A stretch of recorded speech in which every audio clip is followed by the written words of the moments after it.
Welcome to the Sci-Fi Center, the place to be, where comic books and wrestling collide magically. Movies, TV shows, and pop culture we share. Get ready to rock, we're here to take you there. From superheroes to aliens in outer space, we've got the latest news and reviews in our embrace. Turn on your screen, let the neon lights glow. We'll take you back to the 80s. Let's rock and roll. Sci-Fi Center, where the legends come alive. Get ready to geek out, let your imagination fly. We're diving into the past with a touch of modern flair. Sci-Fi Center, the ultimate pop culture lair.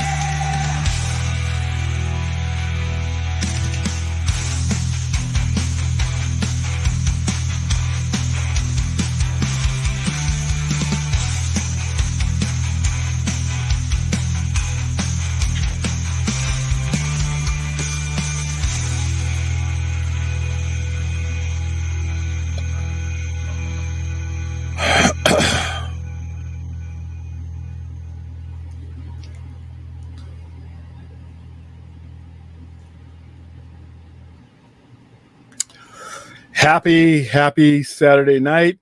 Decided to take it, play it safe tonight and do this from here. The rain's not too bad. Obviously, after what we've been through the last year, any amount of rain can go fuck off. But it was more of a situation with the thunder and the lightning and the power fluctuating.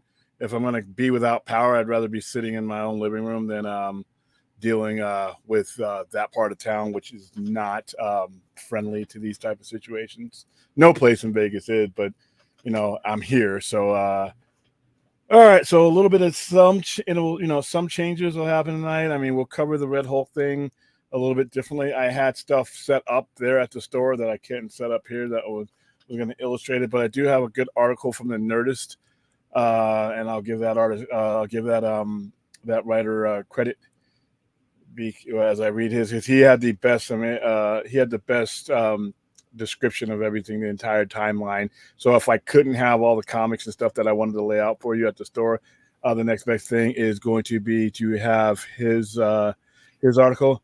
Also, tonight's show and the next couple of shows are brought to you by Twisters in theaters July 19th. For those of you who are lucky enough to come down today and grab some stuff, you got some really cool stuff. You got let's see, you got a mug. Let me show you some of the people who got lucky. Not lucky, but all they do is come down. Once it started raining and stuff, a lot of people just said fuck it, so which I can understand. So let's share this screen. Oh, by the way, Twitter is still screwing things up. So a lot of our normal viewers who view us to that platform, which is a lot of people, I put the link over in there letting you know about that fuck up. If you want, just click the normal link, come over to YouTube, and we're here for you. But right now, there's really nothing I can do about that until they fix their issues. So here's she got her T-shirt. She got her thermos. She didn't want a hat, so it's cool. And like I said, these are cool things I'm giving away.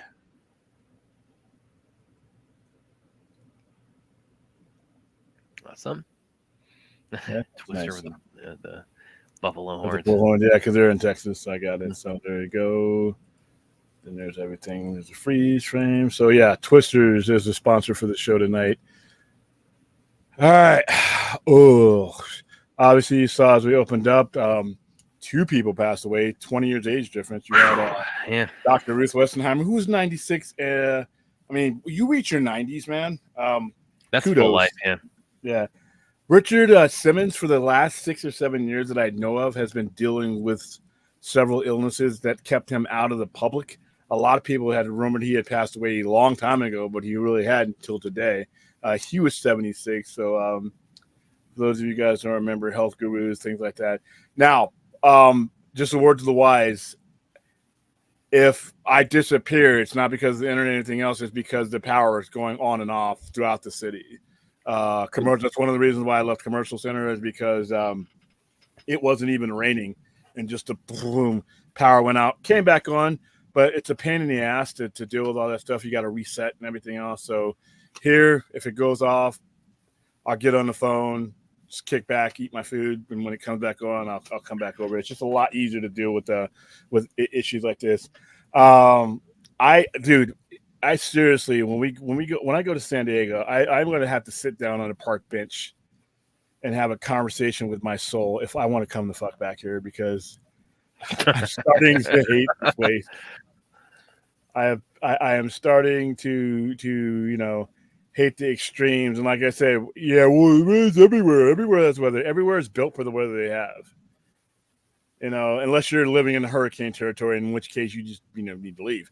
But this place, like I said, I can take the heat, but it's just like I said, anything besides what Vegas is built for, which is heat, city just falls apart. I'm not a big fan of the power grid here. I mean, a little bit of static in the air and we're blinking. So yeah, lots of fun. But yeah, when I'm sitting down in San Diego and that ocean breeze is coming in, it's like, maybe, I don't know, maybe I'll just be a homeless guy out here. All right, so tonight's topics are going to be the beginning. We're going to count down. We are 12 days away from San Diego Comic-Con, so we're going to talk about the latest news that came from there. Tonight's musical story is going to be Pink Floyd's "Wish You Were Here." The Two Men Burning, or the One Man Burning, that's the cover. We're going to go in depth with the Red Hulk. We're going to talk about that on its 40th year since the debut of Miami Vice. We're going to talk about the cultural influence, both cinematically, television, and music-wise. It was the first TV show to use an ensemble cast of musicians from Peter Gabriel, Phil Collins, Glenn Frey, Eagles. I mean, these are, it was from 1984 to about 1986. Agents wanted to get their music on the Miami Vice because Michael Mann knew how to do it. So we'll talk about that and its influence, how it acts today. Also, we'll take a look at another thing that's going to be making its debut at Comic-Con, and that's going to be the Absolute Batman. A lot of people have an issue with the big blocky bat symbol, but you know what? It's more Batman for me, so a story is going to dictate. All right, so let's go in order and say hi to the chat before we jump into the subject. Oh, by the way, guys, I'm going to address let's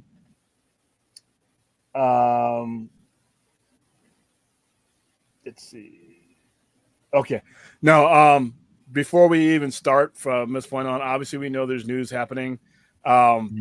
It's not science fiction. It's not fantasy. It's not horror. It's not music. We will not be covering that any more than what we talked about earlier today.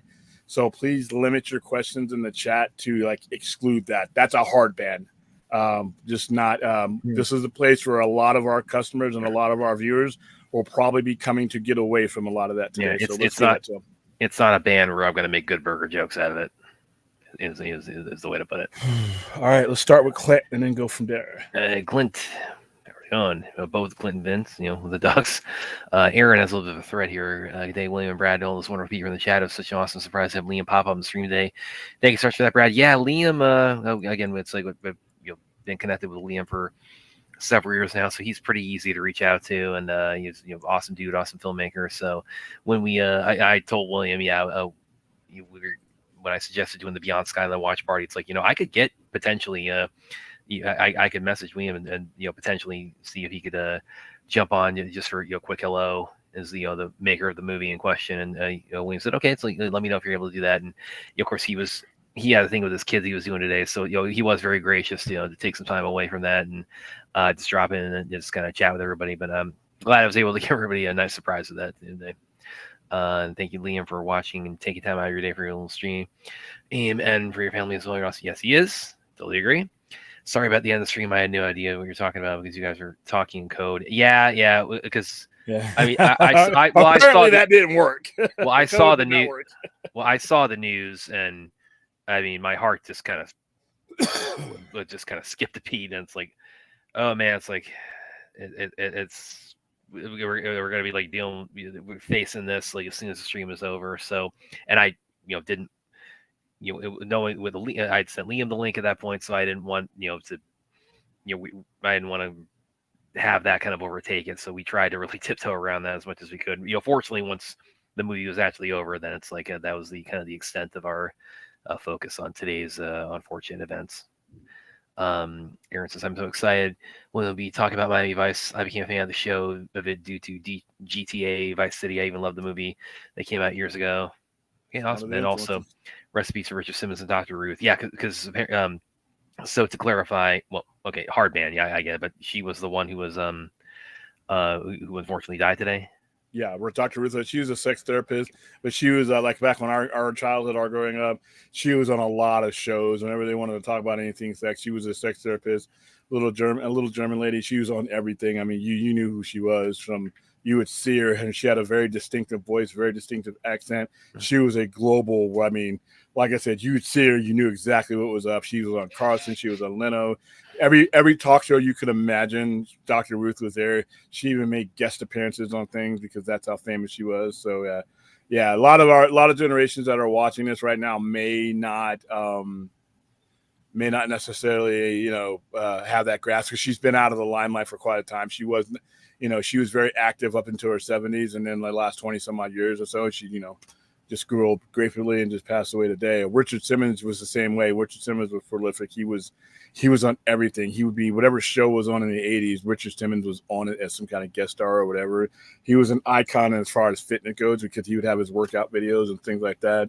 But lately, the last maybe seven years or so, he had come down with some type of illness or something that kept him out of the general eye to where you hadn't seen him for a while. And then finally today you heard I woke up to the not woke up, but I was actually hitting the store when I found out that he died, and then like 20 minutes later, they probably passed away at different times, obviously, but the news just hit. So there, rest in peace. All right, next one. I couldn't stay away for a double feature, still recovering from nights in the hospital. Okay, well, hope you get better soon, man.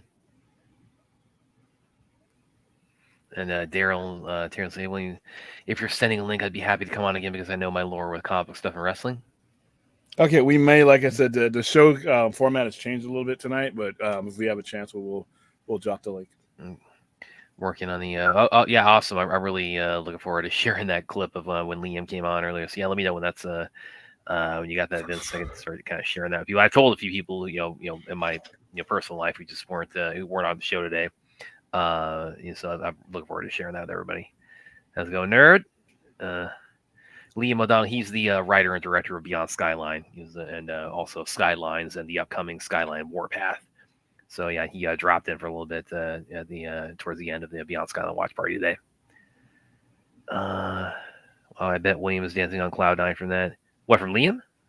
No, he's talking about the rain. It's like well, also, I mean that was pretty because again, I think other than the Poop, Blood, and Honey guys, I mean, or maybe a couple other indie filmmakers, like Liam's the only filmmaker, or person, any guy in the business that we've had as a guest on the show. So that's it was pretty cool to add him to the ranks there. Let's see.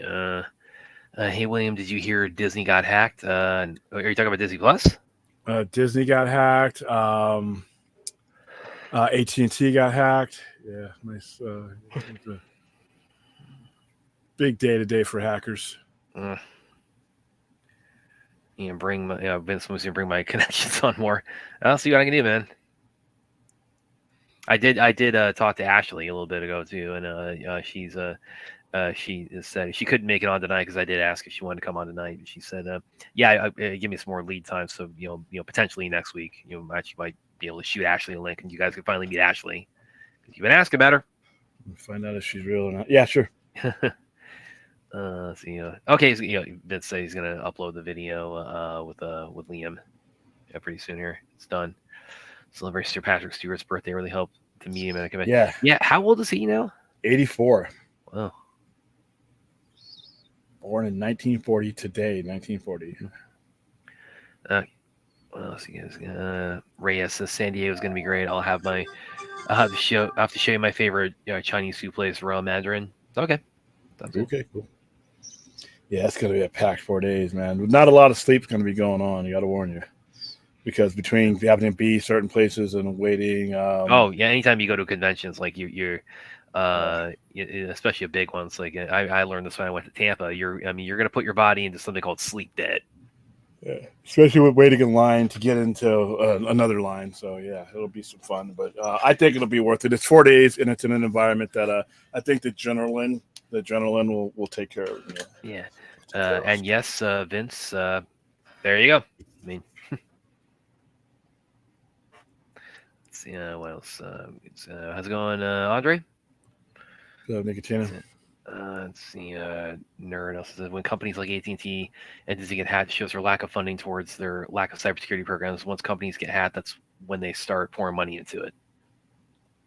Yeah, a lot of times, I mean, good companies have hackers on board already, but these guys, they got their bonuses to take care of. They gouge me for pricing, especially AT&T.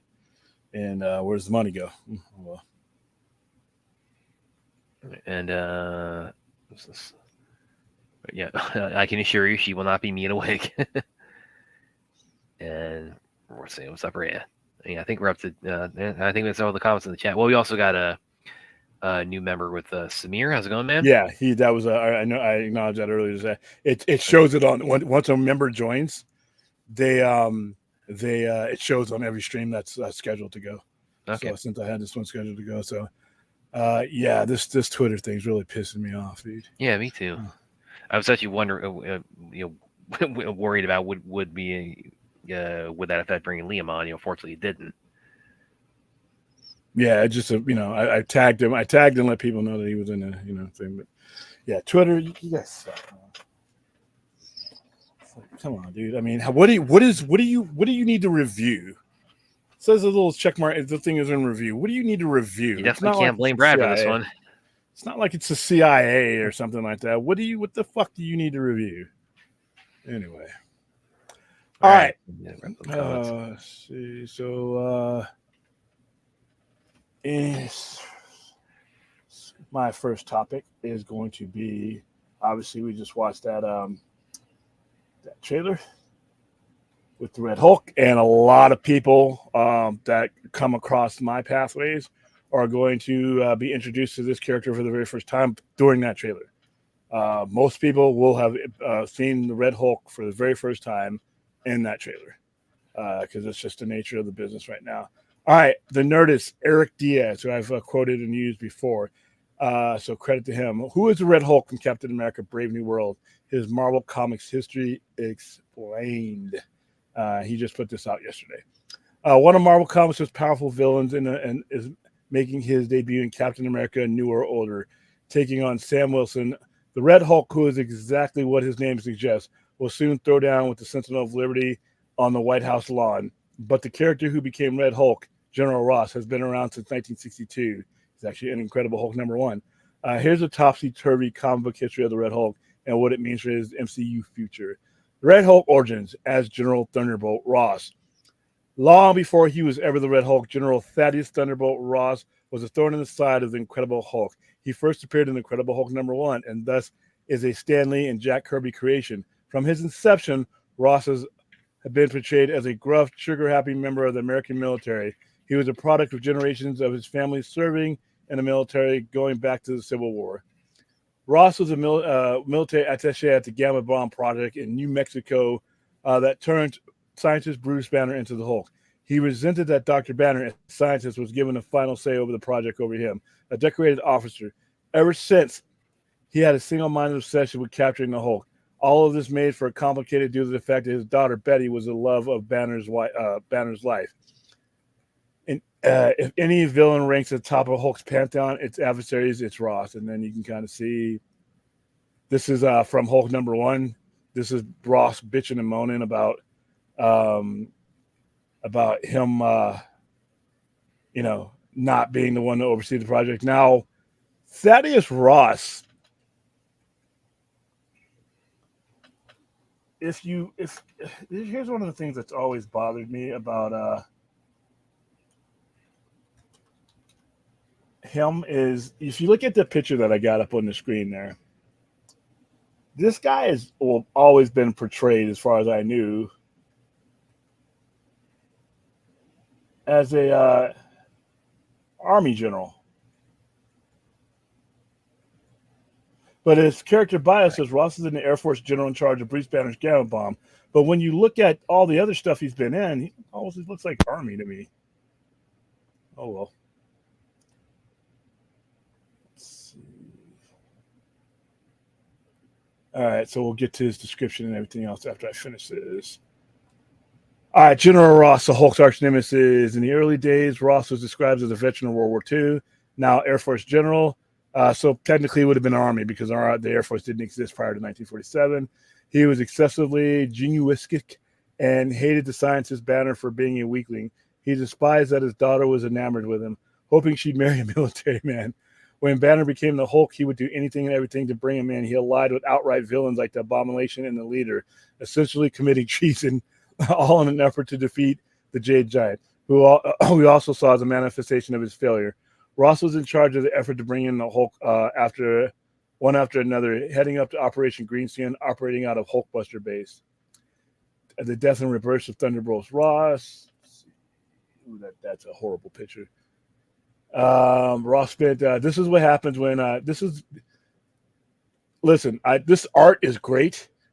All right, so this uniform is tore up. My dad's 25 years Air Force, so I know what Air Force officers and NCOs look like. All right, so he's wearing battle dress uniform. You don't wear ribbons on those. You generally don't wear those medals under those either. Your rank, Air Force and Army, is going to be black or blue. I don't know what's going on here. But anyway.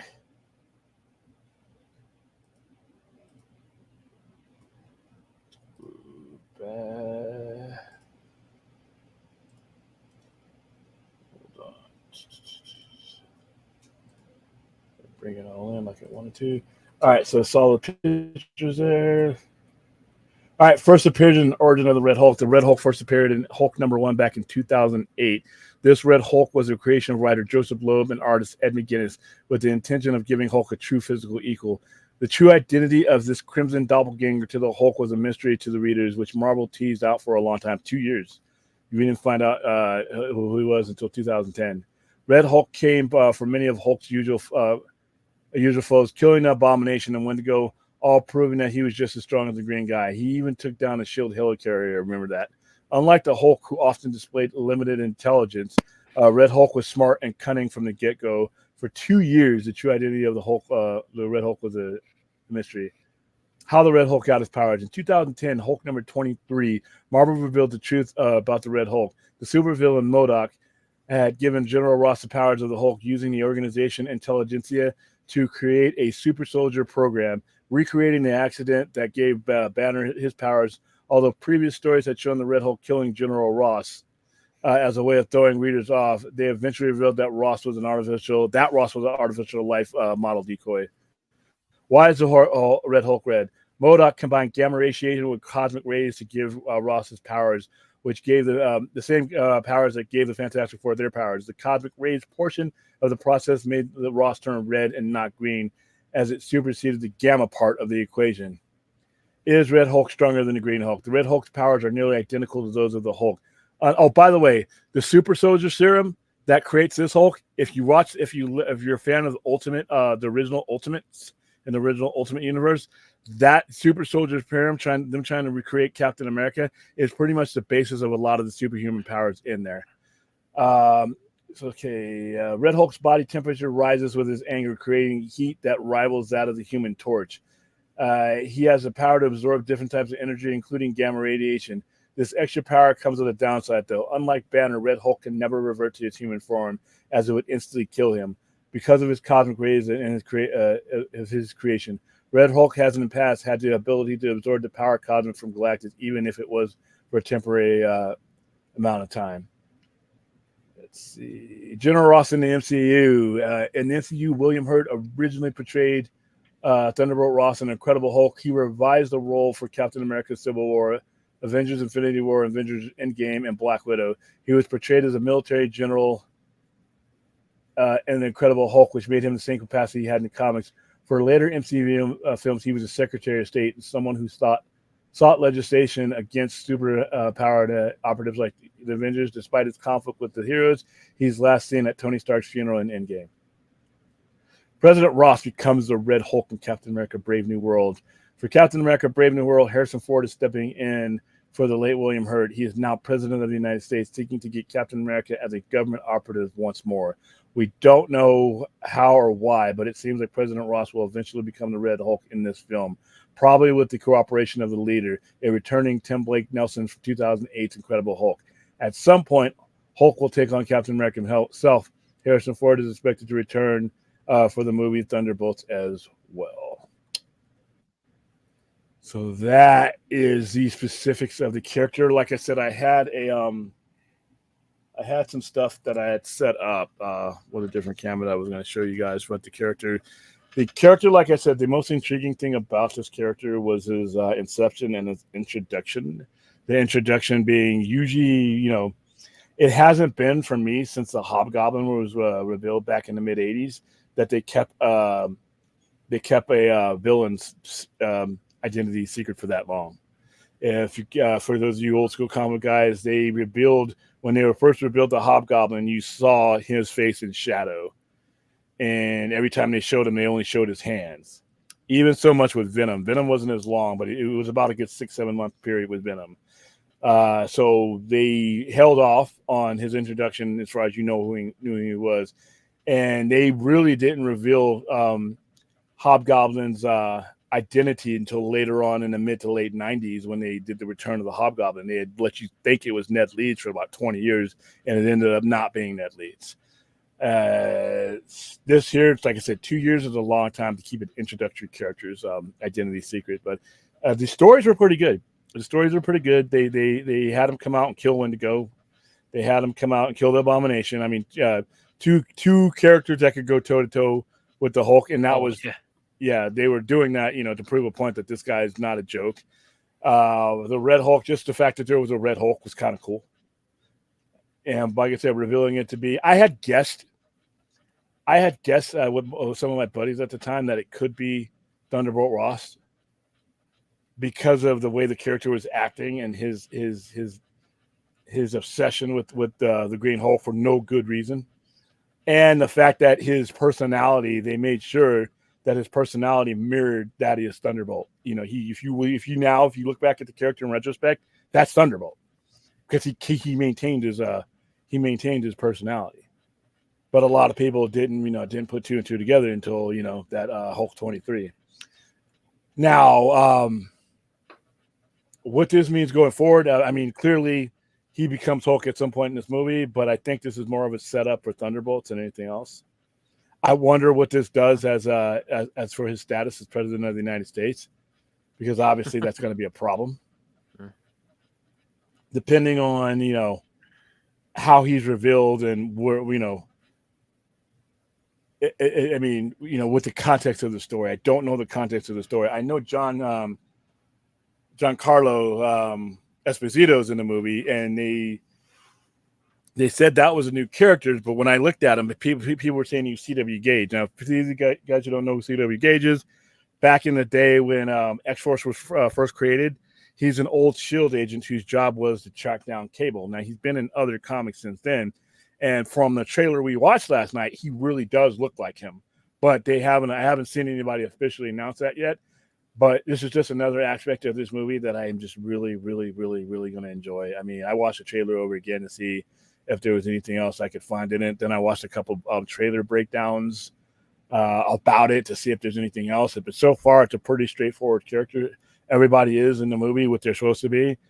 The story premise is like he wants, this is not a good dude to be president, and he wants to use Captain America as a tool, and there's going to be conflict. All the while, there are people trying to assassinate this guy. Ugh. And either Ross is in on it or he doesn't care because he knows what he is at this point. So,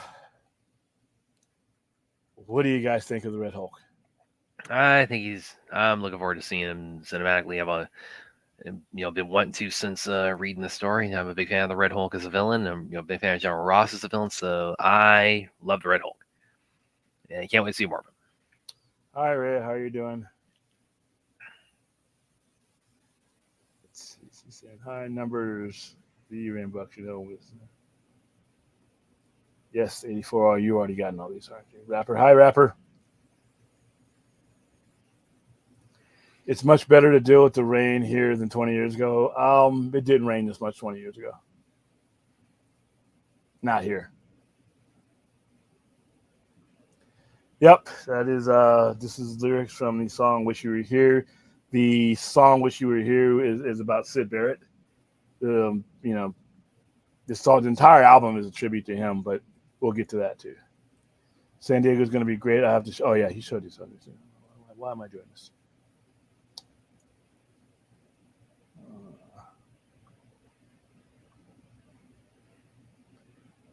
Yeah, I explained why William was on Cloud 9 and Brad skips. Yeah, well, you probably didn't know. Jimmy with his Mets.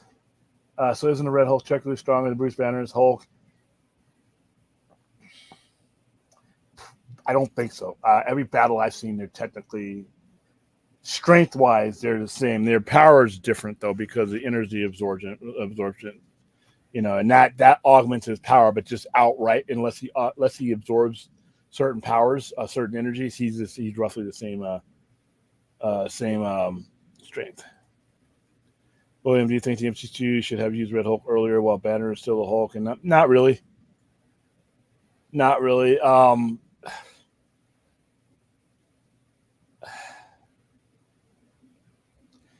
They still could if they wanted to.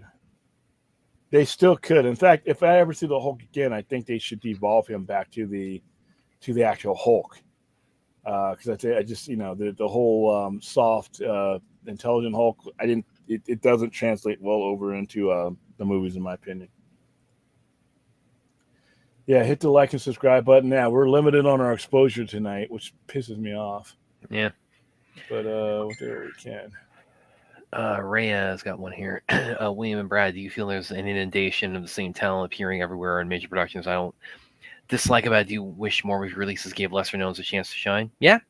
What I don't get the question. It basically does she feel like the same talent is taking up too much of the spotlight? Like actors and actresses? I mean, I think so, yeah. I think Marvel is trying to do that more with the recent projects, but the tentpoles are focused on well-known names, I think. Well, and it's supply and demand too. It's supply and demand. It's all about, certain personalities. Just, certain people just love certain personalities, so where that's who they want. That's almost like this expectation. I think that's one of the reasons why Marvel sort of faltered a little bit, simply because Chris Evans, Robert Downey Jr. These are the people that people want to see, and when they're not there, you see it in the numbers. So a lot of the projects that have the familiar faces in these tentpoles is because supply and demand. When you're using anybody but them, you're kind of taking a risk with your movie. That's the way they probably see it. Yeah, I agree. Azteca says, I stopped watching MCU back in 2019. These new projects don't grab my attention at all anymore. Well, that was the end of the Infinity Saga. So yeah, I got you. I mean, I understand. Although I will agree with about just over half of them, but there are two projects I really enjoy as much as I enjoy any of my favorite movies. Loki, I love Loki. And I'm a fan of Falcon and Winter Soldier. I like that show, probably more than other people. However, I'm not a big fan of WandaVision. I did not like Hawkeye. I think maybe you like Hawkeye.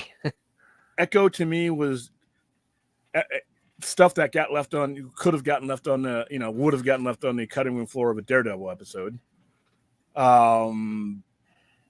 So yeah, I agree, but I think that was where I've already said this. I've said this before, is where you build up from 2008 to 2019, 11, 12 years, A-lister this, A-lister, little bit of B-lister, A-lister, A-lister, A-lister. not just A-list characters, but A-list story. Even if you didn't have A-list characters, you were still, for the most part, dealing with an A-list story in an Infinity War, in an Infinity Saga. So once that story was gone, there just wasn't something big enough to fill in a void. What we have going is going to be pretty big, and I think it's going to be actually, in my opinion, more entertaining. However, we're in year 5 of this, and we've had a lot of filler in between, and that's where people just don't want to see Hawkeye. They don't want to see Captain Marvel. They want to see the big ones, the big wigs. And if it's not the same big wigs that we've seen, we want the other ones. Like for me, it's Fantastic Four, a proper Spider-Man, which I'm finally going to get. A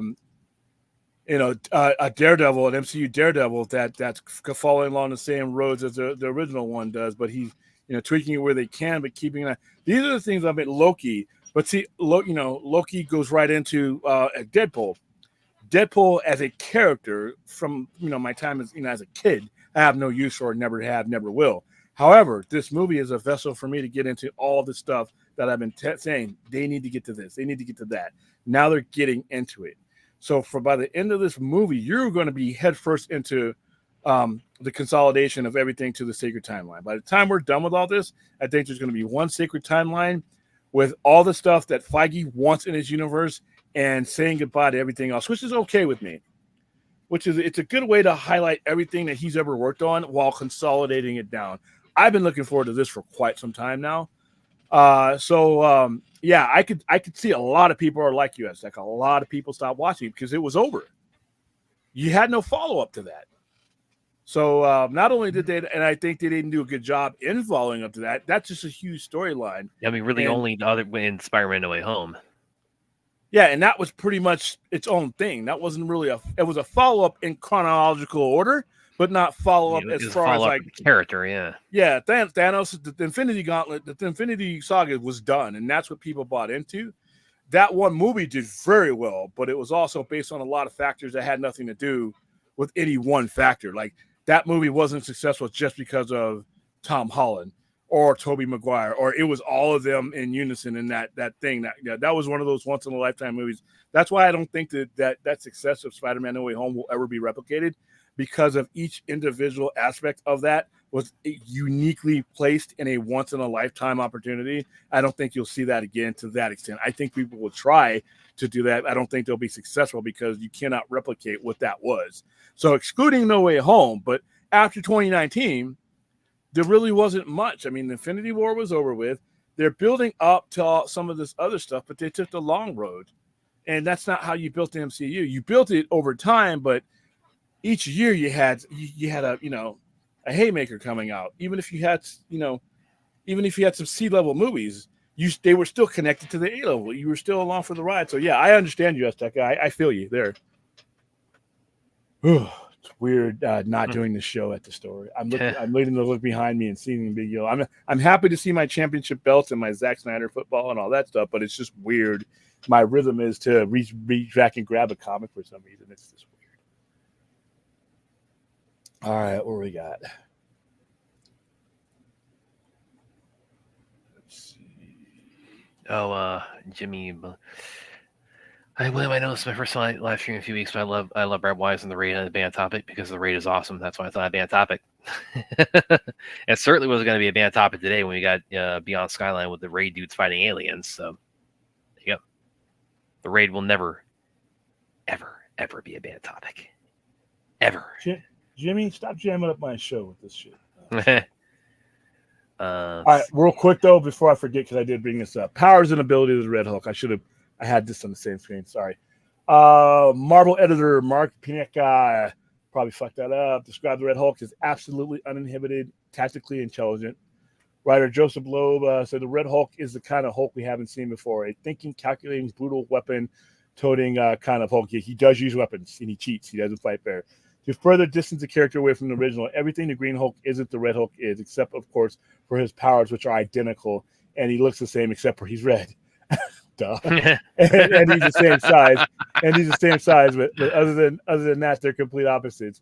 The character has abilities almost identical to those of the Hulk. The character can also emit heat. So, all right. So yeah, other than the actual other than the actual the energy absorption and the emissions, he's and being able to become as hot as the Human Torch, he's relatively the same. And Hulk did ended up beating him. So, all right. See, let's. Okay, so I answered. All right, who's next before we jump into Miami Vice?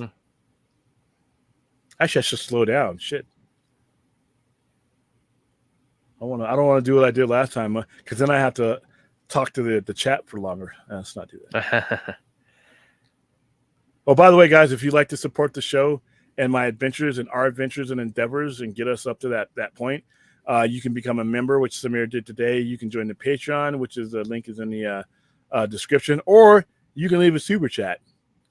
Like I said, right now, you're supporting my non-homeless adventure in San Diego in just 12 days away. By the way, we're going to talk about another thing attached to San Diego, which is the contract to San Diego Comic-Con. It was up, but they signed for another year. I forgot all about that. They were threatening to leave because of the hotels. For those of you who have ever been to Comic-Con, I know this personally. All the infrastructure around San Diego inflates their prices because of what's going on. Now, I'm torn here. Obviously, I live here in hell. I am literally in Dante's Inferno and Noah's Ark whenever it wants to be either one, right? So on one end of me, it's like, dude, I'm getting on a plane. I'm getting away from all this shit for 4 days. The other side of me, the business side of me, is like, whenever this comes up, there's one place, if you exclude the Inferno and the Deluge, that is perfect fit for every convention ever. We literally, Las Vegas. We did this about a couple of months ago. Remember when I had the map of the San Diego Convention Center, and then we superimposed it over the map of the Las Vegas one? It literally was like a whale eating a guppy. The Las Vegas Convention Center is 3 times the size of San Diego Convention Center. San Diego Convention Center is quite huge. One of the reasons why logistically, and I'm not saying this should happen because, like I said, I'm getting the hell out of here for 4 days. So, but one of the reasons logistically why I think that I would, if it weren't just the scorching weather, we have the infrastructure beyond infrastructure on top of infrastructure. We have thousands. We got damn near 1 million hotel rooms here. And if it's not a hotel room, some of our motels are upscale.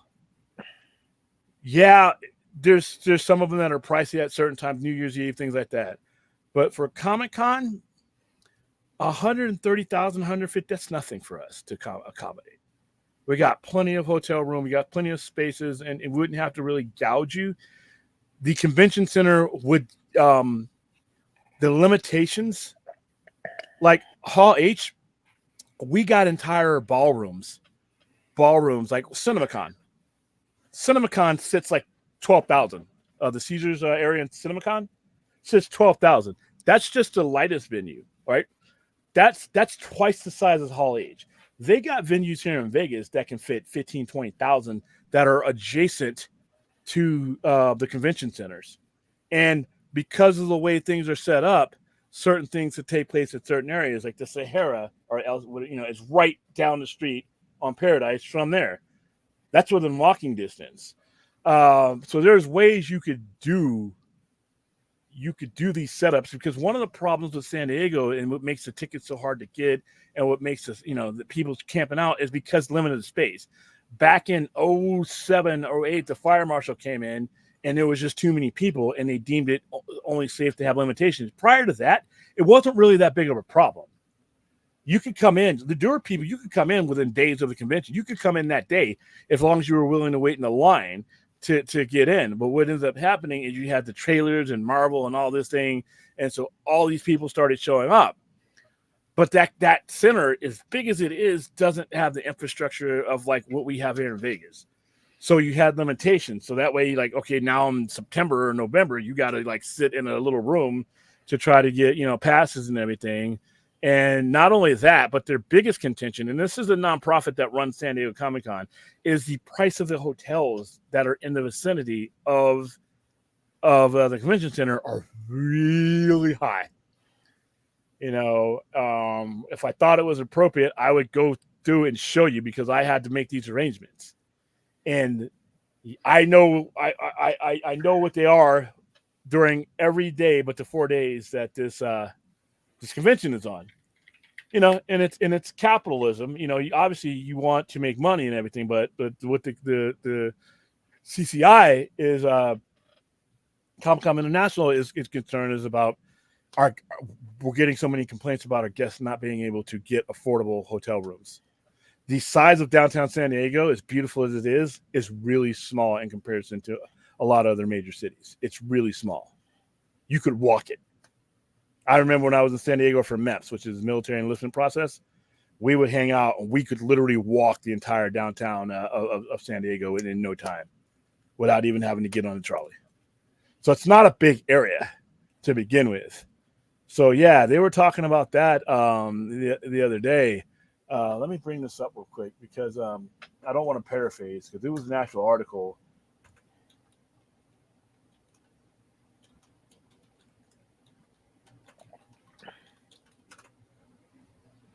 All right, so it's Forbes. We're going to bring up Forbes. I can't get any better than that. And then we'll hit the chat. All right, so this isn't just William's bias towards Vegas, because trust me, I'm escaping. I'm escaping. So I see it both ways. I'm out here. I see the infrastructure. They're adding on. Dude, the Las Vegas Convention Center out here is like the Death Star. It just keeps getting bigger and bigger and bigger. There's nothing they can't host out here, and there's no way. We accommodate on New Year's Eve. We accommodate like 500,000 people easy throughout the city. Super Bowl, we got it covered. March Madness, we got it covered. The Super Bowl. Now, I'm talking about the Super Bowl as far as like people coming out to gamble. We just handled the Super Bowl. We're about to handle a WrestleMania. So it's logistically, it's just scorching weather aside, which is a big thing to consider, because I'm with you. But as far as like logistically, tourists come in, they go from one air conditioner place to another. They'd be fine. But here's the other thing. All right, San Diego Comic-Con is celebrating its 55th anniversary, July 24th to 28th. That's the preview day. I will be there. But how much longer will the world's oldest and largest pop culture festival remain in its namesake city? This is on July 11th.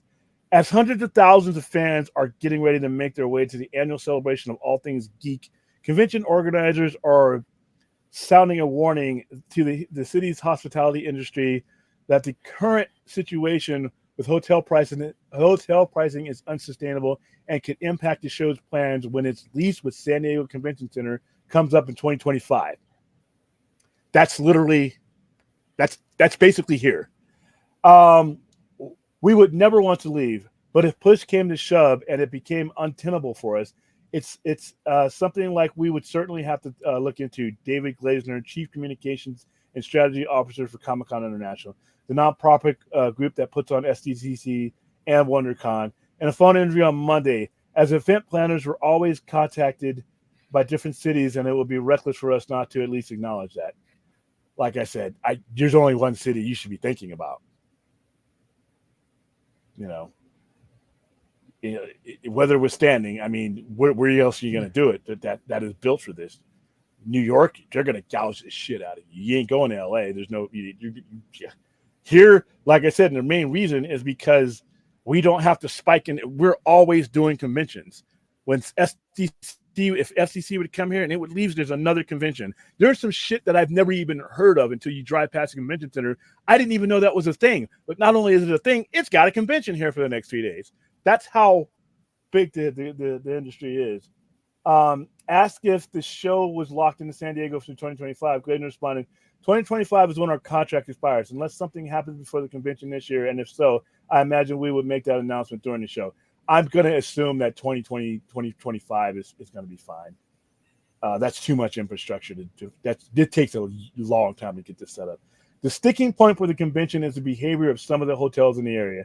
For decades, Comic-Con has negotiated block rates for rooms that they offer to out-of-town attendees, exhibitors, professionals, and guests at a discount. Typically, the more deluxe hotels within a walking distance of the convention center run $275 to $335 a night. I'll be on the beach with a blanket. I'm cheap. And ones further out can be had for as low as $215 through the Cons hotel sign. I avoid that. I just went on Travelocity, and if you're willing to look and go to different places, plus I stayed in a hostel. I never stay in an actual hotel room, and that's probably where my price difference comes down. My military upbringing, my army sleeping in a tent with 50 people, half of them stored, and being able to shut that out. A hostel is like nothing. You just put on. I got the sound deafeners on. If you're snoring, I never hear you. So I got away cheap, but yeah, for just imagine this is just from one person. But if you go to Mission Beach, Hotel Mission Beach, $215 a night through the Cons hotel site for registered attendees. Competition for rooms in the desirable hotels has become so intense that the day reservation opens has become known as Hotel Apocalypse. Recently, Glasner and some hotels have been making fewer and fewer rooms available. I said some hotels have been making fewer and fewer rooms available in the blocks, knowing that they can charge top dollar in the open market. Rates for non-block rooms during Comic-Con weekend at some of the bigger hotels can go for 2 to 3 times the ordinary high season rate. And even smaller hotels and Airbnbs in the area charge significantly more to take advantage of the peak demand. Now, the opportunistic behavior is threatening to kill the golden goose that brings hundreds of thousands of investors, of visitors, and hundreds of millions of dollars to the city in a single week. Many of the hotels downtown have been incredibly wonderful to us, said Glasner. They've allowed us to use meeting space. They've given us huge room blocks. They've kept their rates competitive. But it's tough when those hotels offer a competitive rate than a hotel that chooses to not be in the block charges an exorbitant amount of money. That means the people who work with us end up losing out. Glasner said the problem continues to get worse. This problem continues to get worse with the hotels being built nearby. It doesn't have to do with supply. It has to do with allocated room blocks on these properties. Glasner said he understands that some high-end exhibitors, Hollywood studios, and professionals are willing to pay higher rates, but said Comic-Con's main focus is keeping the event relatively affordable for ordinary attendees. That critical mass of superfans who come to SDCC from around the world make the scale, effort, and cost of the event worthwhile for the exhibitors and drive the billions of valuable media impressions that the con generates every year. If attendees opt not to come because they can't afford to stay in a hotel here, they'll go to another convention. And if that starts to happen, studios won't be able to make as big an impact, and it becomes a downward spiral that no one wants to go down. If we can't accommodate the people who want to attend the show, then we're in a pretty bad situation. With its lease coming due in longtime SCC executive president Faye Desmond stepping back from full-time role with the organization after this year's show, CCI is at a turning point. The current board and new showrunner might be inclined to explore other options elsewhere if that gives the event more chance to grow and accommodate the vast and growing audience for comics, entertainment, art, collectibles, games, movies, and community that has made Comic-Con the center of pop culture universe. Quote, I think there's a belief that because we opened the Comic-Con museum here in San Diego that we always have a show here.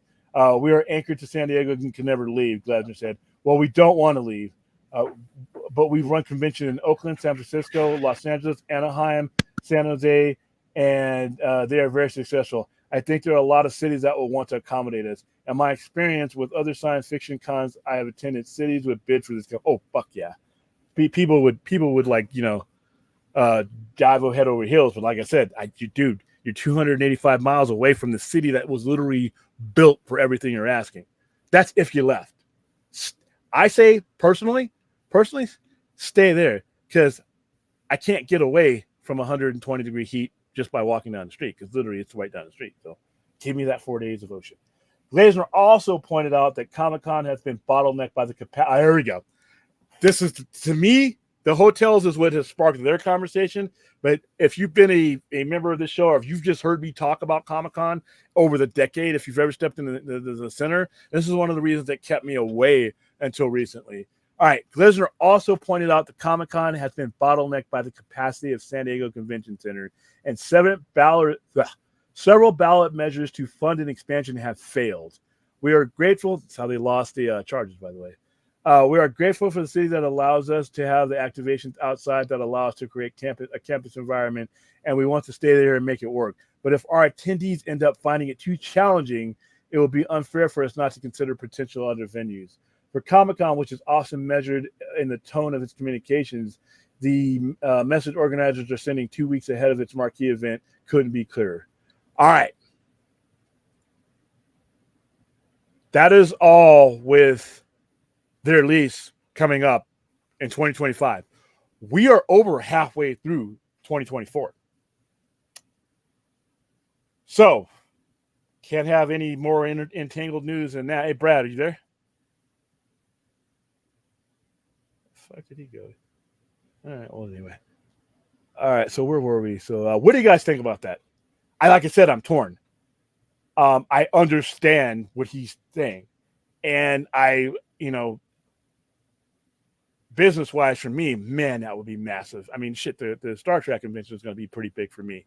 Just can you imagine having Comic-Con literally down the street? The convention center is on I'm on Karen / Liberace. It runs right into Paradise. You make a left, the convention center is right there. Right there. But once again, having been to it in San Diego, I understand wanting to keep it in San Diego. I can understand both, but there are some logistical things that the guy who runs that show have brought up. The hotel situation, but more importantly, the capacity. Like I said, you will never, ever find anything in Las Vegas that is going to be limited capacity as far as what they're able to do here, to accommodate here. Even if it's a sporting event like the Super Bowl, those are inflated events as far as like what you want to pay for an event, because anywhere you put the Super Bowl, it's going to be inflated. Anywhere you put WrestleMania, it's going to be inflated. But as far as hotels and venues to do exhibits and stuff like that, like I said, CinemaCon, which is a limited event, has 12,000 seats in that little Caesars area there. Every casino has a theater. But just in the walking distance of the convention center, you have the Sahara, you have all kinds of hotel, but that you wouldn't even need that. That's just for your living infrastructure and your infrastructure to have some place to stay for cheap. And if you go look at Travelocity, go look at our hotel rooms at any given time. The highest point we got was for the Super Bowl, but even then, we have so many that you're gonna find some place to be. You ain't gonna have to go out to Kentucky to find yourself a hotel room. For me, by the time I got my plans ready, I had to go to Mission Beach. By the way, Belmont Park is where I was staying. Oh, it's beautiful. But I'm easy. I'm one guy with one bag, and I can sleep in any environment. You know, you got families, you got people coming out, you have certain accommodations you need. You can't live like a vagabond like me. So for those people, yeah, it could get kind of pricey. But like I said, that capacity. The reason why there are so many limitations on these things is because the venues in the San Diego Convention Center, like I said, this is coming from a guy who went to the very first one there. When I stood there next to Todd McFarlane 30 some odd years ago, I looked around this place. I'm like, I didn't think they would ever fill this place, because that convention was considered a sparsely attended convention because the normal crowd from the Omni came back the next year, right? And it was such a massive place that the crowd, we didn't have the internet. We didn't have pop culture. We didn't have comic book movies like we do now. So I never thought that this would be an issue. But now you have all these things. Hall H is only, like I said, it's only 6,000 people. That's not a lot. CinemaCon for each presentation can put 12,000 easy. You also have other venues that Vegas that are within, and a lot of these hotels are owned by each other, like the MGM Grand Resort, all that. So they would get it on it, and just by virtue of the mass appeal, they would give you discounts. Because guess what? They want you consuming. When you come to Vegas for the Super Bowl, they want you consuming. When you come for EDC, they want you consuming. They want you at the clubs. If you're not gambling, they want you buying, consuming, creating commerce, and buying stuff to add to the sales tax and add to the overall revenue. But if you gamble, they built this city on gambling. So there's a lot of ways that Vegas makes money that San Diego does not necessarily. And it goes all back to them. It's not a nonprofit. Vegas is a nonprofit. So I understand completely where he's coming from. And like I said, it's different from me when I go down there and say, damn it, it's a hassle to get around. It's packed and all that. Can you imagine what Hall H would be if you got an arena or somewhere you could fit minimum 12,000? There are places in Vegas, like I said, near there, the ballrooms there are ballrooms inside of Las Vegas Convention Center. I think that there's some of them. I have to look it up. I think there's one that has a 10,000 seating capacity if they can combine the rooms, and it has a massive screen in it. Just that alone, just those alone, you could have presentations, So I understand both ways, but now we're at the point where it's no longer an opinion. Like you said, push comes to shove. I do think that the leverage of the 55 years and what it means is the local politicians will probably lean on the hotels to say, hey, pipe it down. But that doesn't solve the capacity problem. And also, I say that the politicians would come in and the councilmen and the assemblymen would come in. Those are the same people in the same districts that didn't pony up for the expansion of Comic-Con to solve this problem, and they didn't pony up for their own football team. That's why the Chargers are the LA Chargers now. So, real don't want to put a damper on this as we head into Comic-Con, but that's from them. That's a real story. So, all right.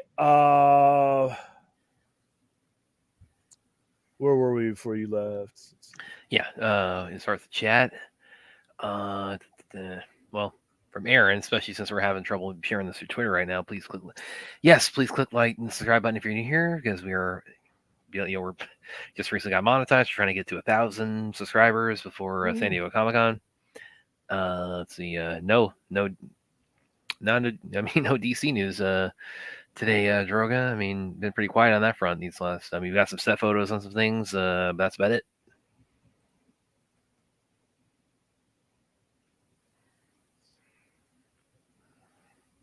Yes, I have seen this movie called The Cat in the Hat, and it was horrendous.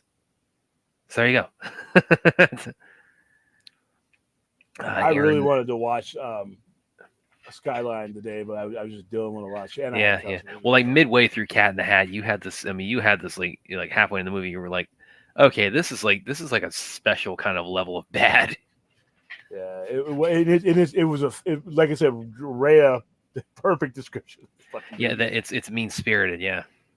And she said, like I said, she said it in her chirpy voice, which was like I said, getting stabbed with a smile. But she was right. Question: shouldn't Comic-Con be like the Olympics? It goes to a new city each year, and that city has to bid for hosting it. Mm-hmm. Well, okay. The thing is like I said, it means a lot to the city of San Diego. It's kind of like Wembley Stadium with all and things like that. For there's certain things that build their infrastructure, and with the hundreds of millions it brings in. So I don't mind it staying in San Diego, and it's easy. It's easier to get to. It's I mean, when you have it, when you know where it's going to be, because you can plan every year. The problem is it's outgrown itself. Now, the only thing I can see turning things to the other direction is the fact that in the advent of the way social media has evolved since 2008 is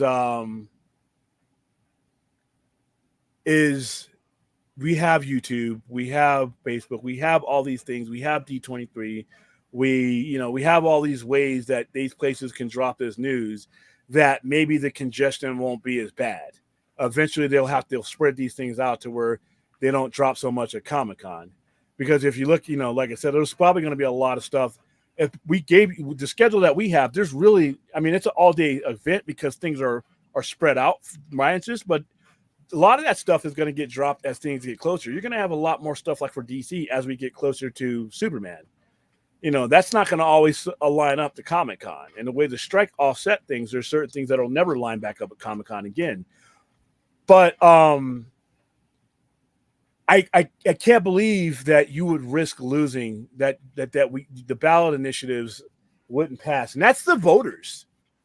That's the ballot initiatives are voted on by voters. I don't understand when push came to shove, when it came to like losing, like a big thing for us out here in Vegas is the NFR, National Finals Rodeo. It's big business. Jerry over in Texas, Jerryland, Jerry Jones, Dallas Cowboy owners, has a stadium that's literally as big as a solar system. And he was bidding for it. And it wasn't until, it looked like we were going to start building Raider Stadium, Allegiant Stadium, which everybody bitched him on about. We don't need this. We don't need this. Why can't we put the money into this? Why can't we put the money in that? I'm like, wait a minute.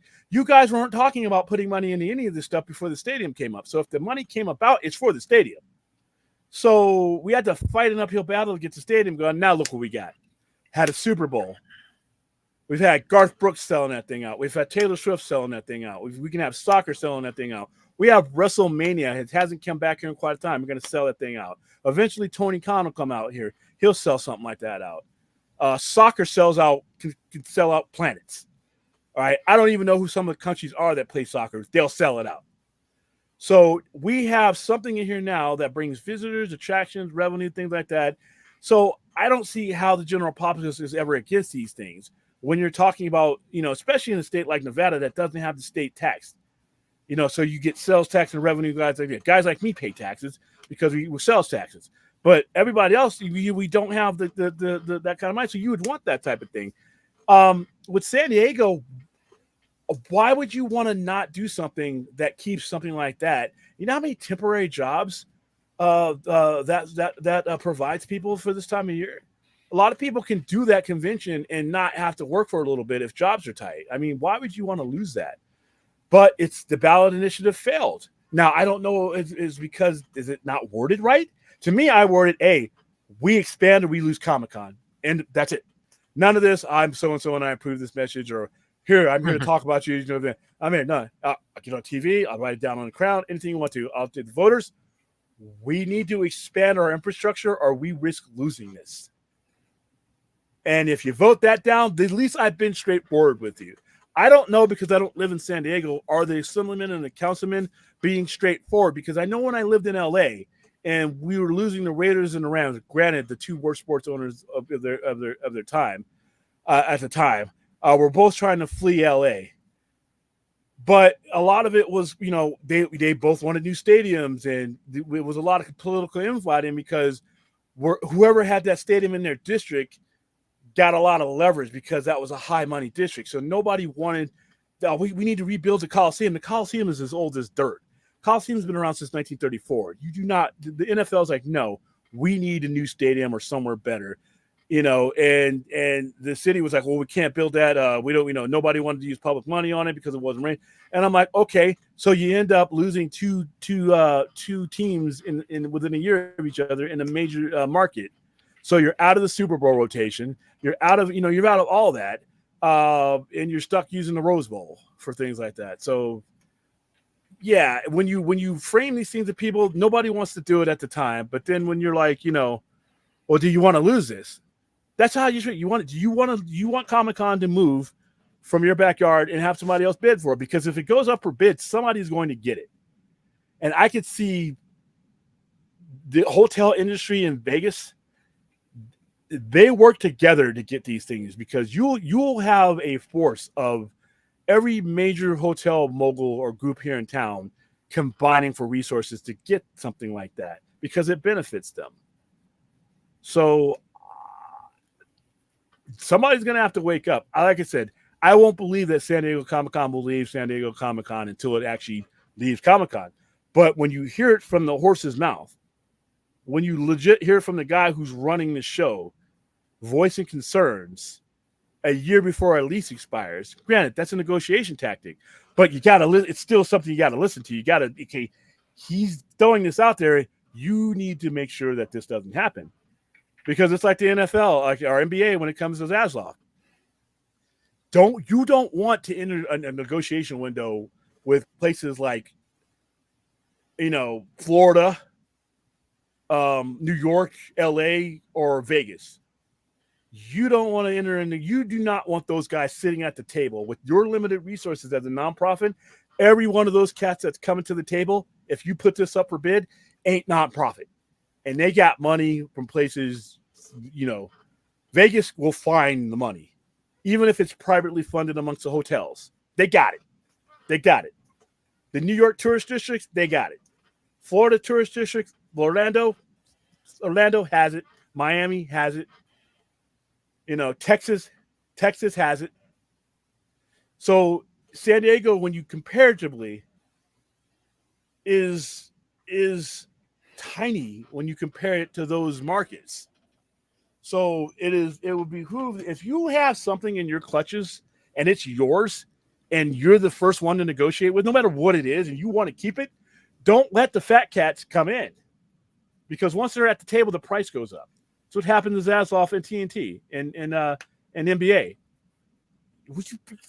You're $20 billion in debt, and you're gonna compete with Bezos when we could have avoided that fight. And that's what I'm saying. San Diego infrastructure, the San Diego politicians, don't have those fat cats sitting at the table. They're gonna have people bringing those domed things that the souffles and all that in, except it's gonna just have piles of money, and they're just gonna be able to throw it on the table. And as a nonprofit, you're not competing with that. So I would negotiate now before anybody, while you're still under contract. That shit needs to be, they should be working and announcing. They'll announce the Comic-Con 2025.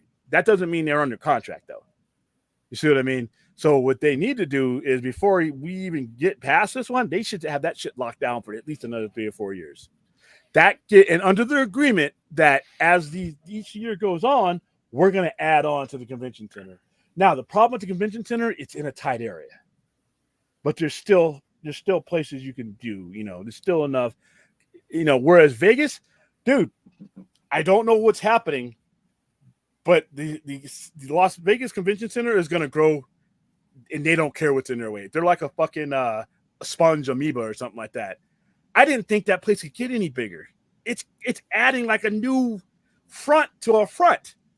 And it's like a quarter of it is under construction, and there's still room for like 2 or 3 conventions at once.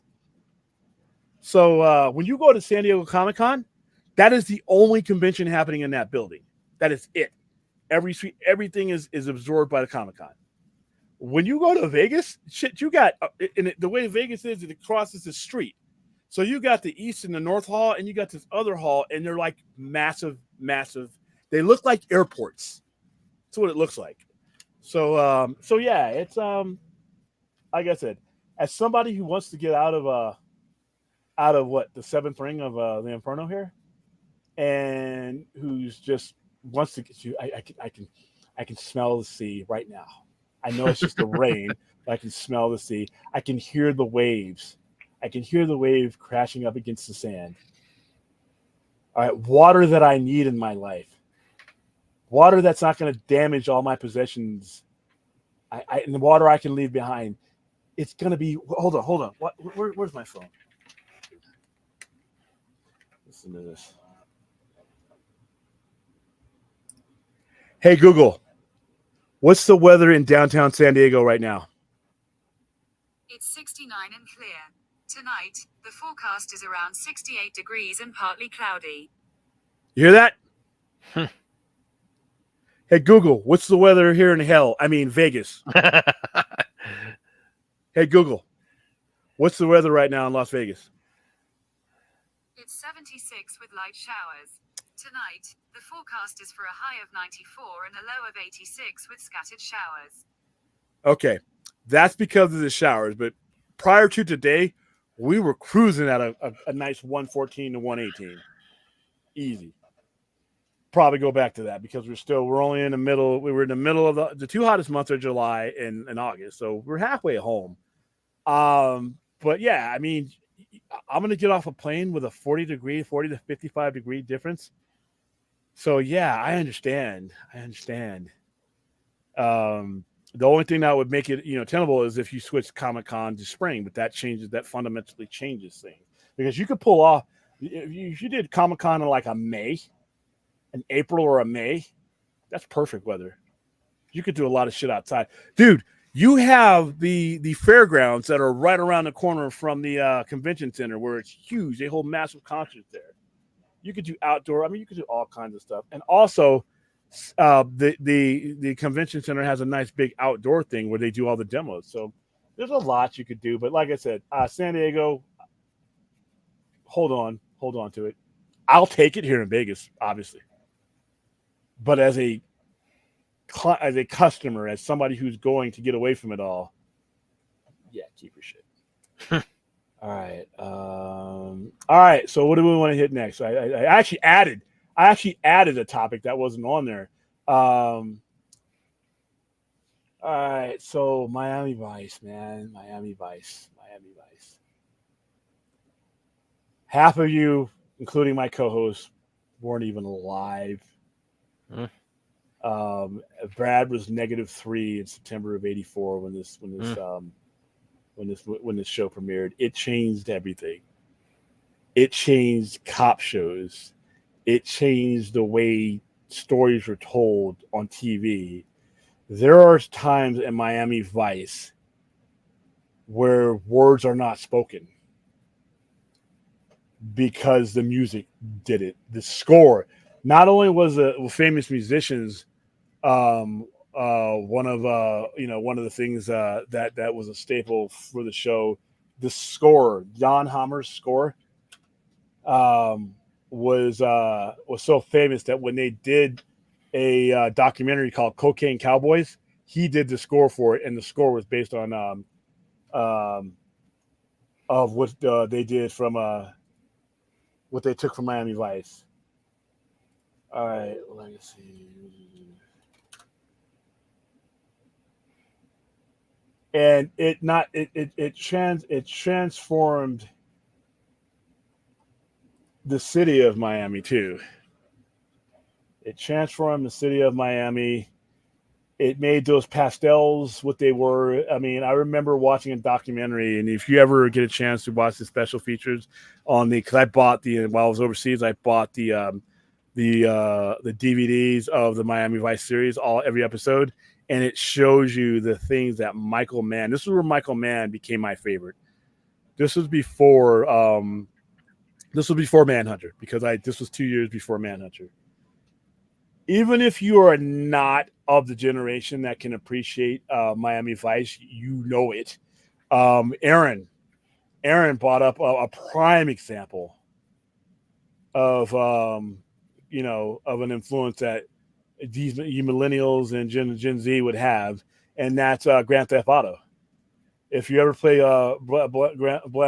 Grand Theft Auto, you can actually play the Miami Vice music in it. And it was huge. It was people started dressing like that in the 80s.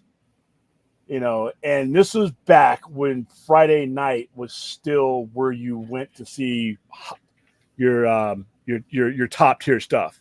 Dallas was on Friday night still. But Miami Vice was on Friday night, and it was a massive hit before Friday Night TV's. It ran from 1984 to 1989, 5 seasons. Its biggest season was 1986. That was the height of its success. Now, I'm gonna put something in the chat, and obviously we don't want to play it here because I don't want to get us bratted.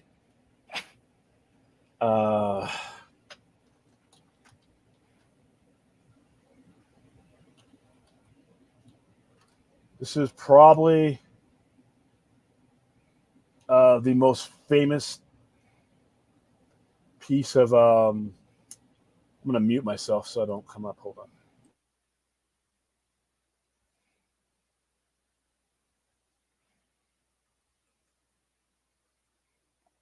We just went muted.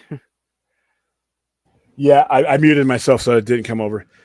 This is a scene from the first episode of Miami Vice. It was the first big song that they use. It's "In the Air." Obviously, you know it. You have to know this song, "In the Air" by Phil Collins. the song was okay as far as like, you know, the general public knowing it. You know, if they knew him from Genesis. The September 1984, this song exploded. This song is iconic. This scene is iconic. Everything that was iconic about, and I'm putting it in the chat now, everything that was iconic about Miami Vice is in this scene. The camera angles, the nighttime angles. Michael Mann would spend time hosing down the ground so that the street lights would reflect off of the street as they were riding through. He always had camera angles. He would have so many cameras on the car. And when you look at this video right there that I just put in the chat, you'll see that there's did it go in? It's not up yet. Oh, what you put in the, I think it did go in, yeah. Okay. You guys, I've been having problems all day. All right, there it is. So you see, when you see the behind scenes of that scene, he's got cameras on the wheels. He's got camera angles from the back. He's got camera angles from the rearview mirror. And this is all kinds of stuff that you took for granted when it came to that. But he was trying to tell that story, and the music was a big part of it. When you look at, let me bring this up. And you could actually get at the time soundtrack, the music of Miami Vice. Like I said, let me show you how influential. All right, let's see.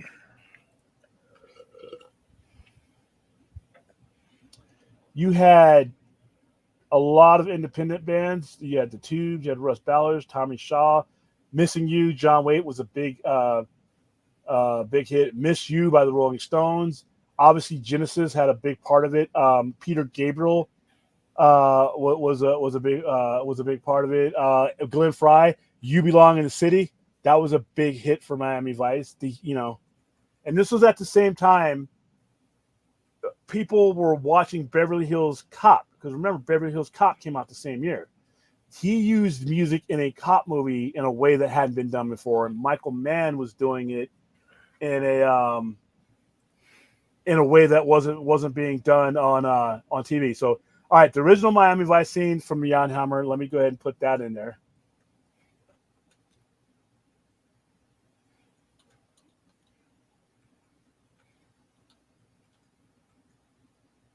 Because I know a lot of you know this, but a lot of you, let me turn that off. A lot of you have it. I mean, I'm doing this for the generation that has never, that knows of it abstract, but they never have given it a real shot. So here you go. That's how this is the opening scene of Miami Vice. This is how it would open. It was iconic. Everything that this show did was iconic. And even though the 80s faded and this show went off the air, if you look at storytelling structure with movies and things like that, other cop shows started doing that way. CSI started doing things. A lot of the influences that Michael Mann brought to this show were carried over, and they are still carried over to this day. So let's take a list of some of the music. Miami Vice theme, Jan Hammer. I just put that in the chat. Smuggler's Blues by Glenn Frey. Own the Night by Shaka Khan. You Belong in the City by Glenn Frey. That's a big one. In the Air Tonight. I just put that in there. Lots of instrumentals, and like I said, they will release these as soundtracks in the 80s. You could buy the tapes. Send It to Me by Gladys and the Pips. Let's see, Jackson Browne, The Damned. They would do all kinds of. This was the synthesized. This was the first show to use synthesized beats and things like that. That was real big in the 80s. And like I said, this show now in 2006, they made a movie that, like I said, I don't think got the credit that it was due. Michael Mann did this movie. So it wasn't like some hack took over Michael Mann's idea. The only thing about this movie is that Miami Vice was the 80s. It began and it ended in the 80s. It's like its home was in the 80s, and that's where it belonged.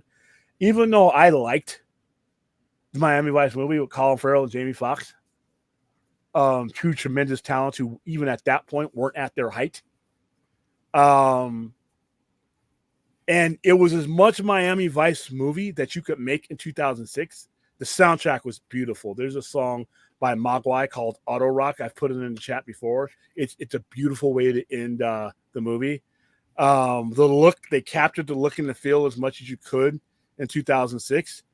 And it was Michael Mann using, but at this time, we're 22 years later, and whereas the soundtrack back in 1984 was something new and innovative, he had opened the floodgates and everybody had already done it. So it wasn't as big as it was. But the movie was really good. I think it did good money, but it didn't do as much as I thought it should. So being that you were a zygote, not even that, at this point, I, as somebody who wasn't around, what kind of, if any, has Miami Vice influenced you? And I'm gonna be right Not really much. Yeah, it was really before. It was before my time, and yeah, just something I didn't really come into my hemisphere and in my life since then. That's just sometimes just how the cards fell on these things. So yeah, I don't really have a lot to offer in terms of Miami Vice. Yes. I'm gonna get to this. This is a bone of contention. Ferrari was pissed about this. The original car. Sorry to cut you off. Were you? Oh, I didn't mean to cut you off, but I just saw this and that was something I was going to hit and he read my mind. That's the whole point anyway. Okay. Before the white Testarossa, they drove a Corvette. Yeah, they had a Ferrari Daytona Spider kit. You could get them back in the day, and they put this over a Corvette so that it looked like he was driving a Ferrari. The one that you see in that video is not. It's a Corvette. They never have one. Ferrari saw this and they just aggravated the shit out of them. Finally, they're like, okay, we'll provide you with a Ferrari. We will provide you, if you get rid of that imposter, we will provide you with a price. So there's an episode where they're dealing with an arms dealer and they have a AT4, which is a bazooka, and the guy tests it out on Sonny's car, which is a black, so they blow it up in the story. And so for a couple of episodes, he's riding around in some 80s sedan. He's like, I can't keep my cover with this, man. I'm supposed to be Sonny Burnett, the high-class drug dealer, and I'm driving around in a hoopty. And so Castillo and True Edwards, James almost fashion. He's like, it's out back. He's like, what? It's out back. And I'll never forget it. I was watching this. He goes out there, and it's a white Ferrari Testarossa. Now, the Ferrari is like, we just bothers the shit out of us that you're driving around in a fake Ferrari. This makes us look stupid. One of the top-rated shows on TV, and they're driving around. Because they were on a budget at the time, they didn't know how the show was going to go. So Ferrari just said, here's a Ferrari. They gave him a couple of them. They were painted red when they gave them to him, but Michael Mann had them painted white. And the reason why he had them painted white is because when they were driving at nighttime, same way he wanted the streets to reflect all the Miami lights and all that, he wanted that car to reflect the nightlife. And you couldn't do that with a red car as much as you could do with a white Ferrari Testarossa. And they would keep that car all the way up until the end. And it was a real legit Ferrari Testarossa. So, oops, hold on. What's going on here? Oops, hold on. Why are you guys texting me? Oh. Somebody's talking about the Twister promo. Okay. Yep, but yeah, that's a true story. We got a super chat from Fourth here. I didn't know the Ferrari in that clip isn't a real Ferrari. Ferrari didn't want to lend any 365 Spires to the studio, made one of a Corvette chassis. I heard it was because they couldn't afford a Ferrari that they were gonna fuck up at the beginning of the show, but because if they lended it, there would have been an insurance disaster. Because if you watch that show, and they had a couple of different kits. There were certain things that they weren't always driving them. They were a lot of the times they would have cameras set up on a shell of it once. So, but yeah, I know that they weren't happy. They were not happy with that fake Spider. They were not happy at all. And finally, but you know what? They put their money where their mouth is. They said, we don't want you driving that one, so here's a real one. So I got to hand it to whatever it is, blame him.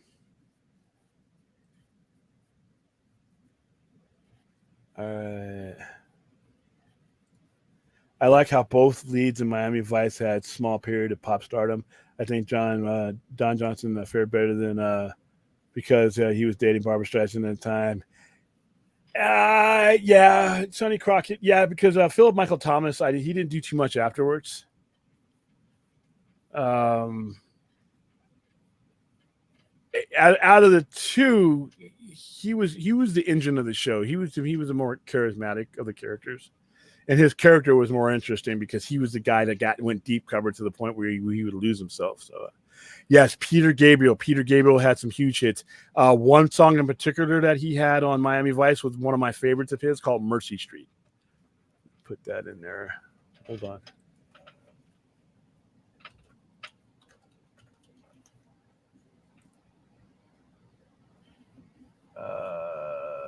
Let's see.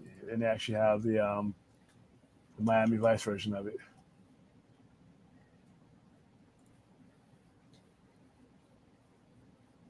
Yeah, oops, hold on. It was featured in the episode called Kill Shot. And I'm putting that, not the episode, but I'm putting that in the chat right now. All right. There you go. Yes, I thought it was really good. Yeah, again, it's like my my limited involvement with Miami Vice. It's like I'm just kind of the fifth wheel on the Stop It Tonight guys, unfortunately. Let's see. I'm looking around. I think you might be more obsessed with her than you're letting on there, Fourth.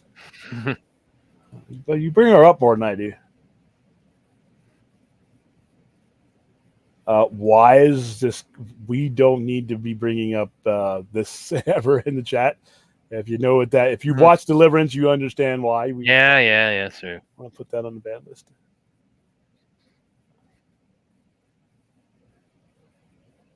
Let's see. You guys are talking about no more Cat in the Hat talk today. Hell no, more Cat in the Hat talk today. Unless we're dropping a bill. No, thank you for the support. Yeah, thank you for the support. By the way, Vince. I got to remember to thank you guys when you drop these super chats. Yeah, I mean that's, like I said, it's iconic. It's iconic. That scene is iconic throughout TV. So, all right, I'm gonna hand the chat over to Brad here. Right. And I am going to use the restroom and check my messages that I've been getting because I've ignored them because they usually pop up on my other screen when I'm at the store. So I'll be right back. All right. So you just got for me. Aaron says the Miami Vice Crockett's theme is so iconic.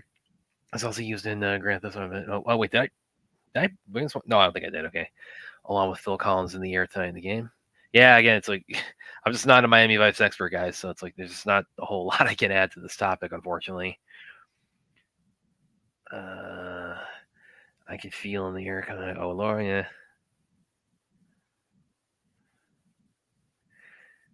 Did you know before the white Testarossa they drove the Corvette? Yeah. Why I keep bringing up comments that are already up. See if I can find any that haven't talked about tonight.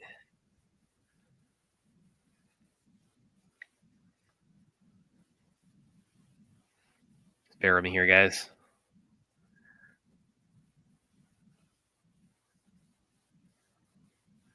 Wait. Well, blame me for what? There's a blame Brad here I'm seeing. What did I do? Just not be born after Miami Vice or not know a lot about it?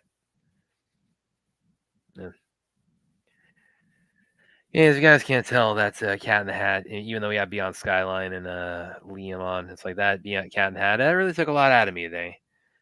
And it's like I was up a little early this morning too, more so than So yeah, it was what don't we blame you for, Brad?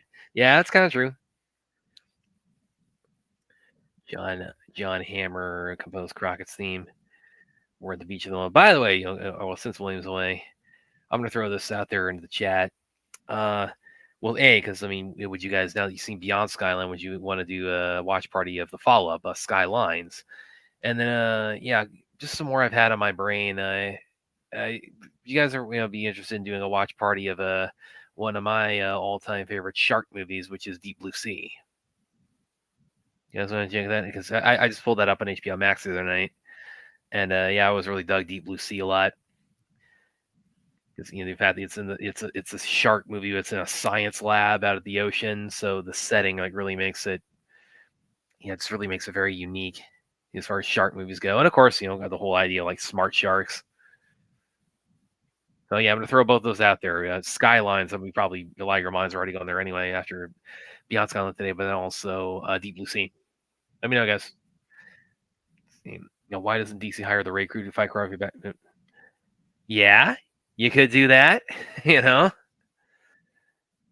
mean, well, you watch a lot of fight scenes of superhero movies these days. I mean, a lot of them are pretty clearly inspired by the raid, like BVS in the warehouse, like Daredevil's hallways fights. There's some on Arrow. They're really inspired by the raid, clearly. There's a few others I think I'm missing, but yeah, the raid definitely influenced superhero fight choreography, probably more so than people admit. I told you, it's Tra. Okay. Vince is like, let me get my requests in. Okay, what requests and Predestination and Moonwind? Ask William. Best shark movie, Shark Attack 3 Megalodon. Is that the one that has the shark that's like the one shark that's it's like the size of like a submarine that jumps out of the ocean and takes out the plane? It's one of those Sci-Fi Channel ones.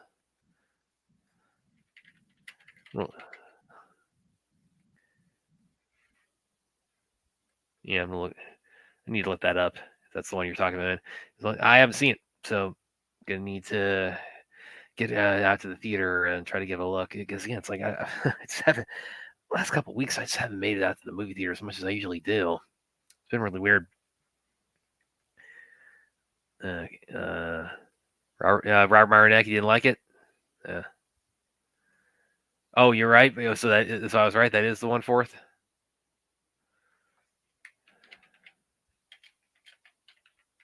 I'm gonna look up this clip real quick. See if that's the one he's talking about. I can't unfortunately pull it up here because stuff. I might get us pulled down or something. But let me look it up real quick. Let me see if I can find that clip if it's the one I'm thinking of. Oh God, yeah, this is so crazy what happens here.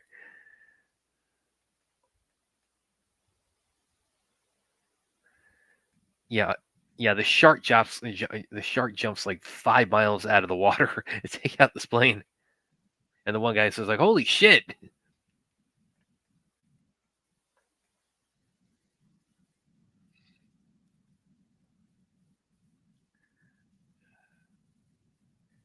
Yeah, I'm watching the clip right now, guys. I can't pull it up unfortunately because we just don't want anything bad to happen with the channel. But Blame Brad. Funnily enough, was in a violent nature. Did you see it before or after we did our watch party? Because William, I thought he was really gonna dig that movie, but he didn't.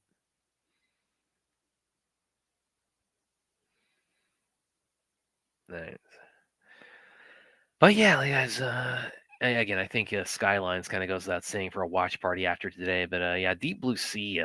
That's always been like you're talking about things that like from my childhood. Okay, Chappie was like talking about his childhood with Cat in the Hat. It's like, oh man, I hope it didn't ruin anybody's childhood because the movie is bad enough to do that. But yeah, as far as one from again, I was about like 12 when I first saw that, or 12 or 13. So yeah, let me. And it was funny because in '99 they had like these two. You saw them within close proximity to each other. Have you guys seen Lake Placid and Deep Blue Sea? And Lake Placid was one about the alligator in the lake up in like upstate New York, and or crocodile. Sorry, it wasn't alligator, crocodile. And Deep Blue Sea, of course, is Deep Blue Sea. And Deep Blue Sea, I think, obviously has had the much longer staying power. Yeah, I definitely would want to do a watch party of Deep Blue Sea. I always one of my favorite parts in Deep Blue Sea. It's the part where the place is like half flooded, and the one shark kind of corners LL Cool J, and he hides inside of the oven, and the shark is just ramming trying to get it, and it turns the oven on. So he has to devise an escape strategy, and he can tell the oven's going, and he's like, this isn't happening. Fortunately, he has that hatchet with him that he's able to chop his way out. Yeah, I was Doug Deep Blue Sea. That was Doug Deep Blue Sea. So probably, all just about pretty close to me, right? As far as like my favorite all-time shark movies, probably it's just about neck and neck with me with Jaws. I mean, Jaws, obviously, as far as shark movies, you can't. That's the all-timer, but yeah, Deep Blue Sea, I think, is probably the closest competitor to Jaws among shark movies. Yeah, let me know if you guys want to do a watch party on Deep Blue Sea. That's because if you do sports drama or comedy watch. I don't know if you're gonna get willing to agree to comedies. Then again, we had to go through Scary Movie and Meet the Spartans and Cat in the Hat, which are all ostensibly comedies, but none of them are funny. No, I can't do this, man. I just played a couple trailers the other night on silent, and we still got the thing pulled down. And then again, we once you get over 1,000 subscribers, which we're close to getting, then that's like you can lose all the monetization for that stream. Yeah, while you were gone, I was suggesting. I mean, obviously, Skylines is kind of goes without saying for a watch party after today, but also one I was suggesting that because I had it on HBO Max the other night was a Deep Blue Sea. Oh, with with Sam Jackson, with a big surprise when he gets eaten. I just had a feeling something was going to happen once he gave that big old speech. I'm like, he's about to die. Well, yeah, it's one of the best unexpected deaths. And they planned that accordingly because he's the biggest star in that movie, or he was at the time. And he gives a speech about, when I went on this hiking trip, we got snowed in and we turned on each other. And it's like, we've seen how bad things can get, and we're going to pull together and get out of here. The shark just comes out of nowhere. And it was such a ridiculous death. I mean, I'm like, are you fucking kidding? I was laughing my ass off. Well, and the thing about it is, too, also, when we talk about, criticizing CGI in movies, the CGI sharks are horrendous in Deep Blue Sea, and that never ruined the movie for me. Yeah, I mean, just like bad CGI. I guess I'm rare. Bad CGI doesn't bother me as much as it bothers other people. I mean, you got people. If there's any subpar CGI, you got people just like, oh my god. I mean, Well, again, and it's like I'm kind of like I grade it on a curve of like it's like I prioritize things like stylization over realism when it comes to CGI is maybe the way to put it. So. Maybe that's why I kind of let that sort of slide with Deep Blue Sea. But like even for 99, the sharks, when they use there are points where they use like animatronics and things like that. But the sharks, when they're CGI, they do not look real at all. So yeah. But even with that, it's like, and I was telling one of my favorite parts in Deep Blue Sea. It's the part where LL Cool J, he gets chased by the one shark, and he has I forgot he's in that movie. Yes, he's in that. He's great in that movie. Yeah. That's probably like his first, as far as like his as an actor, it's probably like that's his Ice Cube Anaconda moment. Yeah. What because he has to hide inside of the oven, and the shark turns the oven on. The shark. And I one of my favorite lines in the movie, he realizes the oven's on, and he, this isn't happening. And he has that, so he's able to chop his way out with the hatchet, and then he gets out. And he pulls out his lighter and he goes, "You ate my bird," and just flings it over there where the gas is leaking from the oven and blows the shark up. LL Cool J was an underrated actor. I mean, I think he was great, and he's Sam Hanna. He's perfect in that. But just like Ice Cube and Anaconda, they got snakes out here that big. That's like his big line. We got to get the hell out of here. Ice Cube, he has when he takes out the last anaconda with the axe, and he calls the snake bitch. So.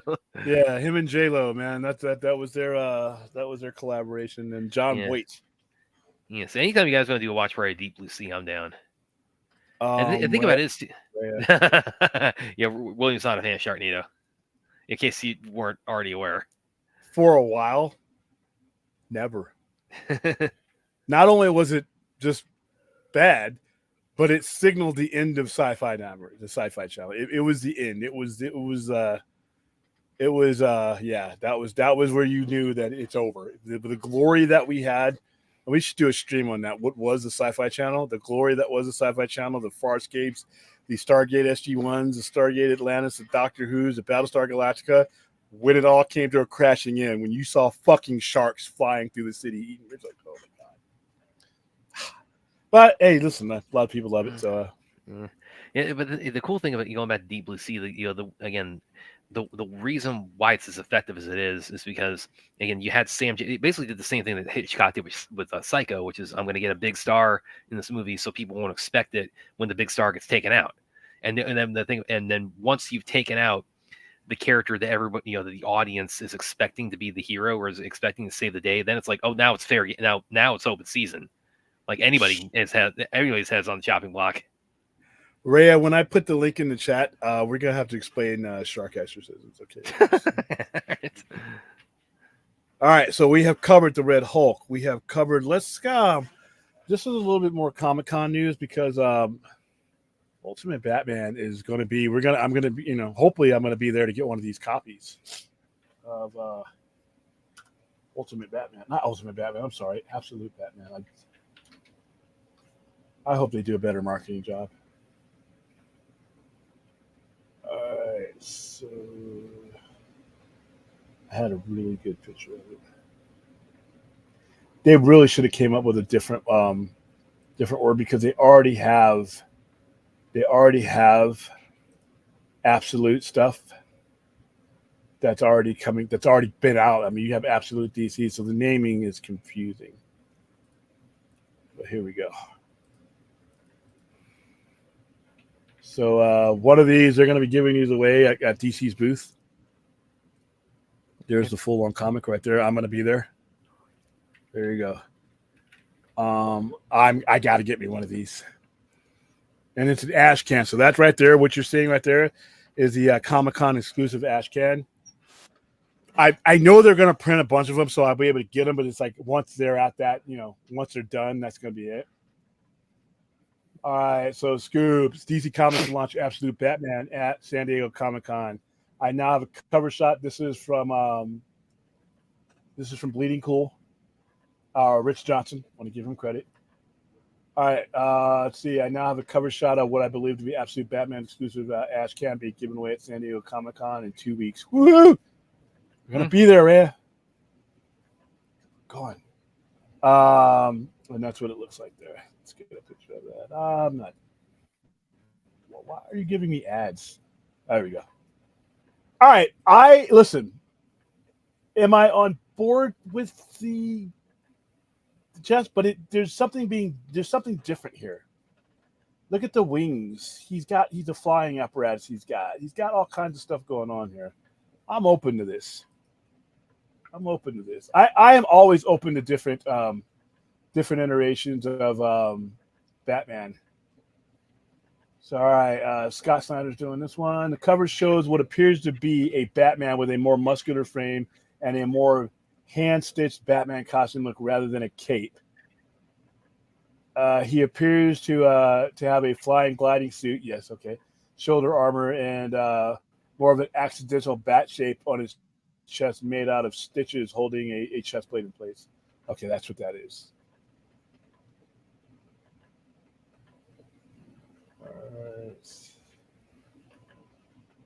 All right. I've been gearing Scott said I've been gearing up, like I said on Twitter, for some big announcements 6 months. So I'm trying to lay kind of low this month, just enjoy the quiet and hang out with family and friends. Absolute Universe is intended to be more of a hands-off affair of Snyder's part, with the creators being given more carte blanche to achieve results closer to the all-star line with major A-list creators on board through its own shared continuity. So this whole thing is going to be cool.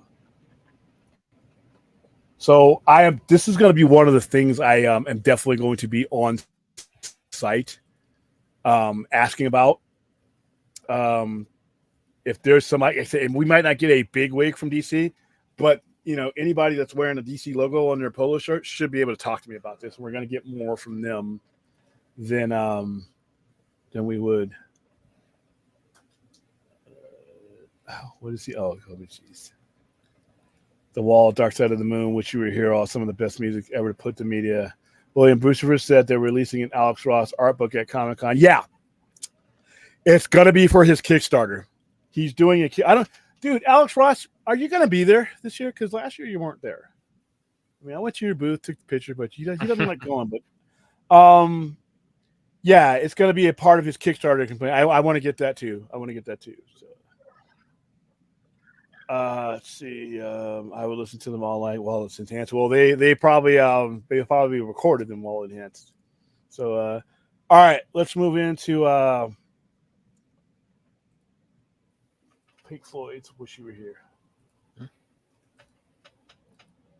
The famous title track being "Wish You Were Here," which is, like I said, a song. It's the whole album, like I said, is a tribute to Syd Barrett, who had an unfortunate drug episode that left him incapacitated for the rest of his life. I mean, he was still able to walk around on top, but he was never the same.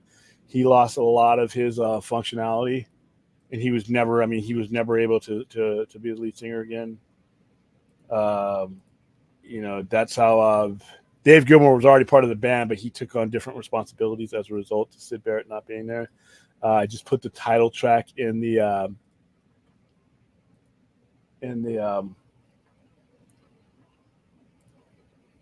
chat. All right, "Wish You Were Here" by Pink Floyd is the 9th studio album by the English rock band Pink Floyd, released. That was a 9th. Released on the 12th of September, 1975, through Harvest Records, the UK, and Columbia Records in the US. Their first for the label, based on material Pink Floyd composed while performing in Europe.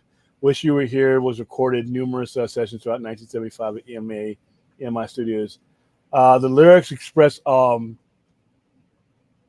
alteration and criticism of the music business. The bulk of the album is taken up by "Shine On, You Crazy Diamond," a 9-part tribute to Pink Floyd co-founder Syd Barrett, who had left 7 years earlier due to his deteriorating mental health, and that was because he was doing some stuff.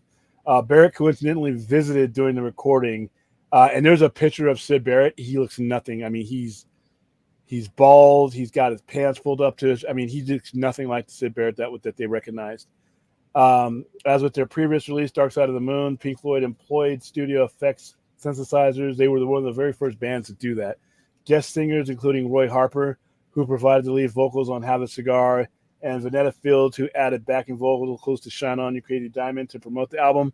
Pink Floyd released a double A-side, "Have a Cigar, Welcome to the Machine," one of the best songs that they've ever done.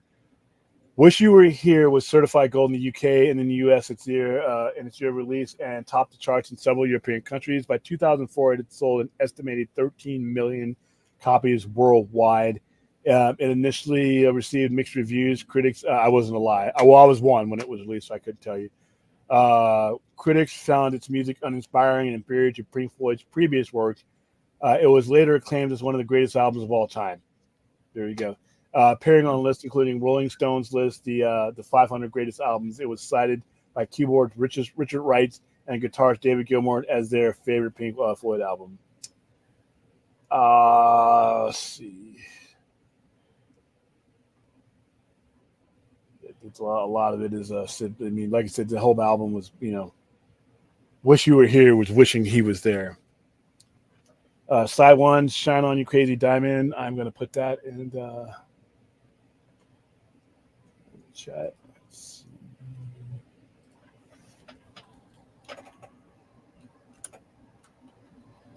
Thank God for YouTube Music. Because you can, I wish I could play these things. Fourth is asking if we have bad Tubi movie nights. I think it's good stuff on Tubi, man. What are you talking about? But there are some awful stuff on their side. Yeah. But yeah, I mean, we have bad. I mean, we have bad. We just did it. We just did a bad, one of the worst movies ever made watch party today. It's called Cat in the Hat. Although I think Brad secretly enjoyed it. No, I hope Vince I want to go back. I need to go back and watch the playback of it today. 'Cause Vince, you could make a great clip out of that. It's about halfway into the movie where it's like William basically gives the face I was giving for most of the movie, which is this Yeah, it was when the thing 1 and thing 2, they just creepy. This whole thing was just creepy. Well, it's creepy, but also again, the movie is just so overly kinetic. I mean, again, going in the wrong direction, by the way. yeah, exactly. I mean, it's everything that happens on screen. Like it happens, it's like that. So, yes, Cat in the Hat was awful. It was awful. Had you seen it before, Aaron? I know it's William's first time seeing it, and I'm sure it'll be the last. Exactly. Yeah, I'll get you timestamps for that one, Vince. The album cover of this, did I have it up? Oh, I thought I had it up, but the album cover for this is one of the most famous album covers ever released. It's a person shaking hands with a person who is on fire. And it's like, there are people who know this album cover that don't even know who Pink Floyd are, but they've seen this album cover.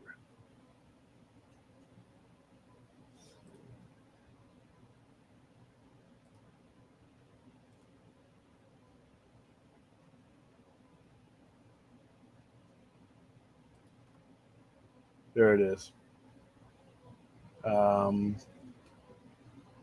The creative team, Hypnosis, used the album as a jumping-off point for the cover's concept. We discussed what the music feels to us, co-founder Storm Thurgerson, and so he did this. So after careful consideration, they surmised that what you were here was about absence. And it was. The two businessmen featured on the cover were inspired by a song from the record called Have a Cigar. The song was a slight at industry heads that the band felt had lost sight of the big picture in favor of making a quick buck. With the two men shaking on an empty dill with flames representing the feeling of being burned by others, the cover art sees the absence motif as well as accounted for. The stuntman, Ronnie Wandell and Danny Rogers, stuntmen Ronnie Wandell and Danny Rogers were shot by photographer Aubrey Powell, hey, no relation, at Warner Brothers Studios in Los Angeles as it was the mid-'70s. The creators shied away from the special effects and instead opted to cover one stuntman in a fireproof suit and set him ablaze. Though it proved to be a relatively safe endeavor, the fire did singe Rendell's mustache for a moment, promptly ending the shoot. Ooh, that sucks. The flames are blown back and ignite in a real mustache for an instant. To further drive home the feeling of absence, Thorgensen encased the album in a black shrink wrap that obscured the art until the buyer unwrapped it. Let's see. And there it is. And that's the visualization. And when I put the link in there, you guys can see the video. When you see the video part of it, it's and this is the inside cover of it. That's the inside, the re-release. But yeah, this right here is one of the most famous album covers that I can remember. I remember this growing up when I was, before I became a Pink Floyd fan with The Wall. The Wall is what got me on that. Teacher, leave those kids alone. That's the first song I ever heard that I actually connected to Pink Floyd. And that was towards the end of their run. I mean, that album caused a lot of division in the band, and they were just about to break up. As a matter of fact, 2.5 years later, the band would break up. So here I come along, 6-year-old me, loving that fucking song. I ended up watching The Wall. I saw The Wall in the movies. The Wall, wow. If you have not seen The Wall by Pink Floyd, the visualization of it, you are missing out. We should watch that one day. Yeah, in fact, that's one of the things we got to put on the list. Dark Side of the Moon. That's a lot of people consider Dark Side of the Moon Pink Floyd's best album. I think it's The Wall, but I'm biased also because that's the album that I connected them with for the very first time. So, but Dark Side of the Moon, I love playing that with the Wizard of Oz, because I've done that. I've done drive-ins with that. I've done screenings with that where we sync up the Wizard of Oz with the third line roar with this, and it lines up. You'll have like the Lunatic is on the lawn, and then it's the Tin Man, and it just lines up perfectly. I don't know. Obviously I don't think it was meant to, but it's still cool. Donation for what? What are we doing?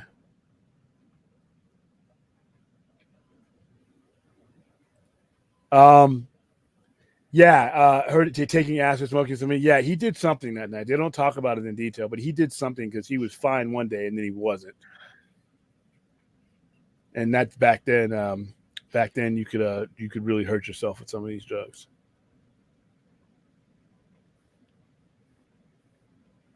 All right. So we have covered just about everything. Is there any big news on Comic-Con? And not that I saw.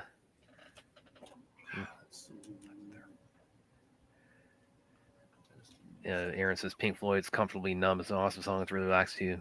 Yeah, I love that. Yeah. I love "Comfortably Numb." I love "Comfortably Numb." You know, I that's Roger Waters all the way through. I mean, I really love "Comfortably Numb." I love that whole album. Yeah. Aaron says she saw Cat in the Hat once before, and Vince says, "I was 19 when it came out. It wasn't the target audience. I'm not sure who outside of Chappie was the target audience was." Yeah, Chappie is the only person I've ever met who said they liked the Cat in the Hat movie. I think he's just yanking our chain too. Yeah, there's got to be. I mean, but yeah, that's. We're never playing that again, guys. Okay, despite this, he's joking around about. It's like, oh, we're gonna do a double watch party on that. No. That shit was hilarious. No, we're not there. All right, so I'm looking at no new news. I mean, obviously we know the Marvel panel is going to be at 6 p.m. We're going to be there for that. If we're going to try, between me, Ray, and I got to get with Phil, see if he wants in on it too. I want to be there for that. I want to be there, even if I'll probably end up, sacrificing most of Saturday, and then I got the trauma panel I got to go to later on that evening. So this is probably going to be the most ground I've ever covered at any convention, because it's not just ground covering for me. It's ground covering for the channel. This is going to be the first channel wide one, even though last year we were there. That wasn't a presentation. This is going to be different. This is going to be full on blown.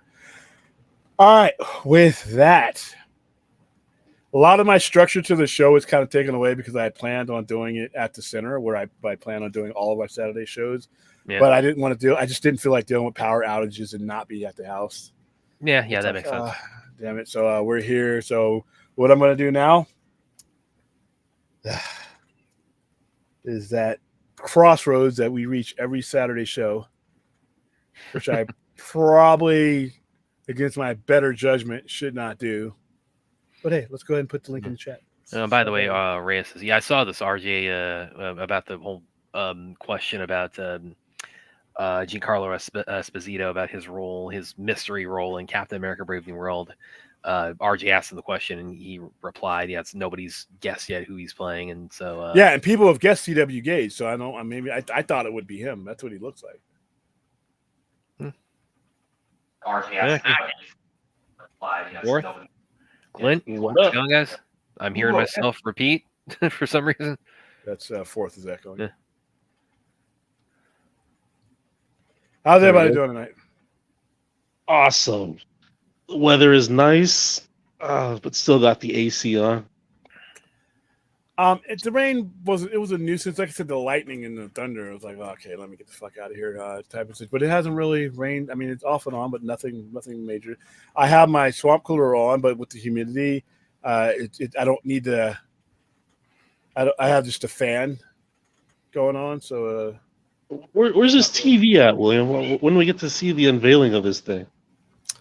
It's in an area I can't aim the camera because I don't. This camera for this one is affixed to the thing. I don't have my Terse camera, but we haven't seen your TV for it either. Oh, I've turned my check.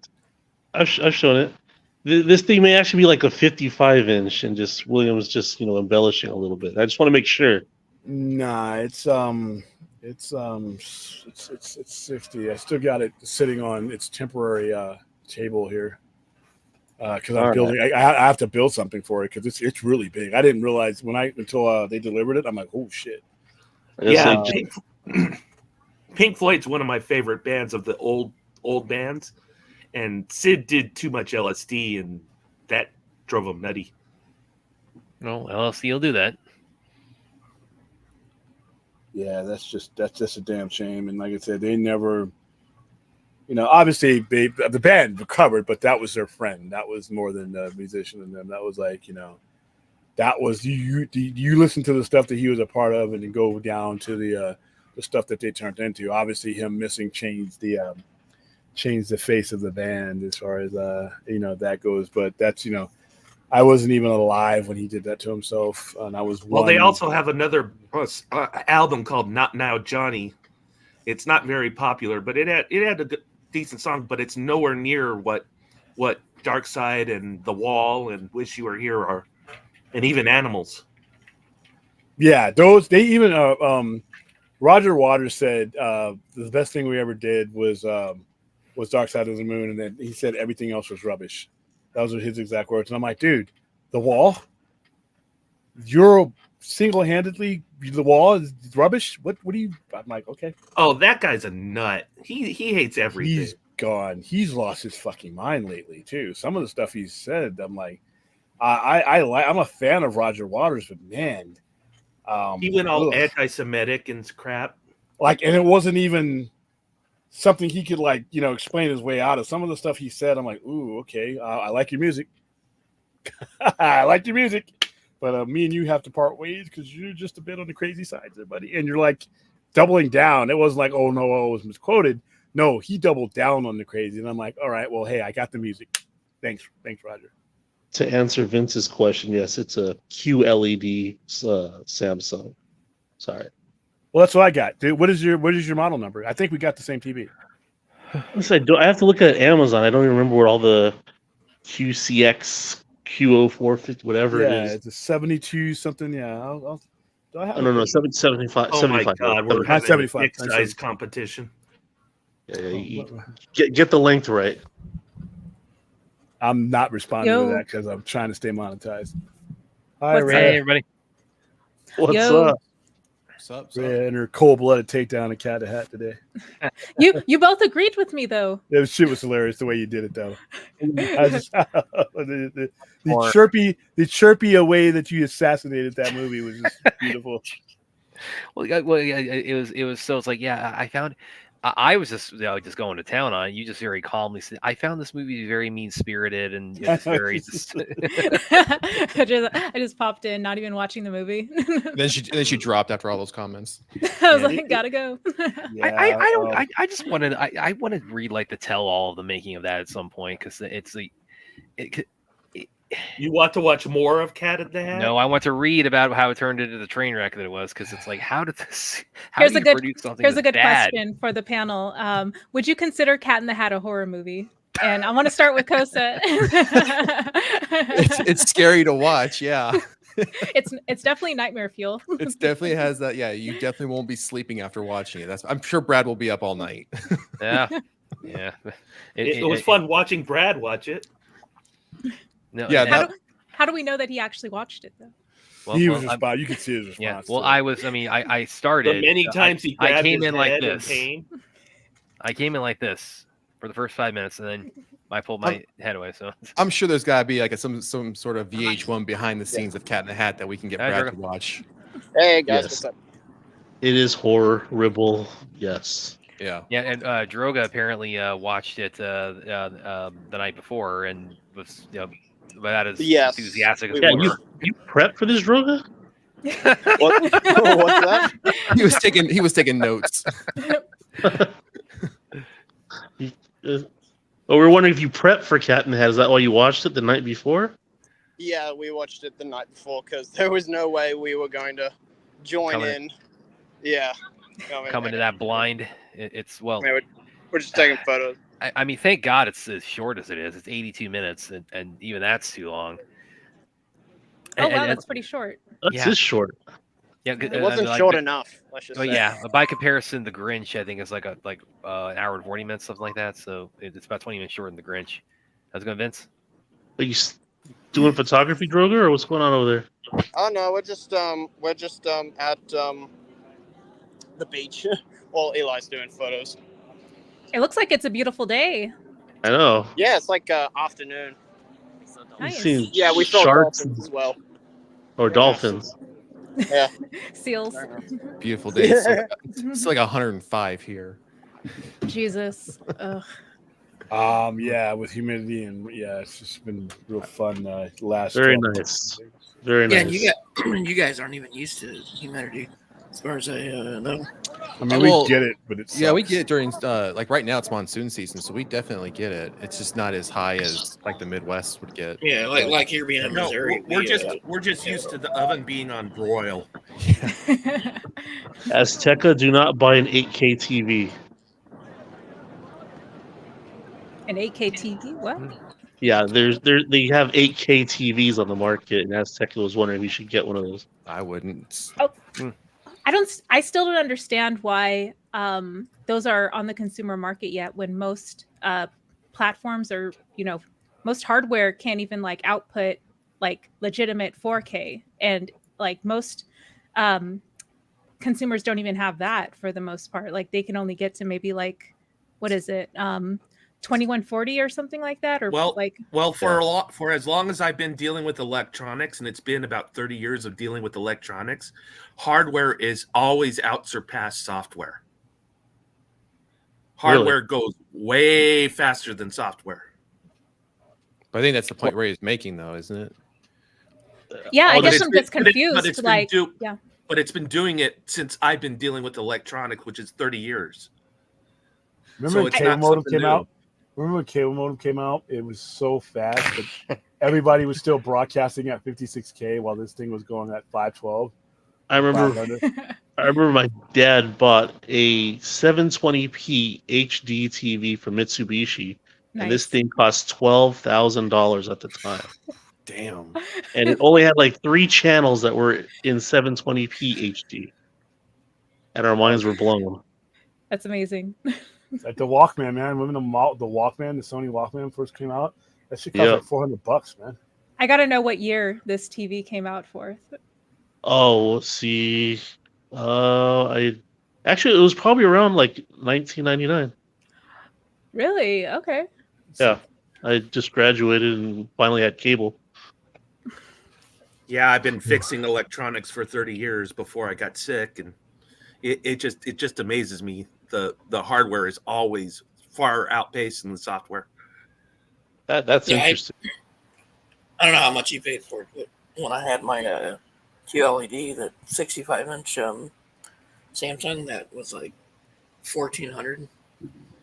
But I feel like I got my money's worth with like how good everything I've done.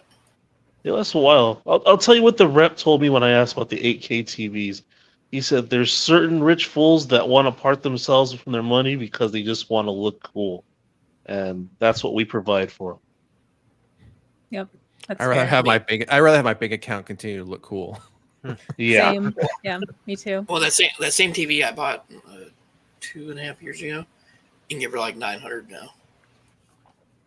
Yeah, I was curious because not only like the software aspect, but just like the fidelity aspect, like the human eye, like how much more detail between 4K and 8K could you really look at without it just being uncanny? Like with AI art, it's hyper realistic, but it's also very uncanny. So I'm wondering how much deeper into, the rabbit hole of visuals, 8K that and 2 onward extra can go. pixel an inch is going to make a difference.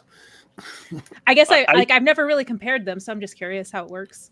It's usually double the amount of resolution per whatever your TV is what the true number is. So like to get true 1080p is 4K. To get true 4K, you need about 8K. But I could definitely see the difference with some of the new cameras that have come out that shoot 8K. It's just that where am I going to display this at? Yeah, but the higher the quality of the picture, especially when you talk about movies, doesn't necessarily always make the movie look good. Because we've seen a lot of people upscale, like some of the prequel Star Wars films, and even some of those. I mean, they look really bad when you try to upscale it to as realistic as possible. Upscaling, I think upscaling's gotten better, but when they're talking about upscaling digital in the traditional way, they would do like a big blow up of film, like a lot of old 70mm films were just 35mm prints blown up. Doesn't work with digital movies.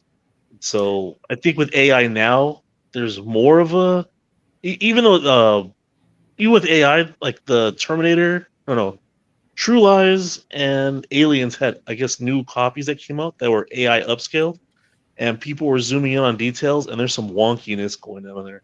Yeah. So, also, Kosa, to your point, I think that when you upscale films and media that was made in a period where technology and hardware was a lot, I guess, like not as advanced.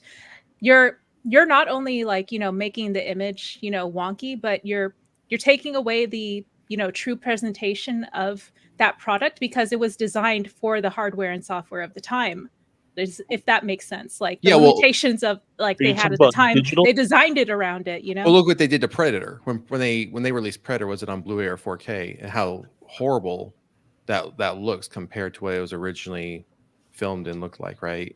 I mean, Yeah. that I'm using upscale, maybe that's a broad term, but even that advancement in trying to give it better quality didn't help it. I think many people turned away from that newer release and said, I want the original release and how it originally looked, right? It didn't look so washed out. And like even Arnold looked so like a wax character. And that doesn't add to There, the appeal of watching a movie that's now in 4K. there are some really terrible restorations, even where sometimes the movie changes color. Like I know I had a Reservoir Dogs that had like a cool color tone to it, and then they did a new release and had a warm color to it. It's really weird. But movies that are shot on 35 millimeter film, their true resolution is 4K. 35 millimeter is 4K by like nature, and when you get to like IMAX is 12K before you start losing quality on a blow up. I'm curious, have any of y'all ever watched a legitimate Laserdisc film? I'm like curious what that experience is like. Oh, I I think have. I remember. I It's been a remember. long time. I remember I had a teacher like in 5th grade who you know, played a couple for like educational purposes. And God, I wish I remember what they were called because I'm sure these things are this series was probably played in classrooms a lot. You know, growing up. But yeah, she played on my Laserdisc. Bill Nye the Science Guy. That was probably way later. No, we watched that for sure. That was great. I want to see if I can find it on YouTube. Actually, there was a couple of shows. There was this one where this guy he's going up river to buy a boat, and he has to, you know, and it's basically like to teach kids like math and things like that.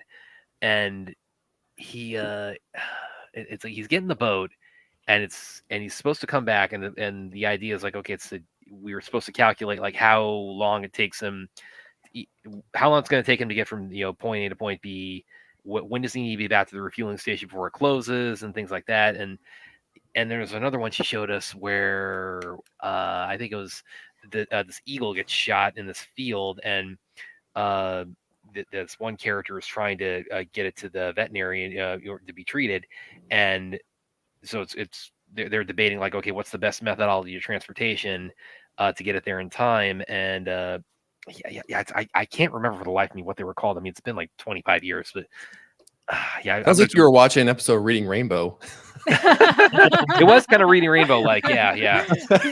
You sure LeVar wasn't there? Kind of. And it's funny you mentioned that because I know I mentioned on the show before, and I know this annoys William, that my introduction to LeVar Burton was not Star Trek; it was Reading Rainbow. That was mine. Same. I mean, that show started in what, the early 80s, like 82, 83. Like so well, and that was his. I mean, he was a producer because he's like a childhood literacy advocate. So he was very much a driving force behind that.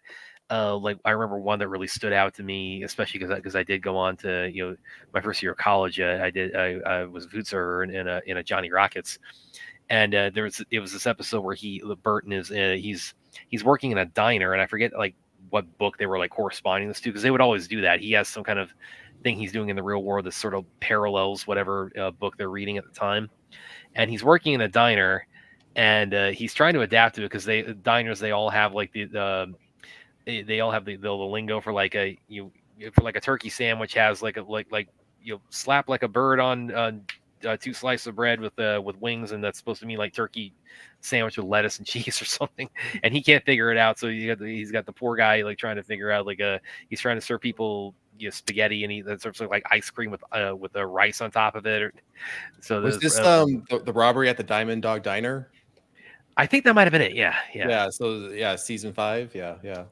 Yeah, that one always stood out to me because when his shift wraps up, he orders his own lunch and he's like, "Okay, I got this down now, and I'm gonna get it right." And he tries to order like a turkey sandwich and a potato or something, and he ends up getting like, you get a spaghetti sandwich with onions on it and Yeah, I a think side order of raisins. Yeah, I think that's the episode you're talking about. Yeah. Yeah, but it's been so long with those. I can't remember the title of any of them, but that first one that my fifth grade teacher in math class. That's the only time I can remember like watching anything on Laserdisc. And oh man, if I could just remember what it was called. Yeah, William, we were talking about has anyone watched anything on Laserdisc before? Yeah, so my dad had Laserdisc, and he used to go to the store in near Hacienda Heights, to California for those, and it was a whole video store of Laserdisc only, and so that's where we got all our rentals from. By the way, DU 7200, their fourth. That was the model number. I think you got. Oh, okay. I got to look at my Amazon order. I think like many. I think like much older media, their Laserdiscs are probably more collectible now too. Like they weren't around long enough to. There's not very many. I have some at the store. There's not very many of them. Yeah, and it was a superior format, but it's the same thing with Betamax.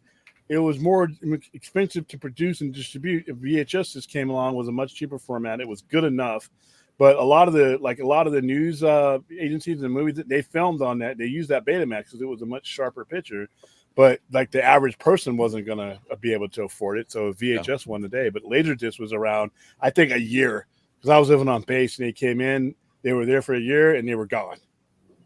Yeah, I've always had the latest electronics.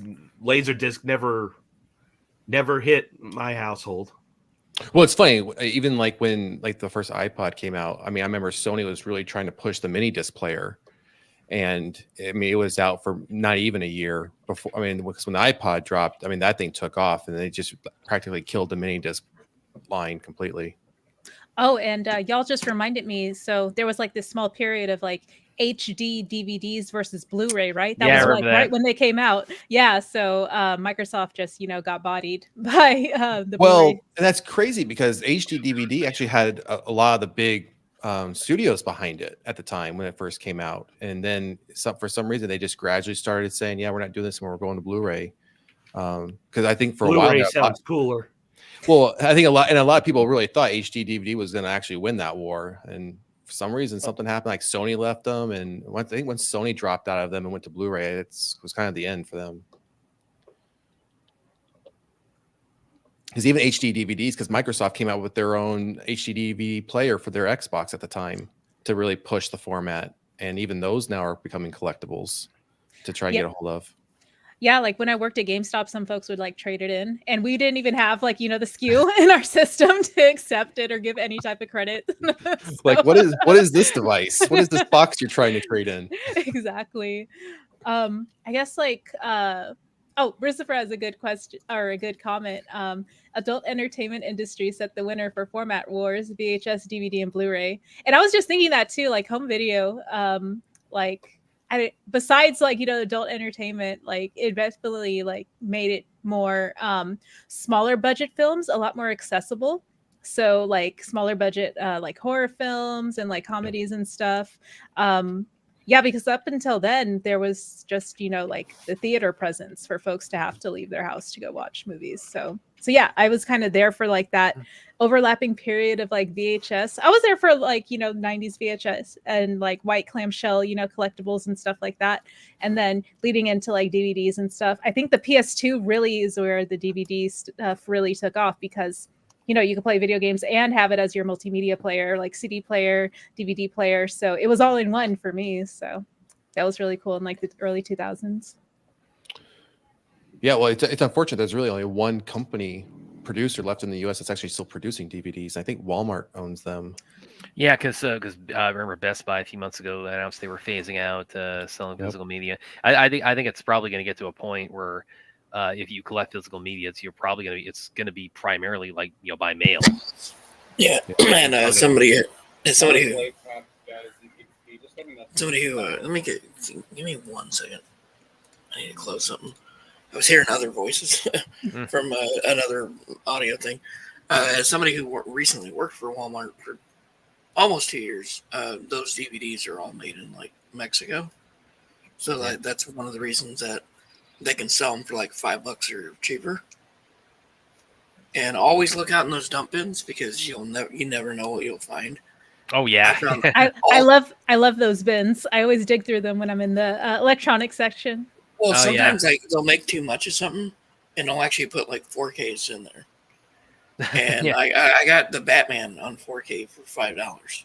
Well, sometimes that you'll find those ones in there. They're like the package ones where it has like 4 or 5 movies in one. Like I think I got one right over here. Let me see if I can find it real quick. Like Kickboxer 1 through 8. The raid 1 through 8. Well, The raid. they mislabeled. Okay, I'll be right back. They mislabeled the Blu-ray ones that I found in there.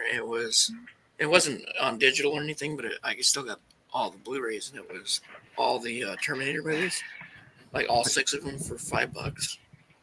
They got the 99-cent spin. Raid 1 and 2. I wasn't gonna pass all the Terminator movies up for $5. You know. Yeah. See, there you I got go. both of these the day they came out.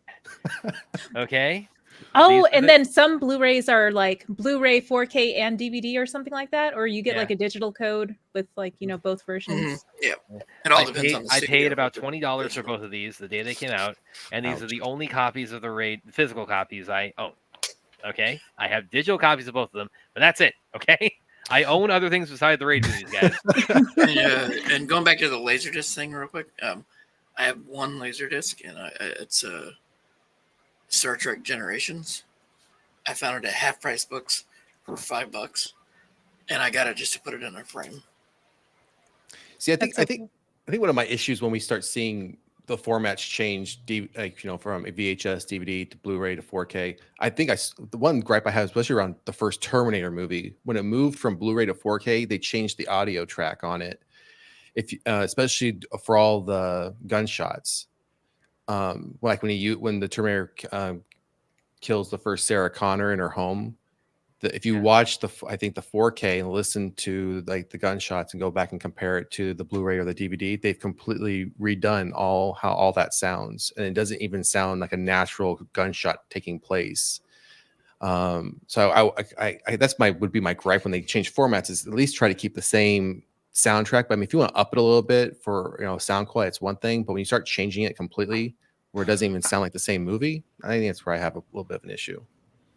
No, same. Like for whatever like licensing issues for the re-release or whatever, just like don't do it at all. If like you can't have like the full product. Exactly. Yeah, this is the kind of what I was talking about earlier with like finding so you'll find occasionally like really hit the jackpot in those Walmart bins. I got this a couple months ago in there. I don't know if anyone's seen this. Ooh, Terror times 10. Yeah, it's 10 like horror 10 movies? horror movies. Yeah, it's got specifically, it's got Cabin in the Woods, It Follows, You're Next, The Possession, Cabin Fever. Oh, so you got a lot of good movies in that. The Some Last bangers. Exorcism, Sinister, The Haunting in Connecticut, Leatherface, and The Descent. Wow. How much was that for? I don't know. It's been a while since I don't think I probably paid more than $10 for it. Well, that's $1 movie, man. And those movies, you got some bangers in that, so that's definitely worth it. That's why I jumped out. Like, oh man, there's some awesome ones here. I'm getting this. Yeah, to answer your question, William, it's a Samsung Q60C. So mine's a later model. Yeah, it's one of the lesser ones that they started to downsize the quality because they were making too good of TVs, and they had to cut backs and setbacks, and that's how you got what you got. So Williams is bigger than yours. No, right? my model, mine's a better TV. It's better than yours, Forth. Sorry, man. Some of us have to run so others can crawl. Yeah, well, you stay down there crawling there, buddy. I'll enjoy this beautiful picture. Just kidding. Rhea. So, we're gonna be like dead tired on Friday and Saturday, right? Oh, I'm gonna be like dead tired because I'm flying in Tuesday and I'm helping my exhibitor set up, and I'm gonna be up and around like, so I'm gonna be 2 days in by the time Friday rolls around. Ray is like, what's this wheat business? I'm put a supposed to be a spring chicken.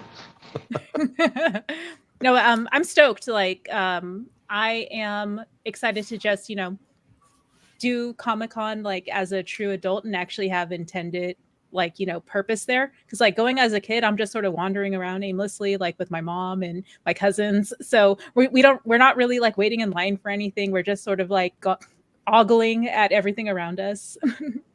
So Yeah, Those- it's like the me one last year. The one time I went to the San Diego one, I saw the I don't know what's his name, the Flash actor. What's his name? Which one? Ezra Oh, Miller? sorry. Sorry, there's multiple Flash actors. The TV one. Grant Gustin.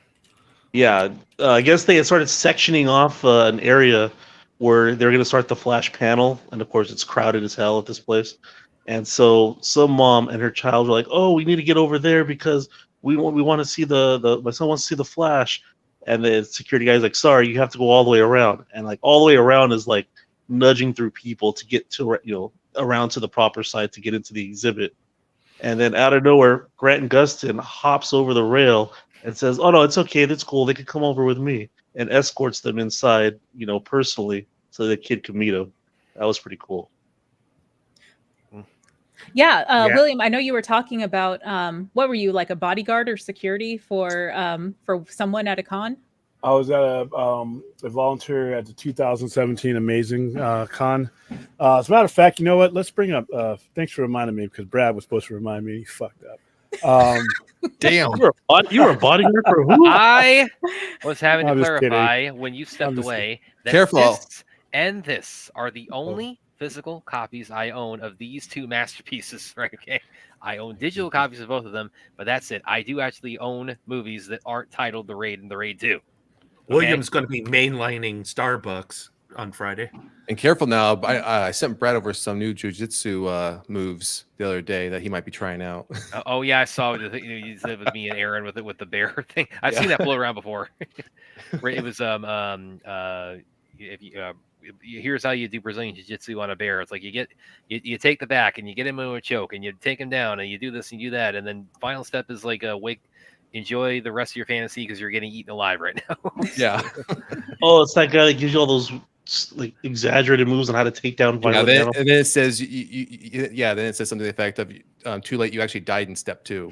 You didn't even make it. It's like, look at the twinkling of the North Star. It'll comfort you as you die lost in the woods. Yeah. This is what Aaron was saying about the bear attack one. Yeah. I was 2017. We were. It was when Stan Lee, Tom McFarlane, all of them were here, and they didn't have enough volunteers of a certain size to keep fans away from, and they didn't have like ropes and anything for some of them, and it was. Did you have to roll initiative, William? D&D reference. I'm not big at these. I'm more of a Magic Gathering guy. No, but I had to shove a lot of people out of the way. I had to give a lot of people a hard, polite shove because They didn't count on William being the biggest fan there. well, Literally the size, and figuratively. the size difference was considerable, and that was the point. That was what they wanted because you had a tiny little 94-year-old man that if somebody ran into him the wrong way unintentionally, he could fall and he could, be seriously injured. So that was their biggest worry. And he was walking around the convention on his own. He wasn't on his scooter or anything. So, he was standing up. So, but like I said, people see Stan Lee, they wanted to run up. A lot of these guys that are getting up there, people wanted to run up, so, and they had these other volunteers that were, like I said, like junior high sized, and it just, wasn't working out. Wait, so you were a bodyguard for Stan Lee? I don't know if I say bodyguard. We were interference. I'm Just looking say at the pictures right bodyguard. now. It sounds cooler. That's I don't need to sound cooler. Put that on your resume. I don't need a resume anymore. So, William, I was thinking with these watch parties, especially since I've been like running them on Twitch or whatever. Maybe I can get a request in. no. Oh wow. Wow. What is it? Go ahead. I'm just fucking. Either Predestination or Moon. I would prefer Predestination. Moon, I think, might go over people's heads, and if anybody spoils the, it's kind of like a Fight Club situation. If anybody spoils it, it might like ruin the movie. Well, I think when you watch the trailer for Moon, you kind of guess what it's going to be before you watch it. But they're both really good. You've never seen Predestination either, have you, Force. Yeah, but you just wrote No, I've never by seen comparing it to Fight Club. You wrote the sequels of Fight Club, but just don't talk about Fight Club. But you're forcing me to break by telling you not to talk about Fight Club. Rule You can't talk about Fight Club. Fight You're Club looking for a is sequel of not Fight Club don't by watch Fight comparing Club. anything to Fight Club, and you can't talk about Fight Club, but you were forcing me to break by telling you not to talk about Fight Club. Wait, William, you what don't do you like have Fight Club? I can't Yeah. stand that movie. Ooh, why? Wow. What? Okay. It's long, it's boring, and it's pointless. Like, just Wow. kidding. That was very Dang. blunt, man. Oh, what a take. I saw Oh. that shit in the movies too. Predestination is actually it's a pretty interesting movie, but it's definitely one you got to pay attention to. Otherwise, you're gonna get lost pretty quick. Oh, that might fly over us in the watch party because we'll be Yeah, talking. you know, you gotta. It's like watching Memento. It's not nearly to that extreme, no. But it's still a good movie. I mean, it has Ethan Hawke in it. It's still pretty good. Yeah, I really love that movie. Oh, William, I wanted to ask, where are you meeting William Shatner at? Or where are you gonna like go get in line and to meet him? At Were the you Rio. harassing him at? Oh, sorry, what? At the Rio. Okay, in Vegas. Yeah, Gotcha. at the yeah. Oh yeah, he won't be in Comic-Con, but he'll be the following week. He'll be at a Star Trek convention so I'll be meeting him on Sunday. Should we warn Mr. Shatner? I will not be the weirdest person that man has ever ran into in his timeline. Well, Hey, apparently, well, okay. Well, I mean, are there like well-known like horror stories of him running into people at cons? People, not that I ever hear. People are pretty much you're wowed. Most people who are into Star Trek, if you see William Shatner, you're pretty much at your best behavior. They don't have too many problems with him. Okay. I'm sure you guys You will might be need a chatting. bodyguard. You'll be chatting about Star Trek 5. Nah, William you'll probably Shatner. get like 2 seconds with them, take your picture, and they move you right on out. Somebody's got a question for you in the chat. Okay. Let's Who, me? see. Or Have you ever met George Takei? Really quick, like no, Oh, I've interviewed him. he'll be here. Nice. He'll be here, but I didn't. Sign they up don't for like his each other. I Yeah. hear. No, they don't like each other at all. Really, I wasn't aware of that. Nah, I think it's been he's since the TV show though. I think it's been for a while though. yeah, he's never really like It had a lot. It had to do with Oh, like. you know what my this William is David gonna, O'Hare. hold on. Oh, you said there was a question in the chat, Vince? Or was well, that yeah, from you? I can't. Yeah. I can't find. Can you point who was it? It's the last comment from The last comment. Rigo's. I Ever think been that's a in a new, Ever been in a fight, William? Yeah. Oh, I this story tried. again. It was a No. meme in the chat for a while. No, you're talking about the opening of school, but no, I try to stay out of all that stuff because like it's just things can get out of control real quick, and you don't know your strength until you hit somebody, and then it's the consequences are more than I feel like paying these days. So I try to avoid all that stuff. Yeah, I think. Let's I say think that last William comment- let's just say William ended some guy's entire family tree by stomping his nut. Nah, I'm pretty sure he's fine because, like I said, that was back when we were kids. So I don't think he was. Aaron I says, think the last fight I got into was in high school. Yeah, I mean, we just yeah. You really stomped that poor guy's nuts, William? You can't get away from that guy, can you? I'm just saying, I can imagine like a Back to the Future, like an alternate future where this guy is enjoying like his future son, and he starts fading away because in our present timeline, you're kicking him in the nuts. He's like watching that picture like slowly disappear on Family Yeah, Photo. yeah. Believe it or not, the testes can take it. Don't worry. Bill and George hate each other's guts. You know, this is also probably going to annoy William because because when I describe like my intro to like various like Star Trek cast members or people associated with other properties, and he annoys him. It's like, oh, I discovered him through this. I discovered him through this. As with George Takei, is anybody here familiar? It was a Nickelodeon show. It's called Space Cases. No. I heard of it, never saw it. It was basically kind of like a Nickelodeon kind of version of Star Trek, and Takei was on there as he was just some kind of alien general on there, and that was my intro to George. Was basically Star Trek for kids. Ah. I know that the Oh, sorry. Go ahead. Well, it was kind of anybody maybe not familiar immediately. It was the show Walter Jones. Everybody kind of remembers him as the first Black Ranger on Power Rangers. He was he went on to do that after Power Rangers. Oh, I know that him, the Red Ranger, and the Yellow Ranger, they kind of teamed up and left Power Rangers and then Yeah. tried to make a show together, but it didn't get picked up, I think. Yeah.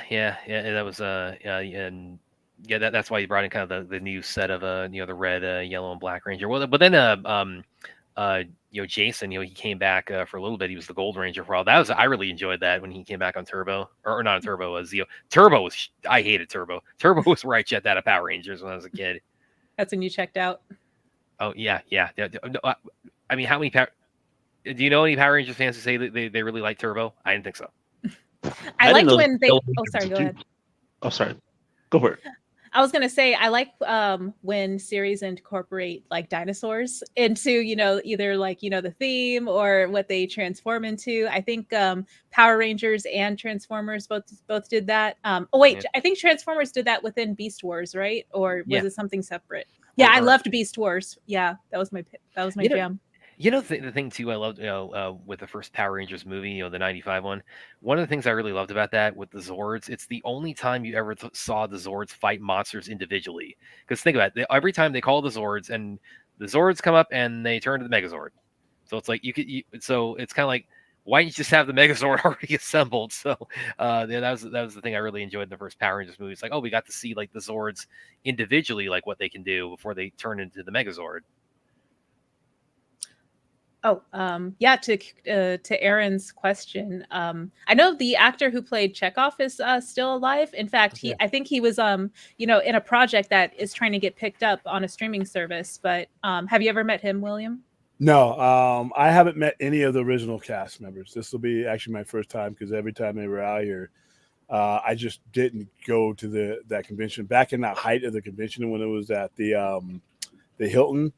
It was super expensive, and I just never went. And like I said, as these guys start dying off, like Walter Koenig and George Takei and Shatner are the only bridge crew that are still left. So now it's like really important. I thought you dated a whore in high school. I mean, one lucky man, right? Damn. Yeah. So this will be the first of this crew. I've met members of other crews like Voyager crews, people like that, but this will be the first. By the way, I'm gonna pull this up again too because I was showing some of the pictures the other night from when I went to Tampa Comic Con. This is my favorite cosplayer I have ever come across. So keep talking. I'm gonna come find the picture and pull it up.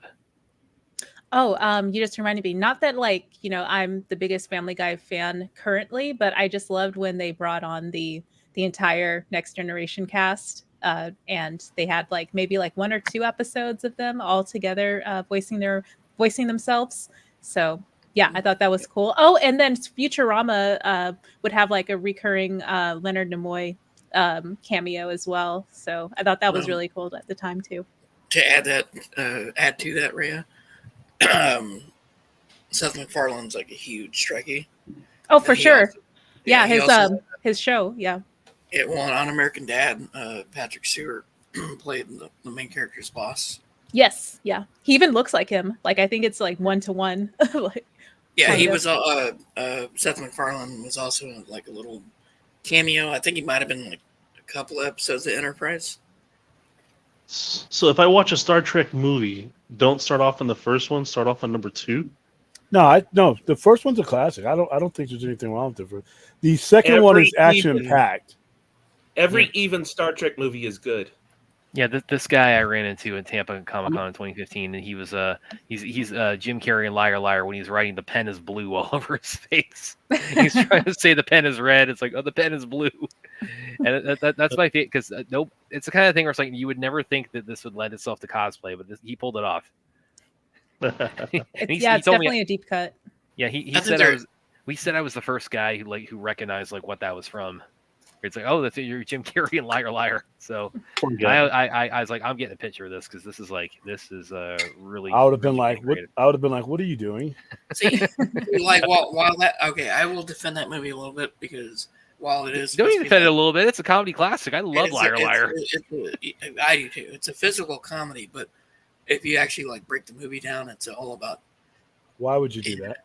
His all about his relationship with his son. Yeah, I would have went to this guy and been like, "Oh, American Psycho! I love that movie." William would have been escorting that guy out of the building. It's not Dumb and Dumber. Yeah, it's not Dumb and Dumber. Liar Liar has like a very sentimental. It's like Mrs. Doubtfire. It's all about family Yeah, and stuff. but it's also again, it's I mean, everybody can just relate in that situation. It's like what this would be like if you just had to like you couldn't tell any like what you can't like when you cut off somebody in traffic, like you have to shout back, "I'm an inconsiderate prick." So it's like yeah, a lot. That's probably my. Someone should clip that. Liar, liar. Can you clip that, Vince? I'm sure I can. But Yeah, you can, but it doesn't mean you should. Will I? 2 hours, 49 minutes, 13 seconds. Clint or Vince. No, there's a don't do timestamp for you. Whenever Brad's like, "I hate this movie," why do you hate this movie, Brad? Because I'm an inconsiderate prick. I tell them quit giving people the bait because they will bait you out, and next thing you know, we're doing a watch party for all the stuff you hate. Oh, you revel in Brad's Wow, misery. is that What- breaking news? But really, No. wouldn't Liar Liar really just be based on the fact if you're asked the question, you can't lie? Not necessarily you just couldn't lie. Well, yeah, No. because Well, the fact that he was a lawyer in it is.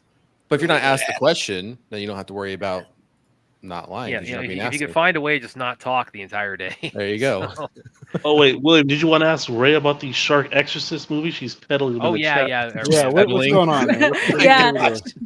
Yeah, so this is one of those just like under the radar movies that I saw a review on YouTube, and they did the little synopsis and clips and stuff. But basically, it's basically a bunch of vignettes of different residents of this town where a demonic shark is sort of like what is the word?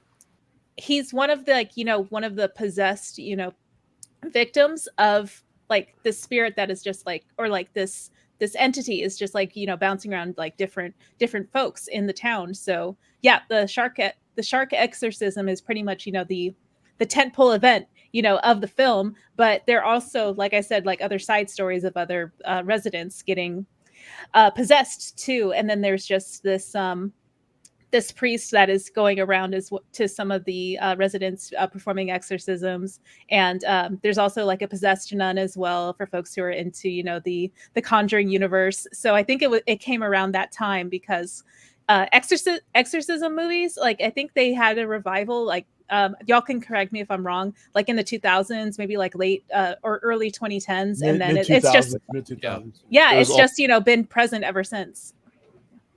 That's So, yeah. I hope Tubi never changes. I hope they don't like.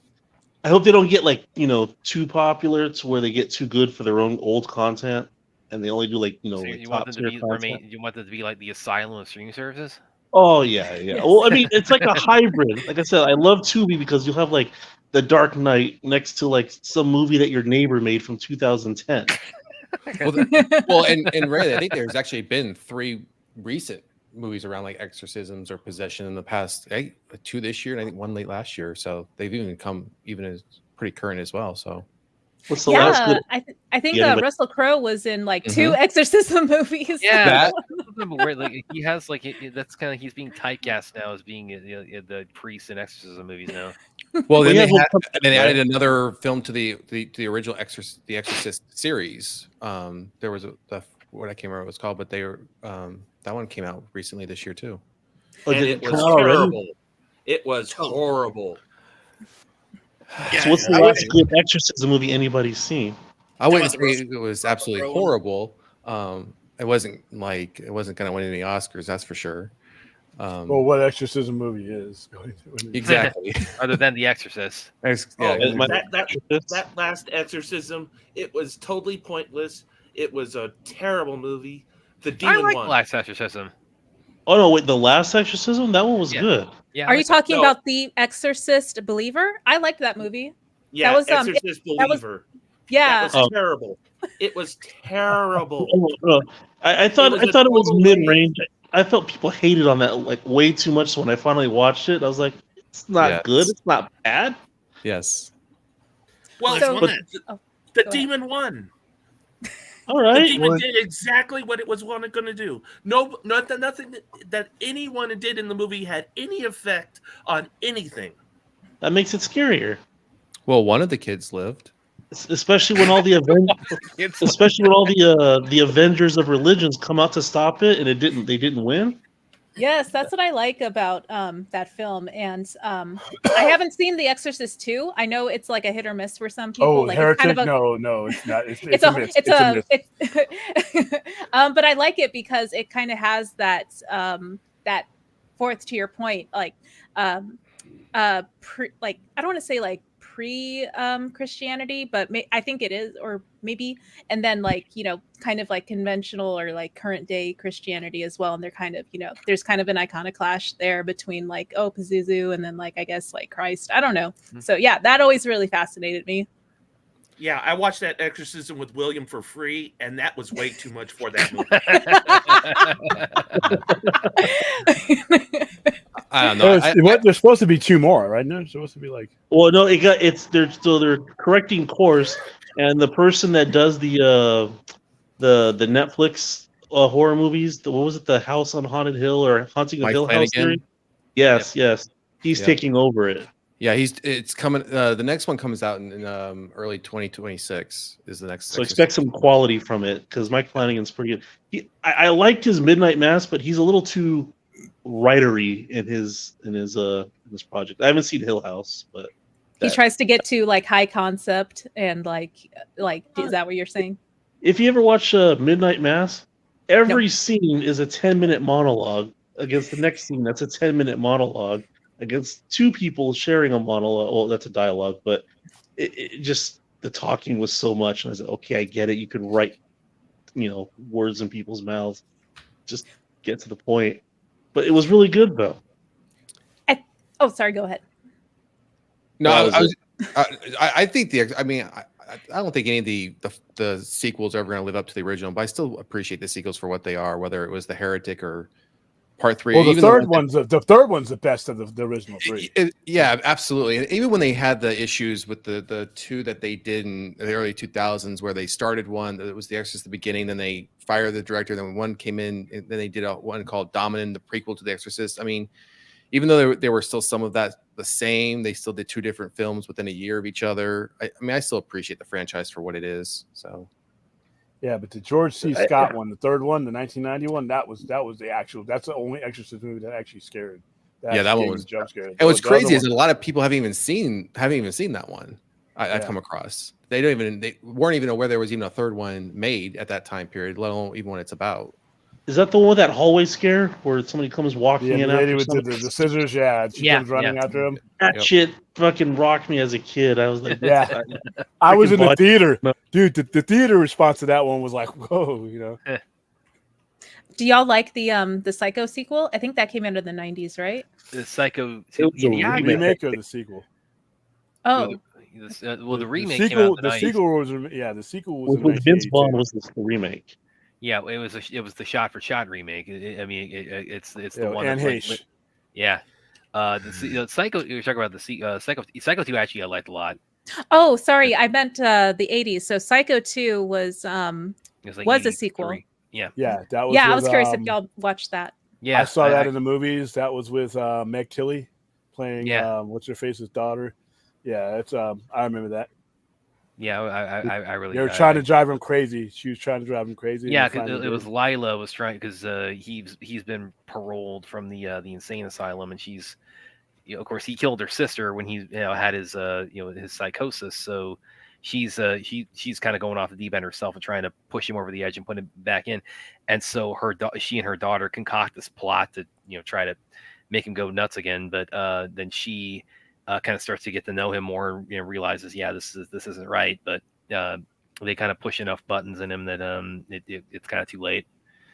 Yeah, her death scene in that one was perfect. Oh yeah, that death scene's an all timer. Speaking of, we were going to talk about transfers earlier for Blu-ray transfers. The Blu-ray for the first Psycho movie is probably the best, cleaned up old movie that I've seen. It's great. Yeah. That'd be a good one to do like a Halloween watch party for, be a Psycho, because I first saw that. I think I did like an AMC Hitchcock marathon. I was like 13, and I kind of had an awareness of Psycho because it's been spoofed and things.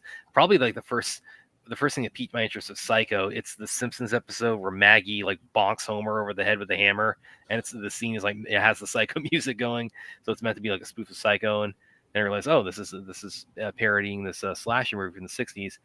And but I'm going in. I'm 13. I'm thinking, yeah, this is from the '60s. You know, this is it's gonna be it's gonna be fun, but it's not gonna like traumatize me. It's like, and I could take it. I showering like for the next week after that was like I really had to work on my courage to get in the shower after that.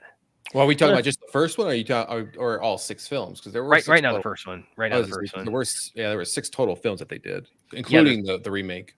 Yeah, this is the original 4. First. There was the original 4, and then there's the remake, and then they do.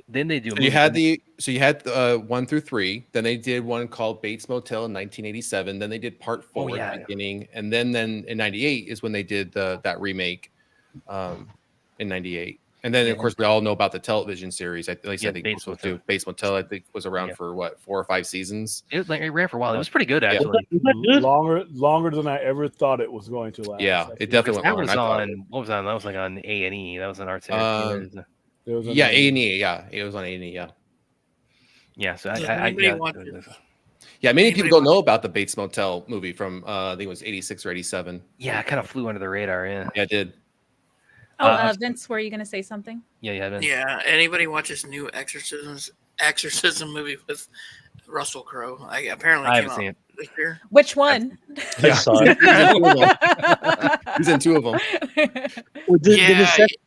He was in Believer, right? Well, I'm talking about the new one.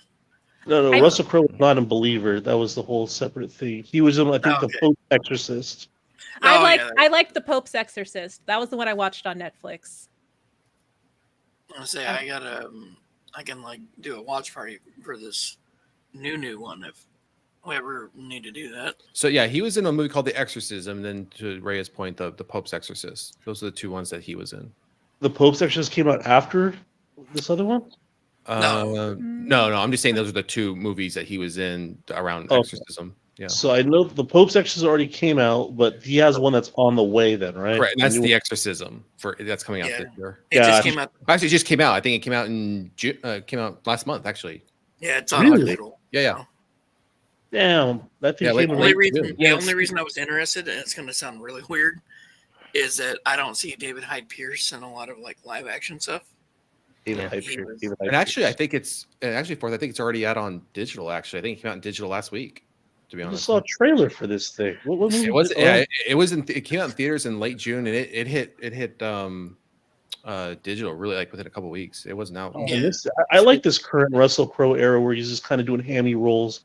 I mean, his little hammy role in Thor, but he had that Road Rage movie that was really bad, but fun to watch. Oh no, I like that actually. That was called Unhinged. I actually enjoyed that a lot. Yeah. You know what a courtesy tap is, man? It's when you just beat Thor like that.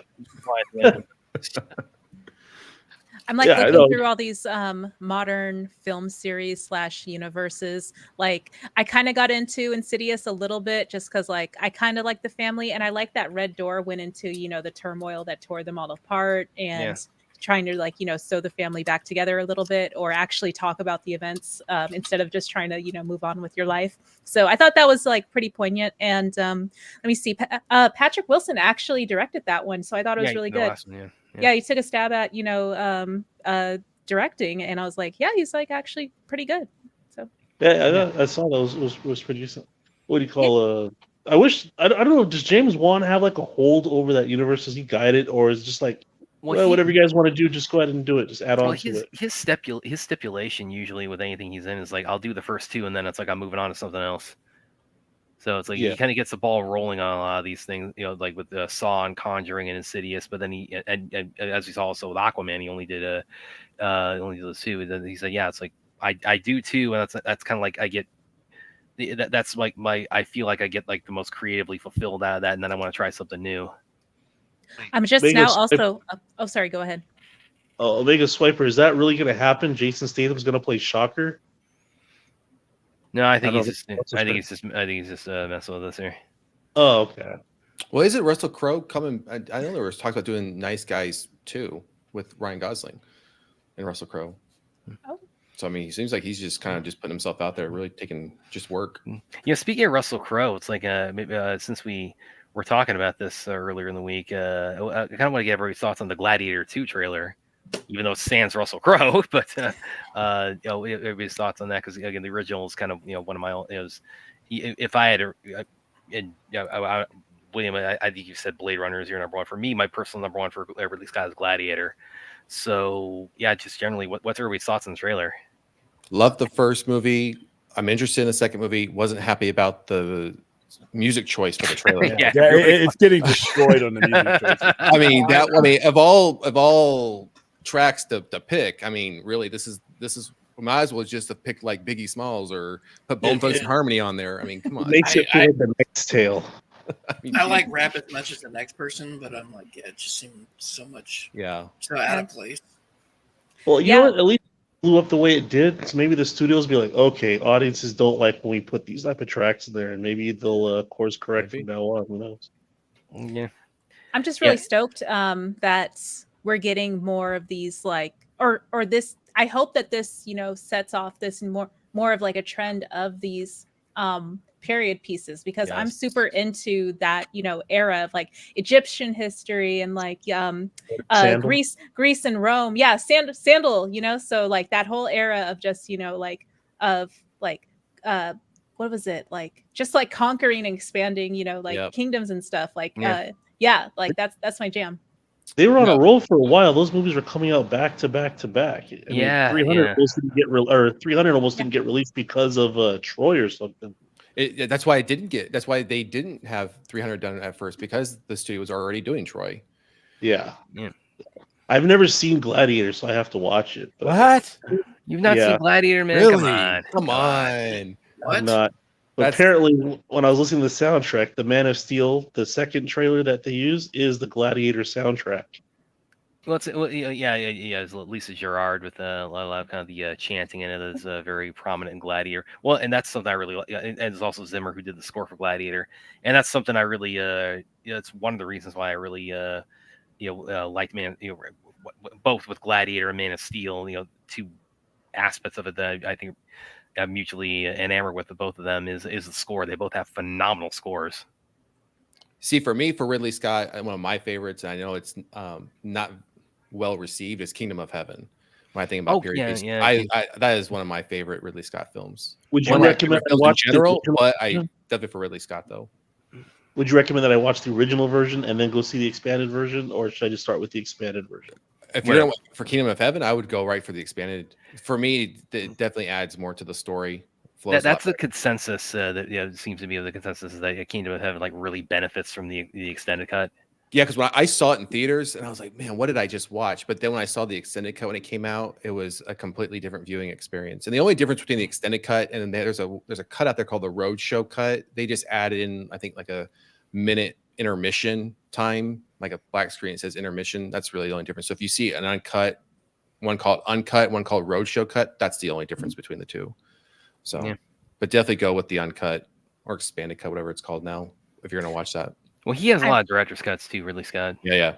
What was that, Rhea? Too many. Oh yeah. Too many. I was gonna say the whole like period of 60s and 70s sandal epics, like that was my jam, because in college, like, I studied film, and one of the electives, that's what they're called, was to go into this this class where we would just watch like specifically sandal epics, and I got to watch Spartacus, and I watched a couple of the Ray Harryhausen films as well, with the stop motion. Those were my favorite. Jason and the Argonauts and Clash of the Titans. So I thought you said it sounded like you're going to say you saw a couple of the Raid movies with that. That's what I meant. I can turn that joke. I could spin that joke out of anything. I'm not fully on this.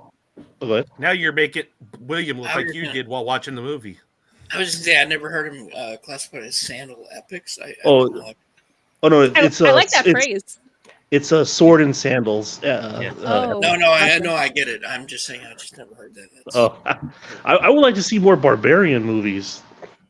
Like when I was watching that remake of Conan the Barbarian with Jason Momoa, I'm like, this isn't bad, but whatever, it flopped. But it's almost a horror movie, and like Jason Momoa was almost kind of like a Michael Myers type character, not in the sense that he stalks people, but every time he kills somebody, it's Yeah, some he clever kill. horrifically kills people every time he.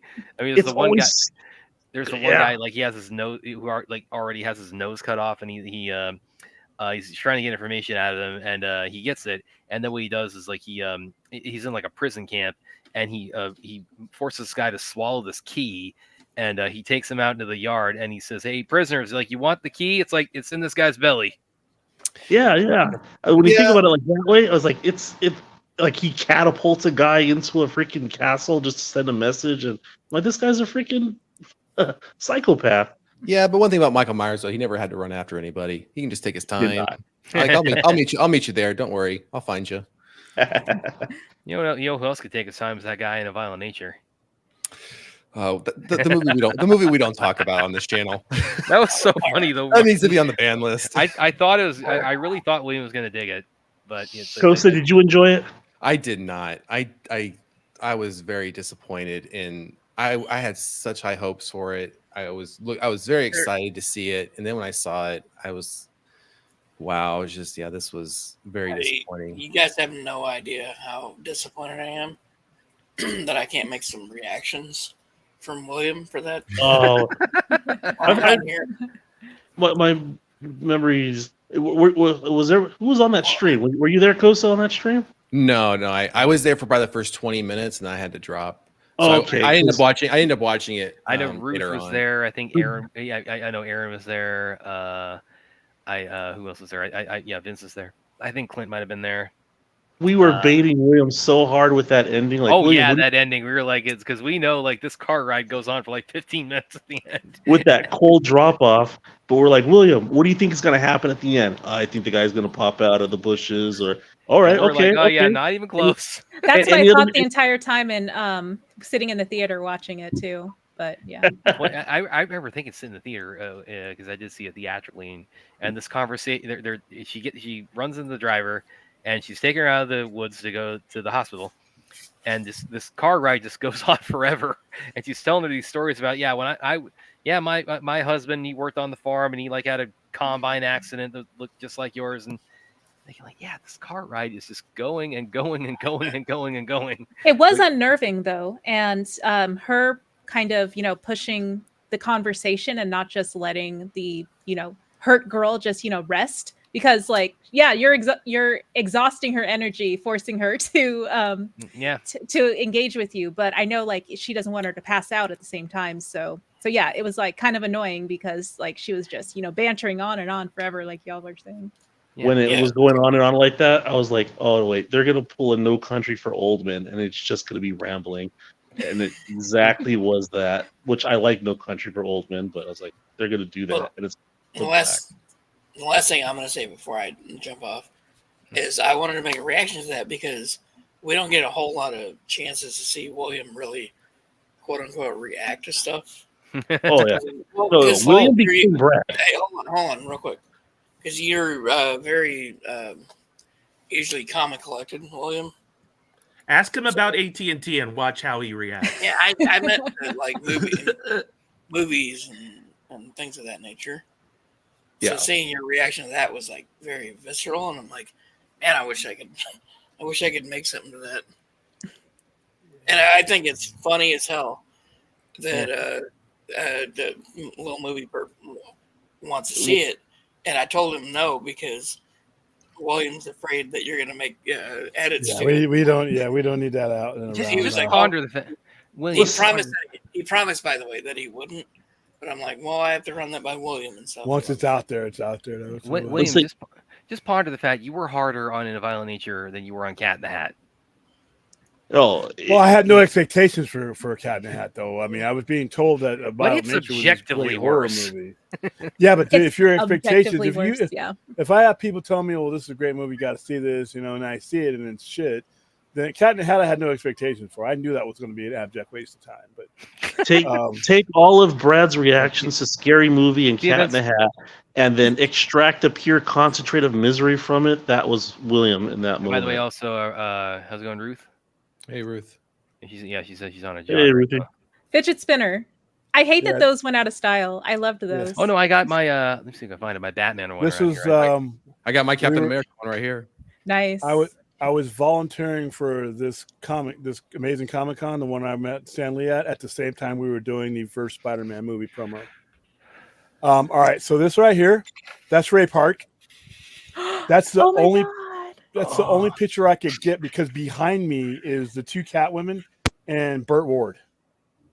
So you got distracted or what? No, I couldn't turn. I had to keep my I had to face the crowd because there was no partitions. So they were just running up. So I had to, so I just took a picture. I couldn't take a lot of pictures during this one because of what I was doing. I have some All right. colleagues that were actually able to meet Ray a couple of years ago at Star Wars Day over in London. So, and they said Ray's a pretty down to earth guy, and of course, he's phenomenal martial artist. This is Todd McFarlane. Yeah. The only reason I got this picture because I was taller than everybody in front of me. Stan Lee's behind me. We're getting through this crowd. Stan Lee's behind me. He was like, I think we were in physical contact with him, so we didn't lose him. We're heading to this stage. And this was so funny. I got, while I was on lunch break. While you're supposed to be protecting Stan, you were taking pictures. Well, I was basically running people over, and then we got him to that stage, and then that was the guy who was moderating the chat between him and Todd McFarlane. And then that's when I got back and was able to take another picture. But yeah, I wasn't able to do a lot as far as Dr. Fate cosplayers. Yeah. It's okay, Vince. Vince said it's like he was losing. Okay, so you see you later, man. Yeah, I was searching for these, but yeah, I did not take a lot of pictures of that day specifically because of what I was doing. So that's the only thing that sucked about that. Like I said, I got the picture of him. Did I ever show you guys that? I don't think you have, no. Hold on. Well, there's one I've of you in seen it. there. I've seen the picture of William and Stanley. Yeah, it's up. It's right when. Oh, this was cool. Can you guys still see this? Yeah. That is really cool. This is when we did the promo for Aquaman. That's me. Amber Turd. Yeah, it makes it look like that trident's like 25 feet tall.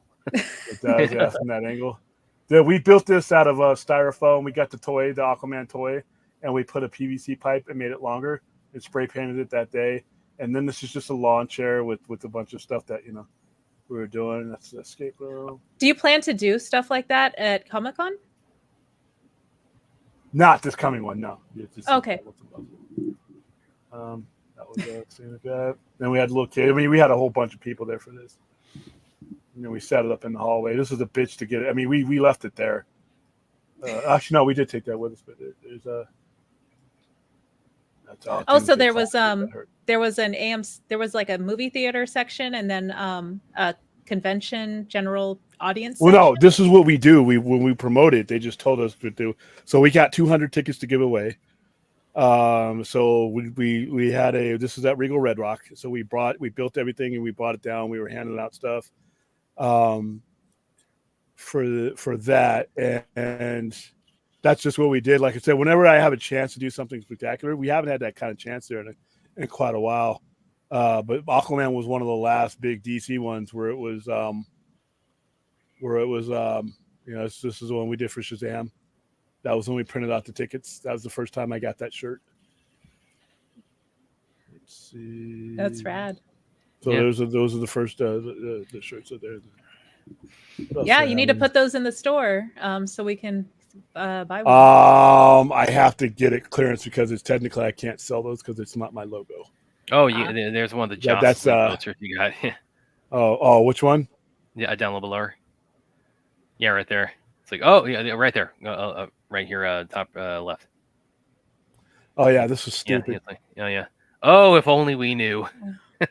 Well, this is a stupid promo. I mean, no, I knew as soon as I got that. No, I'm talking about I'm talking about if only we knew going into the movie. Oh, we were in for. Right around there, we started to have rumblings about what was going on, but nobody really wanted to believe it. Yeah. Because of the fact that this is a wrestling this is the first wrestling event we held out in this center. They've gotten bigger. Oh yeah, Plaza, yeah. Yep. Oh, yeah, I remember This that. was, we did bring this back. No, this was Oh. before we took it. This is before we took it with us. This is when we still were taking pictures of people who wanted to. This is a whole bunch. Man, I take a lot of pictures. Yeah, I need to start using my Instagram more. I'm just not that much of a picture taking guy. Well, most of the stuff I would sell. I mean, they'd see it on Instagram and they come down and they buy it. So that's what I'm not much of like a photo taker either because I'm like too like distracted and in the moment. But I want to try and do some more vlogging and photo taking at Comic-Con for sure. So yeah. This is the Penny. This is the It promo we did. What would get you to go down? Reach your hand into the sewer with Pennywise right there. And if you see, I got all it takes is a milkshake for William. Nah, it's a frappuccino. Frappuccino. That's all it takes, guys. Sure, why not? I love William's bad Photoshop. A frappuccino and a double cheeseburger. Triple cheeseburger. Triple. That sounds good. That's where the other patty went. We had the prize roll. That's the other patty went. Let's see what we had on here. We had a whole bunch of screens. This is for Joker. When we did for Joker, we gave away a crap ton of stuff for Joker. We gave about 100 tickets for Joker. Hell yeah! So, I can't express how big those fat burgers are. They're huge. Oh my god! Love it. Some of these movies were awful though. Oh, here we go. Oh, there it is. Yeah. Aww. Yeah, this is right after. So with that picture you saw me with the crowd and all that, we got up from here. As soon as I stood up, he stood up, and we waited through that crowd to. Why is that not in your intro promo? I don't know. Bad idea, man. Kind of crazy shit. Then I took it Yeah, again. you share there again. Yeah, because I was. I think he had. I forgot what happened, but I think it was Hundenberg. Something came up, and we. This was when we got all the stuff for the Star Wars section. Evil Dead. Have you ever met Bruce Campbell? No, I was set to meet. He was set to come out to the store. We were trying to get it again, and then he got burn notice, and that blew that up. Oh, for the strikes, right? Yeah, no, for burn notice, the TV show. The TV show. Oh, okay. Yeah. So what else is there? There's our button collection. This is when we were promoting this fucking awful movie. It's not bad. And you'll never. Come on. It's like okay, so yeah, are you? This is You'll the never first time even. we bought. You'll This is never when we even bought attempt Lloyd to say Kaufman the whole title correctly, though. The Fantabulous Adventures of Harley Quinn. Sorry. Pre-pandemic. Yeah, there you go. Exactly. Fantabulous Emancipation of One Harley Scott Quinn. for Squadcast, he would you. say it all the time when it was coming up on the podcast. think I said it wrong. The Fantabulous Emancipation of One Harley Quinn. Shitty movie. Yeah, my theater just said Harley Quinn, and that was it. This was right before the pandemic. This was that's Lloyd Kaufman, his wife, and then all the people in there. This was right before the pandemic fucked everything up. Great setup. Yeah. This is when we did our Jack the Ripper thing. We actually did that during COVID. This is the kind of shit that they were giving us for this movie, man. Inflatable hammers. Look at that. That's when you know you spend a lot of money. That's how you know they lost money on this movie. They did the same thing for the Suicide Squad. We got twice as much stuff for Suicide Squad. We need more Jack the Ripper films. We need another Jack the Ripper film. I haven't What seen was that the last one. one? Like From Hell? From Hell was the last one I remember. What happened to the that Isley movie? Brothers? There's a cardboard coaster with From Hell is an entertaining movie, but it's complete bullshit. But well, yeah, I agree. Here we go. So there's a little keychains. I still got some of those somewhere. There's a little keychains they meant. There's their baseball bat in their hand. Mila Jovovich. One of these days. We had people coming. They had, in order to get their tickets, we had you dressing up, and people came dressed up for the most part. This was right before COVID just ended everything. Yeah, because there was about a month. So we had we had a ton of these posters, man. I'm like, oh god, fucking horrible ass movie. Then we had the prize roll. Fire starters later on. I threw most of them away. Yeah, here you go. That's the original. So yeah, okay. Why is it that I can suffer through watch parties of Scary Movie and Meet the Spartans and Cat in the Hat, but William can't suffer through like one watch party of Birds of Prey? No, because of it's what Birds of Prey meant. To me, it's not the fact that it was a bad movie. That's not the first bad movie. If the price is right, he'll watch it. Well, that too. But here's the thing: it was what it meant. What it meant for DC. What it was meaning for DC at the time. And there's the premiere. We were at this movie.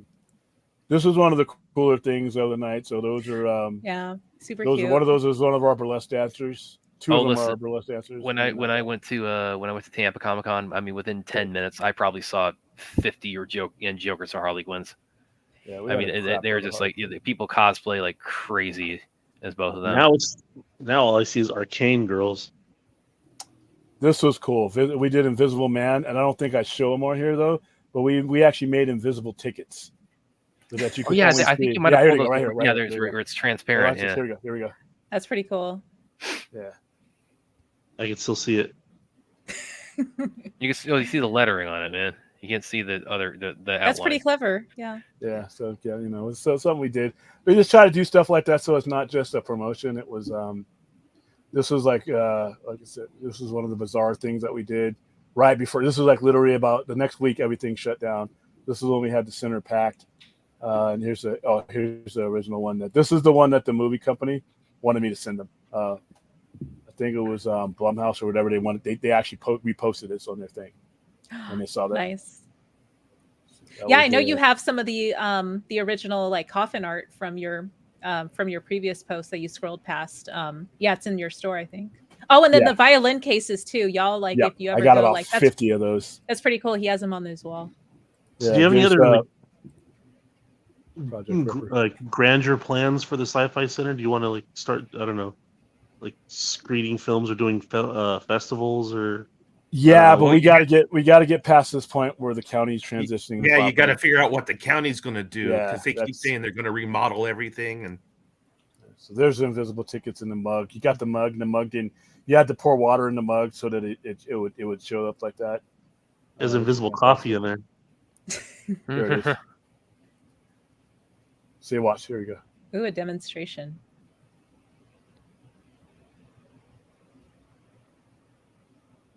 I don't know if this worked. Yeah, it did. Okay. I know when we did it on the thing. There we go. Oh, that's pretty Cool. good. And it was He's funny right because next to you. yeah, we had what we would do is they had this when you went on the screen. It actually said that, and they wanted us to keep a seat open so that we could scare people. That was the original date for Project Ripper, but obviously, if you look at 4/18/20, you kind of know what was happening then around then. Yeah, more invisible tickets. Let's see, flying monkeys. Don't ask. What else we got there? And you do promos for older films too, right? Or no? Yeah. Okay. Depends on what we have. Quiet Place Part 2, March 20th. Obviously, we know what's going on there. This is when we were prepping to do. We had given away a crap ton of tickets for this, and then they canceled the screen for a good reason, obviously. These are little $5 posters you can get. Are they going to give you any of those Deadpool Wolverine buckets, or you only get those at the theater? You got to get those at the theater. You got to buy them. They're super expensive. And you do have promo merch for that, right? Not yet. This is the first promo of the original Quiet Place, where they had to send in their promo without making a sound. So it was kind of so we got and you can't pimp any of your promo stuff out on your online on this channel. No, you cannot. You can't sell it. It has to be given away. This is when we were doing giveaways. I mean giveaways. Like contests. Yeah, but you got to. It's the shipping is the hard part. It's just the cost effectiveness of the shipping. This was when the pandemic first hit. We were doing all kinds of watch parties on Netflix. They were pretty popular too. Let's see. Oh, I was going to ask. So I know you have plans to interview Robert Meyer Burnett, but I was also curious if you knew that if other YouTubers like John Campea or Grace Randolph would be there, or Christian Harloff or blah blah blah. Christian Harloff, I don't think will be there. John Campea, I don't know if he's going to be there. Grace Randolph doesn't leave New York. This is okay. This is actually 2012. This is the night I went and saw Avengers at the Palms, opening night for Avengers, and they had a whole bunch of people there selling stuff. This was one of the people. This was they let me pose with both of the shields. They knew how ridiculous they looked, and they were having fun. So it was a fun night. What else is there? My first 2 wrestling belts, but I don't have those. William dressed were you dressed as Walter White, or what's going on there? I was just as William Powell. That's like Breaking Bad. Breaking Bad. Breaking Brad. Breaking Brad. We've already broken Brad. Broken me and put me Brad's back been together, broken. broken me again. What else We is haven't there? broken Brad. We've slightly bent him, but not broken yet. No, you. Yeah, these are some of the I don't cooler know. He's buckos. looking pretty broken on some of those watch parties. I want to get I mean, these I back. come. How am I not broken when I come on a watch party looking like this? Yeah. You went on the watch party. Yeah, else and you I got was there? doing this. The first thing he saw of me was like Cat in the Hat. Yeah, But you look oh, sorry, go ahead. But you look so happy in the thumbnail. Yeah, but it was a picture of me that had nothing to do with Cat in the Hat. That was plugged into Cat in the Hat. So But there was a cat and a hat and you. Oh.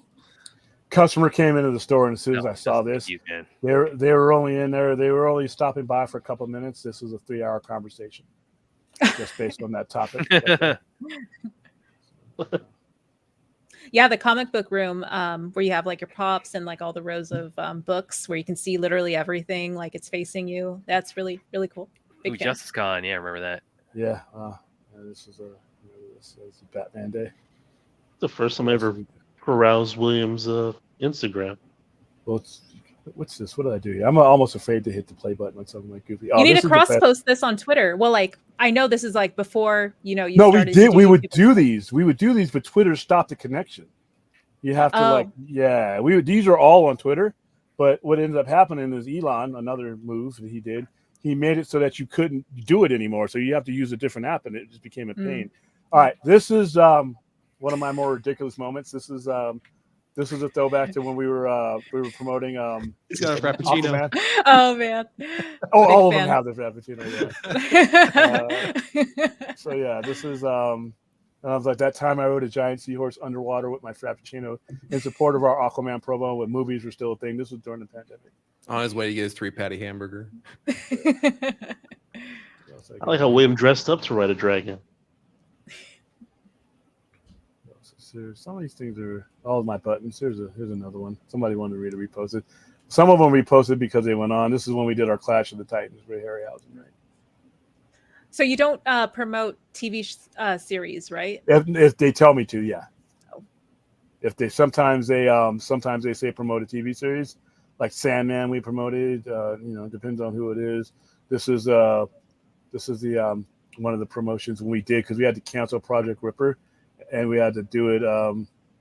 I mean, I guess Vince. I mean, I was crying inside, that's for sure. What's this? I'm afraid. Here's the promo.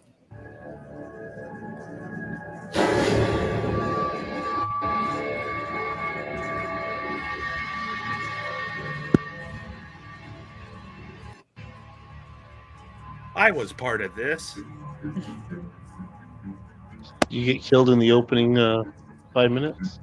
No. I sent everyone on wild goose chases because I had nothing to the plot.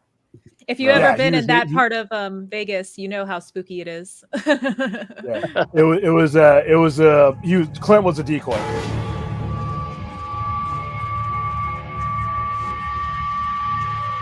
Yeah, we had a couple. We filmed a lot of this, and like I said, I did a lot of.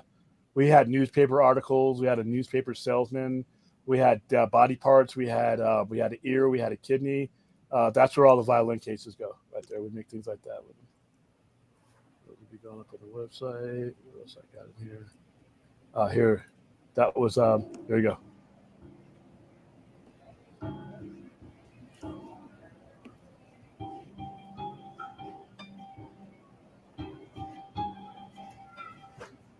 Yeah.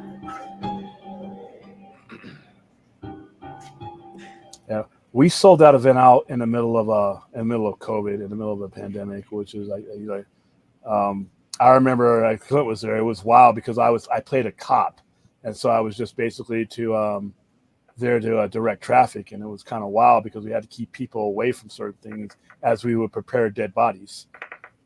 This is one of the guys. Yeah, he had his own nightstick to beat them with. Yep, it was plastic, but this was the day I got this, and he had just happened to be wearing that Green Lantern shirt, so I got that. Let's see, more. This is like I said, all the weapons from Project Ripper. We had a butcher room set up. I think some of the pictures are in here. Do you have pictures with Vince and Dave when they came to visit you separately? Dave, yeah. Vince, I dumped all the pictures of Vince. You're talking about Vince. Yeah. Stop this. This is when we were practicing for it. There's a Hearst. That's actually the car that the Hellbound they used, but they had the Hearst there for us in support of the event. What's this one? This is the other. That's the same thing. We had a couple of them. This was one. One we had the. Here we go. This is when we were just messing around. There was one where we had. Okay, so this is when we were trying to throw you off. Could it have been Jill the Ripper? So, because we had female suspects. These are the T-shirts we gave away. Everybody who participated got a T-shirt. Did y'all do like a murder mystery type of thing? You know how that's like. Oh, okay, cool. That's really cool. You had see. Okay, so now we're getting into the pictures and stuff. So that's my that's one of the hats that one of the butchers wore. That's the hat I wore. That's one of the knives. That's actually a real knife. That's my billy stick, my billy club. Let's see there. Okay, You got the axe, Willie? It's hot as fuck under this thing, dude. I had actually a white shirt that I had to take off, but it was too hot. What we did is behind me, as you can kind of see, we used every building in New Orleans Square. They lent us their spaces so that we could use them. So this is the Metro Police Department. This is actually where the event wrapped up, where you had to get your sticker. What you had to do is you had to find out. That's what she won. She was one of the winners. What you had to do is that's her prize. She won. She's the winner. And then you went for hell. So what ended up happening is we would set up clues. We would set up body part. We would set up everything, and you had to use the clues. You just couldn't guess. By the time it was over, you had to make your case. You had to take notes and everything. You had to make your case, and if your evidence lined up to the right guy, then you won. And that one girl won. So Can we hear your accent for your character? No, it was a California accent. So this was so each of the places we would set up as a butcher store. He was a butcher. He's wearing a leather apron. That was one of the props that we used. That was obviously one of the decoys, and he has a cleaver. That's a real cleaver. Behind him was the tavern. That was one of the doctors that we used. He was a decoy, and then that's the way it looked that night when we had the entire plaza decorated. And this is at the end when these are all of our suspects. And then we had them all lined up, and this is how everybody had to pick them. This is the leather apron. I actually made that out of just a regular cloth apron, paint, and sandpaper. Just sandpapered it. That's a 3D movie. That was awesome. But and we had a lot of these. Hold on. Let's see that one. So that's the full shirt. So it was a reflection. Same lady who makes my Shazam shirts did that one. A lot of fun. Just our drive-ins. This is when we started really doing the drive-ins big time because of the pandemic. You couldn't go anywhere. So we did Friday the 13th, part 3 in 3D, and we actually had the glasses out there. What else? Jaws 3D. No, we did good movies. This is my flag from OIF. It's actually got the wrong rank on it. That's pissed me off. I wasn't a Spec 4 at that time. I was already a sergeant. So.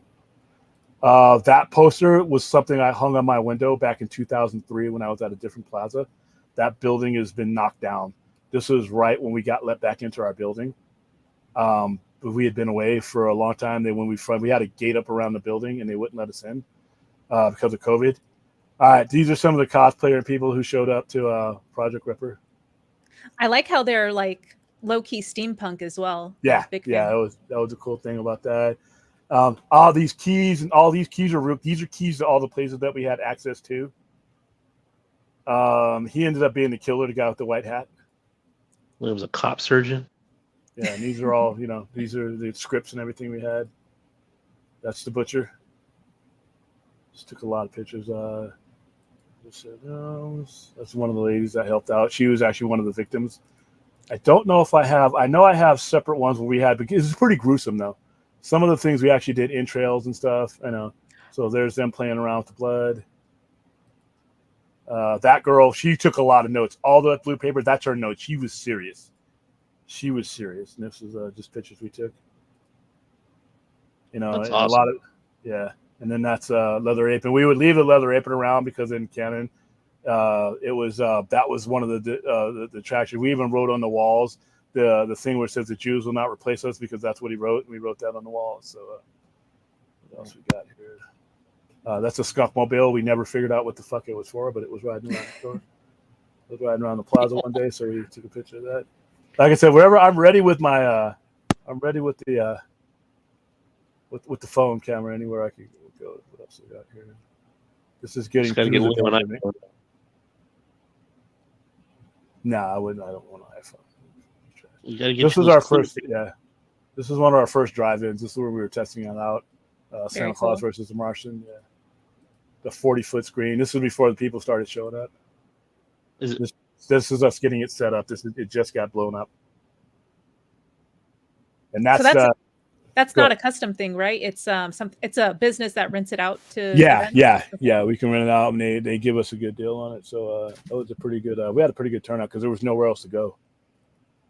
That was the first one we did, Nightmare Before Christmas, and that's them getting there the day that they got there to lay it out, and then go ahead. Hi, Uh. Lisa Wilcox here from A Nightmare on Elm Street 4 and 5 and other things too. Anyway, I am here at Hellbound Horror Collectibles, and we have a fabulous museum upstairs. And your place is called The Sci-Fi Center. Sci-Fi Center. Yeah, I shouldn't have had to tell you that, lady. No, I'm just isn't kidding. she on MILF Manor? She's a what? Isn't she on MILF Manor? Oh, I have no idea. She should be. Yes. I'm sorry. I haven't watched MILF Manor. Every time I got these damn Baby Yodas, we sold out of them. So I got more coming in. So let's see what we were doing. There's just some crazy shit during the pandemic. I think the pandemic, we were just forced to be so fucking creative. Let's see. That's gonna bug me. Let's see. What's going to bug you? MILF Manor? Yeah. Sorry. These are. I love these Blade Runner covers, man. King in Black. That was a waste of paper. Let's see. Yeah. Some of the Planet Star Trek. Troy. Yay. Yeah, that's a 30-year-old TV guy. I have one of those in the store. Once Did again, you we get it did. signed? Oh, sorry, go. We did. This was when we were doing. We were like $15 for carload. No matter how many people you could fit in the car, you show up. Let's see. That's I think we were doing Mars Attacks that night. I think we were doing. Was it Lisa Wilcox? Yeah. Yeah, she's on MILF Manor. Okay. I just gotta clarify that for myself. I'm glad you got that worked out, buddy. Who the hell watches MILF Manor? Apparently, fourth. Yeah, eventually that would blow up, but it was kind of cool. There you go. That's your finished product of it. And then Night of the Living Dead. Well, MILF Manor didn't blow up that much. These were people, like I said, there was nothing else to do. You couldn't go to the theaters, so there you go. There's me just telling you to have a good time. We did Mars Attack and Swamp Thing. We did an Alien Invasion one. That was the Alien Invasion one. Let's see. What's this? Oh, should I put this up? Oh, this was when I first started getting in I got a bunch of these in for Warren Magazine. I was taking pictures of them because some guy wanted them. He's like, can you shoot a video? He came in and bought it. Obviously, this is I think this is when we first found out, or when we first started getting the either that or we were doing the promo for that the very first time when we were doing the release for it, because that was still during the pandemic too. There's a Blade Runner. Conan art's always awesome. Yeah, especially fans of it. I forgot. I think that was a T-shirt. I'm not sure. But yeah, this is all pandemic stuff. Oh, Nice. This was funny. She's hilarious. Who are you? I'm Andrea. I own Fetish Spa Parlor here in the courtyard at New Orleans Square. I'm your neighbor. Okay. What do you have right now in your hand? Well, we call these granties because they're granny panties. But this is a baby Yoda version of granny panties that I tie-dyed myself. These are like completely hand-dyed by me. It was an experiment, but it turned out so well that I'm like super excited about it. That's why I skipped inside to grab these so you could make a video featuring baby Yoda granties. Technically, this is science fiction, so that's why this is about to air on my site before I get any hate mail. She seems very excited about this, and as you can clearly see, it's him. Okay. It's art. Yeah, I had some weird neighbors, man. How comfortable were those, William? You'd have to ask her. What else? This guy passed away recently, man. Harrison Wood, man. Sorry, this is the day he passed away. 42 years old, man. 42? 42 years old. 42. Wow. Yeah. This is when we did Mars Attack. This is our promo for Mars Attack. Playing around. This is where we first met Sister Kim's, because that's what they were the ones doing our food truck for this. Let's see. I got a lot of pictures. This is those cardboards. I put these away. This is when I first started streaming. I had these. Yeah, I had these behind me. So I realized, okay, that looks good. Yeah, you have this relic of like when we got the bullshit version of the movie. That's Sister Kim's. And this is when that's good. That's a good picture. Shut up. Yeah. Whoa, again, slow down. I love these. I love these. Oh, I know. Yeah.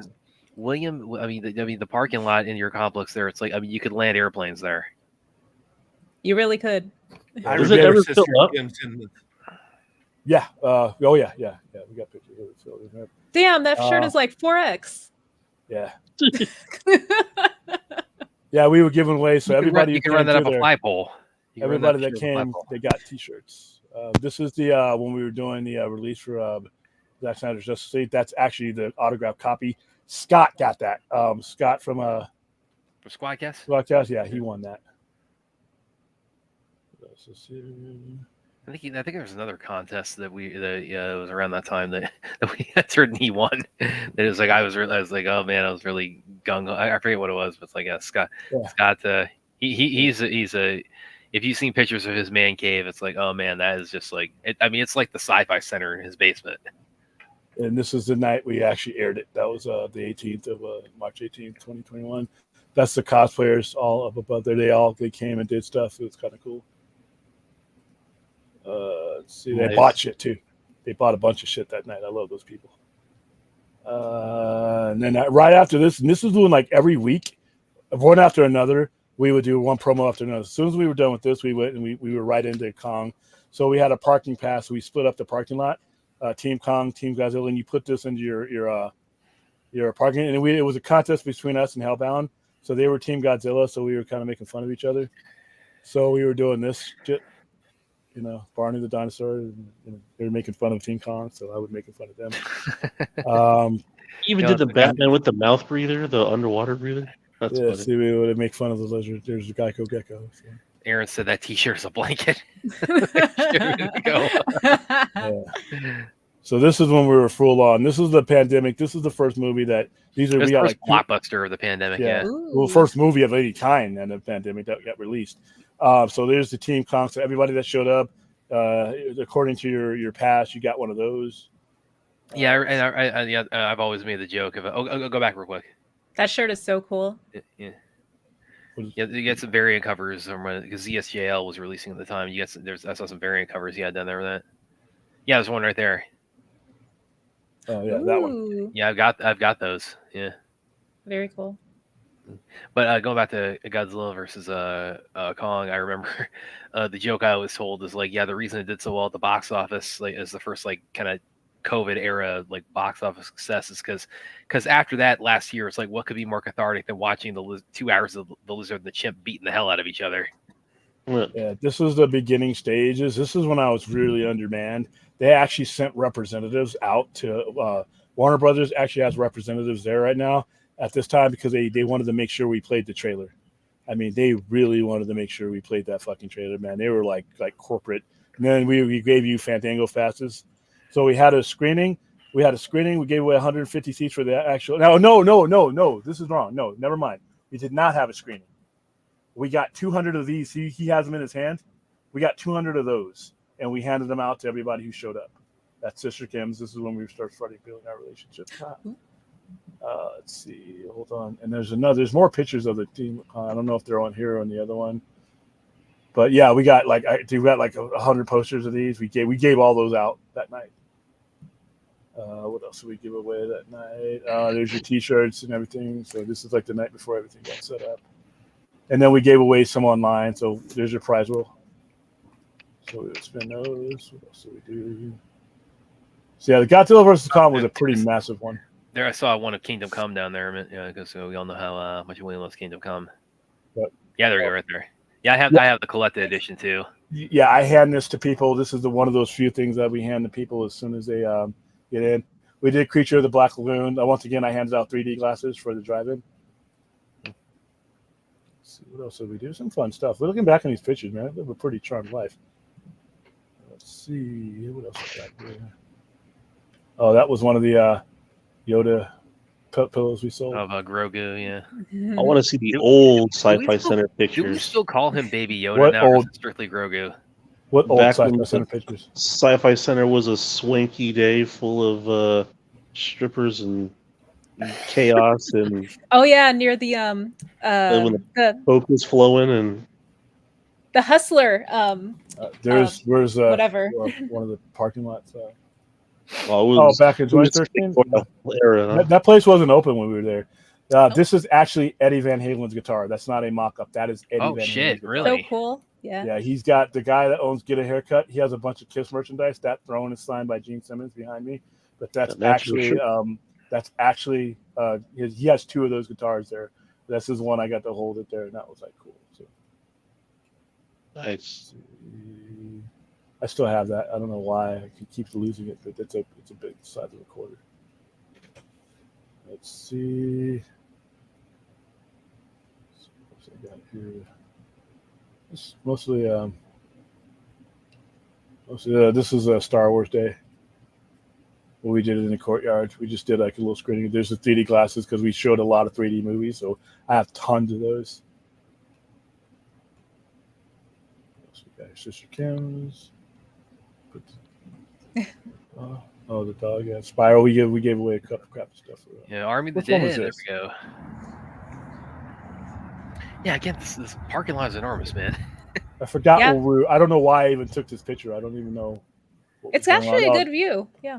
Yeah, I love my view. This is when we it's did a- the promo it's- for Army of the Dead. It was a great view on the New Year's Eve watch parties we did. That's what we do here. Conjuring. We've done every Conjuring movie. Which movie was this? The Conjuring, another Conjuring movie. I love the digital passes because I can do those. On time we did. They Live Drive-In. Yeah, They Live Drive-In. That one was packed. That one was packed. Conjuring. Lots of movie promos. There's one of my burlesque dancers.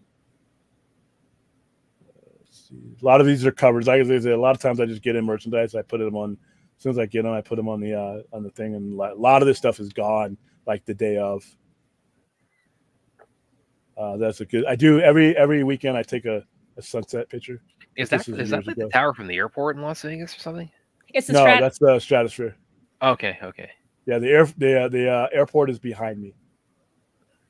Let's see. We did Aliens. Oh yeah. We did Aliens on the drive-in. Well, that's also right after so the Suicide Squad right there. Oh, we're oh yeah. This is the warning. We call it a warning order to let you know to stay tuned. We're about to do this. We did Aliens. Like I said, we did Aliens inside. We did Aliens inside and out. Well, we did one inside, and we did. This is a Candyman. You had to come in order to get the tickets. You had to actually come in the dark, and we actually made you say Candyman 5 times, or you didn't get the tickets. What's this? Well, yeah. That's okay. It's Candyman.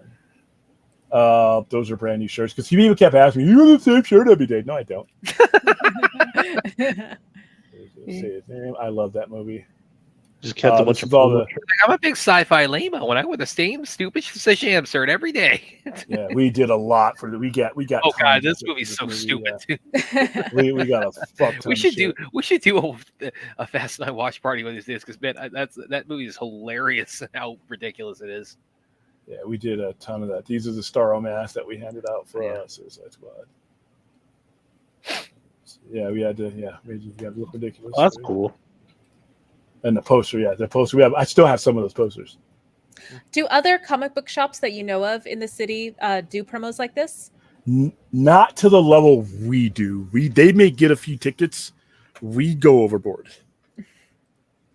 This is the screening. I actually kind of enjoyed this movie. I know a lot of people have mixed feelings about this, but this is it. Now, we hosted a costume contest. You can kind of see them down there. And then there's some of the people that showed up to it. Yeah, That guy was hilarious. Yeah, that was funny. And then there's some. This is still COVID. We could not fill this up. We wanted to. Those are the people that you see them, all the Harleys and the Batman. But this is when we could only do half capacity. That's or not like even, a quarter that's not even capacity. like a real that's like a not even like a real Flash or real Batman. That's like just a mannequin, like keep people apart, isn't it? No, that was him. He just looked. Oh, like really? him. It looked like he didn't have a head inside of there. Yeah. Oh, This is Brad. This is when I first got my version 5 belt, which is behind me. For those of you wrestling fans, Aaron, I know you're out there. He's a little melanated. Oh, Aaron also has a question on that note. When do you sell your work T-shirts as merch? No, I cannot. I do not own the copyright of Shazam. This is one of the prize tags. There's a mask. There's the Star Wars sunglasses. There's the fan, and then there's a mini poster. Ooh, a fan. Nice. Yeah, we still have some of those too. I don't even care for that movie, but that Starro mask is pretty legit. This is this is when we were doing two. We were doing like 2 or 3 of them at the same time.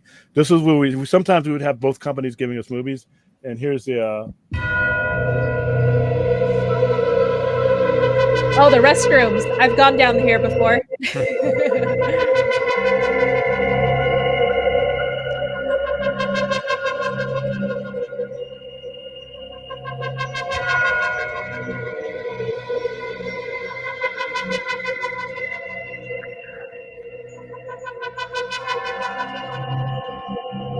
I'm gonna go into a stall, is it? What was that? I was just hoping the camera wasn't gonna go into a stall. No, we did something we did. Like I said, we made you, if you wanted your tickets and you see that little mirror she has right there. Hey, this is Kim, the bling bling lady. She's at Kim's $5 glitz and bling at 900 Karen Avenue inside the commercial center. I hate my inside voice. the New Orleans Square. And she has a little gift for you. Look. It's a Candyman mirror. If you come by tomorrow, what are your business hours, Kim? We are here from 11 a.m. to 6 p.m. You can get a free mirror from Kim while supplies last. And also be here on Saturday, 8 p.m. in our courtyard for a free screening of Candyman. And you can win some of these mirrors, posters, T-shirts, and passes to the new 2021 film, Candyman.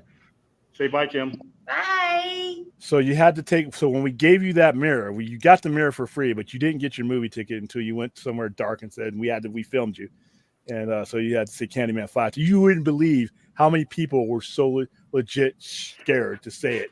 I'm like, you guys realize it's not a real movie. I just got to film this for Universal, right? He's like, they would get Candyman. They would say it 4 times and then they would stop. I'm like, well, just go ahead and say it. Oh, I don't want it. It's not real, dude. I just got to get this because the company wanted me to send them once they got all their stuff. They wanted to, they wanted to make sure we were doing a cool promo, and we were. But you wouldn't give me I was like, there were 20 minutes with the lady. I'm like, I can't just say it. Just add one in post. So that was a T-shirt. These T-shirts were really cool. This movie, I really enjoyed this movie. I really had a good time with that movie. Let's see, what is this? That's Tom Devlin. I did a commercial for him. The horror museum in Boulder City, right? Yeah. Yeah, he was. So we put these posters everywhere. Let's see. This is Free Comic Book Day. This is one of the free comics. That guy showed up as Jack Monroe, Nomad. Let's see. So yeah, this is when we were, like I said, this is when we were heavy into it. And these posters were huge. They were like 48 inches by 36s. I'm sure there's been a Bloody Mary movie. Yeah. This is me doing ridiculous shit with my old logos. Wow. What's this crown that you have on? That was one of the logos, the very first logo I did. It's the old Biggie Smalls Babe Ruth mock-up. That sounds I have the full thing has a chain. It's a Sci-Fi Center medallion. It looks ridiculous, but I'm here to look ridiculous, so I don't care. Use the emojis in the chat, y'all. Yeah, there you go. That's the emojis. There you go. So yeah, that was the when we went to go see the movie. So yeah, it was.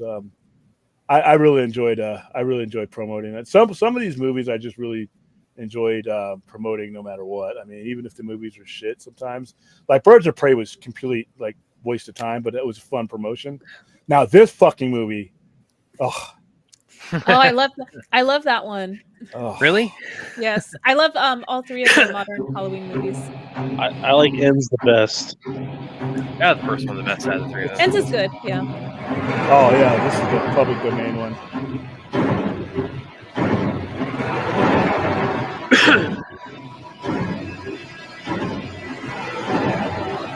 Yeah, that one actually did really well. These movies sucked, but it was 50 sci-fi, and people came out to see those. Man, That's really cool. That is cool. This is when the wind blew it over. The wind blew it over, and they had to start over again. Oh wow.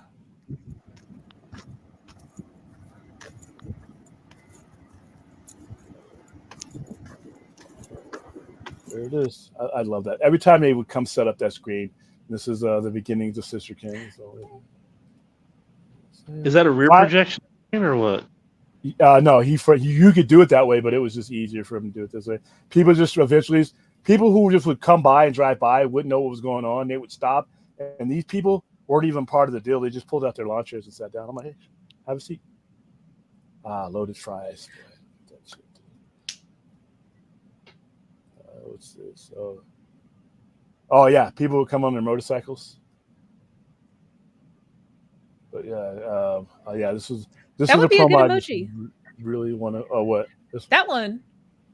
This one? Yeah. Oh, I need to crop that out. Look, it's just I was so happy that it wasn't 1,000 degrees outside, so it's not. I literally had a sale celebrating that it wasn't 100 degrees outside. That's how bad it was. Williams using bit strip. Yep, here we go. We're in the 80s. We were in the 80s. I was so happy. Speaking of the 80s, hope you enjoy it, Antonio. I forget. Oh, this is Yaya's Cafe. She didn't last too long. That's good. Kind of sucked. I mean, she just didn't have it. That's a 10-inch scan. Bless you. Somebody tried to steal this from me. My only shoplifting incident ever. Dude tried to steal it from me. He's like trying to like slowly walk out, and I'm like, I stand in the middle of the doorway. I'm like, "You gonna pay for that?" He said, "No, I brought this in with me." I'm like, "Are you out of your fucking mind?" And he just gave it to me and left out. I'm like, I remember I did a fun fact. I did a seasonal job one time in a Halloween superstore, and the boss there told me about this one instance where this customer, he caught a customer trying to shoplift. He's like, "Okay, you're going to head that door," and the customer asked, "Oh, by the way, can I get an application?" Yeah, they do that shit. Yeah, said, yeah, I can hand you one, but I'm not gonna hire you. I have to give an application to anyone who asks. But spirit stores literally take up any like dead retail space. Pretty much, yeah. Like, yeah. We have an all year round Spirit Halloween store. Yeah, we're that's actually like a giant mega store. We're kind of at the point now where you should start seeing those being set up pretty soon now. Yeah, this is Brad Austin from the shop. Other Brad. Oh, pull that up again. Oh, that's the Dune promo. This is one of the ones I really wanted to do. Yeah, I didn't recognize either of them with their COVID masks. Yeah, we have masks on because I'm kind of wondering, like, one thing I've always wondered about COVID, like, did bank robberies or anything kind of like shoot up at all during that period? Because everybody, we're all seeing each other like this, so it's kind of easier to mask your identity. And so not that I know. Let's not stand on ceremony and see more of Mr. Powell's pictures this evening. All right, I'm gonna mute you forever. Let's see. There's a lot of we got a lot of dude stuff for that. They were really big on that movie. And that was a COVID era movie. That is oh wow, that beard. Oh, that's oh man, I've never seen you with a beard. No, that was a lot long as I let it go because I was wearing a mask all the time. I think this is what's his face? Godfather. This was more from the night of I forgot where I found these. That was your killer right there from Project Ripper. And these are everybody taking a note. They're actually looking at a dead body. You can't see it on there, but we figured it would be too gruesome to show you there. What else is there? But there's one. We actually did an autopsy. I do have pictures of those. We actually did an autopsy. I don't know if it shows here, but we actually one of the girls that's here that helped put it together. She actually we put a prosthesis on her so that we had her sitting and we had it so that her rib cage would open up, and we were doing a an autopsy on her, and you had to pay attention to the autopsy because of the fact that there were clues. So it was kind of, we had like real not real body parts, but we had like the blood and everything, fake blood. We used a ton of fake blood that night. That's my Veterans Day post that I post every year. I post the same one. First day in the Middle East, man, it's hot. It is 126 degrees right here in this picture, and that water is not enough. Ooh. Well, we would have thought that guy could explain the origins of Shazam to you.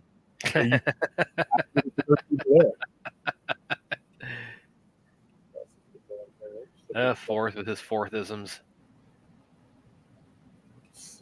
This is a lot of these are Christmas photos. There's triples. I still got those. Oh, I see. We're getting to the promo for Spider-Man: No Way Home now. I bet that was a crazy promo. Yeah, because we rented out a theater, so it wasn't there was no promo. We did the promo, so it was us. Sister Kim's again. This is before they actually opened up a location. There's one of our cartoonist buddies. This is one of the things we put, and we actually put this on the screen. And this is when we first got the theater. So this is our theater that I rented out for No Way Home. Oh, you got the reclining chairs? Nice. Yep. I was so happy. It was the first time we had ever done that. That's the first of many of those. Let's see. Hold on. There's T'Challa. Like I said, I remember that. I remember selling that the day he passed away. These are the tickets we handed out. This is what they look like. You can't. That's not a good. We get you a better. There we go.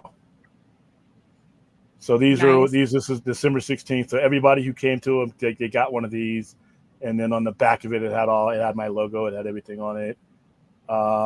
This is me in the theater. This is the screen behind me. The illustration. Yeah, that's the one we did. There's a Frappuccino hanging upside down. The next time we would do this would be for the Doctor Strange one, and we sold so much ad space it made it like so feasible. There we go. I think this is and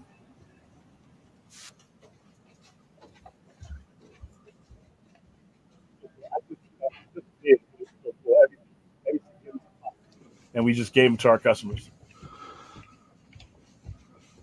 That's when you can hear my clodhoppers, and then I was so happy. This was just kind of cool. And this is the night of the event. So we wanted you to dress up. If you didn't dress up, we were disappointed in you. So we had all these Spider-Man. There's Doctor Strange. We had about 6 or 7 Doctor Stranges there. This was the best one. He actually won the contest for the Doctor Strange that night. I gave away about 20 Funko Pops that night. Got this picture. Still during COVID, by the way. So, but this is what the mask mandate wasn't. This, I think they had lifted it. It was up to us how we wanted to do it. And there you go. This is part of the Get Your Geek gift. So when you came and bought something from us, if you're one of our customers, we got you in on the screening. And this was one of the dudes who came in. He won the Spider-Man costume contest. Let's see. Oh wow, why the fuck did I ever promote this? But we did it. And we did that at the coffee shop. So we showed the original one, and then we went to go see that awful movie. This was the one guy who won the contest. I thought this was a cool picture of him. Sorry if I'm boring you with my pictures. Just tell me, guys. I'm just reliving. We actually that's cool. You got some masks now. So. Okay. I'm home. I don't have to drive home, so I'm good. This is the Scream merchandise. We gave away the mask and everything for the Scream thing. So yeah, there's a lot of shit. What did we do for this one? This burlesque. I might have to. No, this is when I first started getting it. All right, so yeah, that's it. But I want to mainly show you the Stan Lee picture. But yeah, we got a lot of stuff that we've done. Like I said, I take a ton of pictures. That memory lane there. And that's just 2021. Yeah, we're not even into. So we got to see the older pictures. Let's resume next stream, going through the remaining 3 years. Yeah, this is hot. This is mainly merchandise stuff and letting people know. This is my pretzel. Yes. Oh, William will tell you about the last 10,000 years. God, that pretzel looks like a Sorry, fake. did I miss a joke there? I'm sorry. Yeah, these are all boring. These are all countdowns. Yep, these are all countdowns to Please tell me you Game didn't of finish Thrones. that pretzel. I finished that pretzel. Oh, this is when I was at Double or Nothing, and Darby Allin legit set some fool on fire right in front of me. All right, so that's enough of that. Any last words from anybody? No, I was very excited. Very I'm actually draw like- trip down memory lane there. Fun day. Yeah. The most important part of all is Cat in the Hat's behind us. So you think? Yeah. So I think because it's true. Oh, that movie's so bad. It's Yeah, it was- I hadn't seen it in years, and it's like I don't intend to ever see it again. It's like it just assaults you with how bad it is. Hard pass. Yeah. All right, guys, that's about it. We did go 409, didn't we? It's easier when you're just I don't have to worry about leaving the store. All right, guys. Well, tomorrow, for those of you who are into Game of Thrones, tomorrow, right after Game of Thrones, we'll be doing our after show. Then we'll be doing our normal 10:30 Sunday night live stream. Should be a pretty. What's up? Already wrapping it up, huh? Already. Nobody had anything to say. I guess my picture. I didn't want to put anybody to sleep with it anymore. We had an audience. We were all ears. We're being polite. Oh no, I thought you guys were like done with me after. As Aaron said. Oh, this is what happens when you're riveting, Liam. Yeah, whatever. Nah, but yeah, there's a lot of pictures. If you guys ever want to see the rest of the pictures, it's on Instagram. Like I said, Instagram goes back a few years. The Facebook page goes back even further. Facebook page goes back to 2009. So does Twitter, but I didn't start using Twitter until I got a YouTube channel or got on YouTube because, as you can see, it's not the best. Yeah. So, all right. Brad, where can they find you? You can find me on Twitter and Vero. You can find my writing and various different outlets that I've had my stuff published with. You can, of course, find me here on the Sci-Fi Center, and you can, in general, find me a lot happier now that I am in the post Cat in the Hat part of my life now. Yeah. All right. Yeah. Okay. Sure. Fourth, where can they find you? You can find me trolling about on the Sci-Fi Channel, or when I'm not writing Wikipedia entries for Brad's fake movie reviews. I love how honest he is, at least. Rhea. Hi, I'm slowly getting back into content and stepping up some movie stuff. So something y'all might be interested in. So if you want to check it out, best place to find me is on X/Twitter. So my handle is the same, channel, all that stuff is same at. So check me out. All right, awesome. Clint, I don't know why I'm asking this. You'll find me in Vegas hanging out with Will at the free movies, eating a god awful pretzel. Or splitting one, depending on how stuffed I am. All right, guys, we will see you tomorrow. For those of you, most of you who are going to find out about my stream after the fact, because the whole Twitter thing is melting down. But I hope to have that fixed by tomorrow because, like I said, I'm not a big Twitter fan, but there's a lot of people who see our content on Twitter and stick with us throughout the show, and that weren't even getting notifications or anything tonight because of this whole mess. So I'm going to work overnight to see if I can get that fixed. If not, we'll do the best we can. And like I said, I know our numbers are going to be jacked up this show, but that's fine. I would damn sure want it fixed before Comic-Con. That's going to. Oh yeah.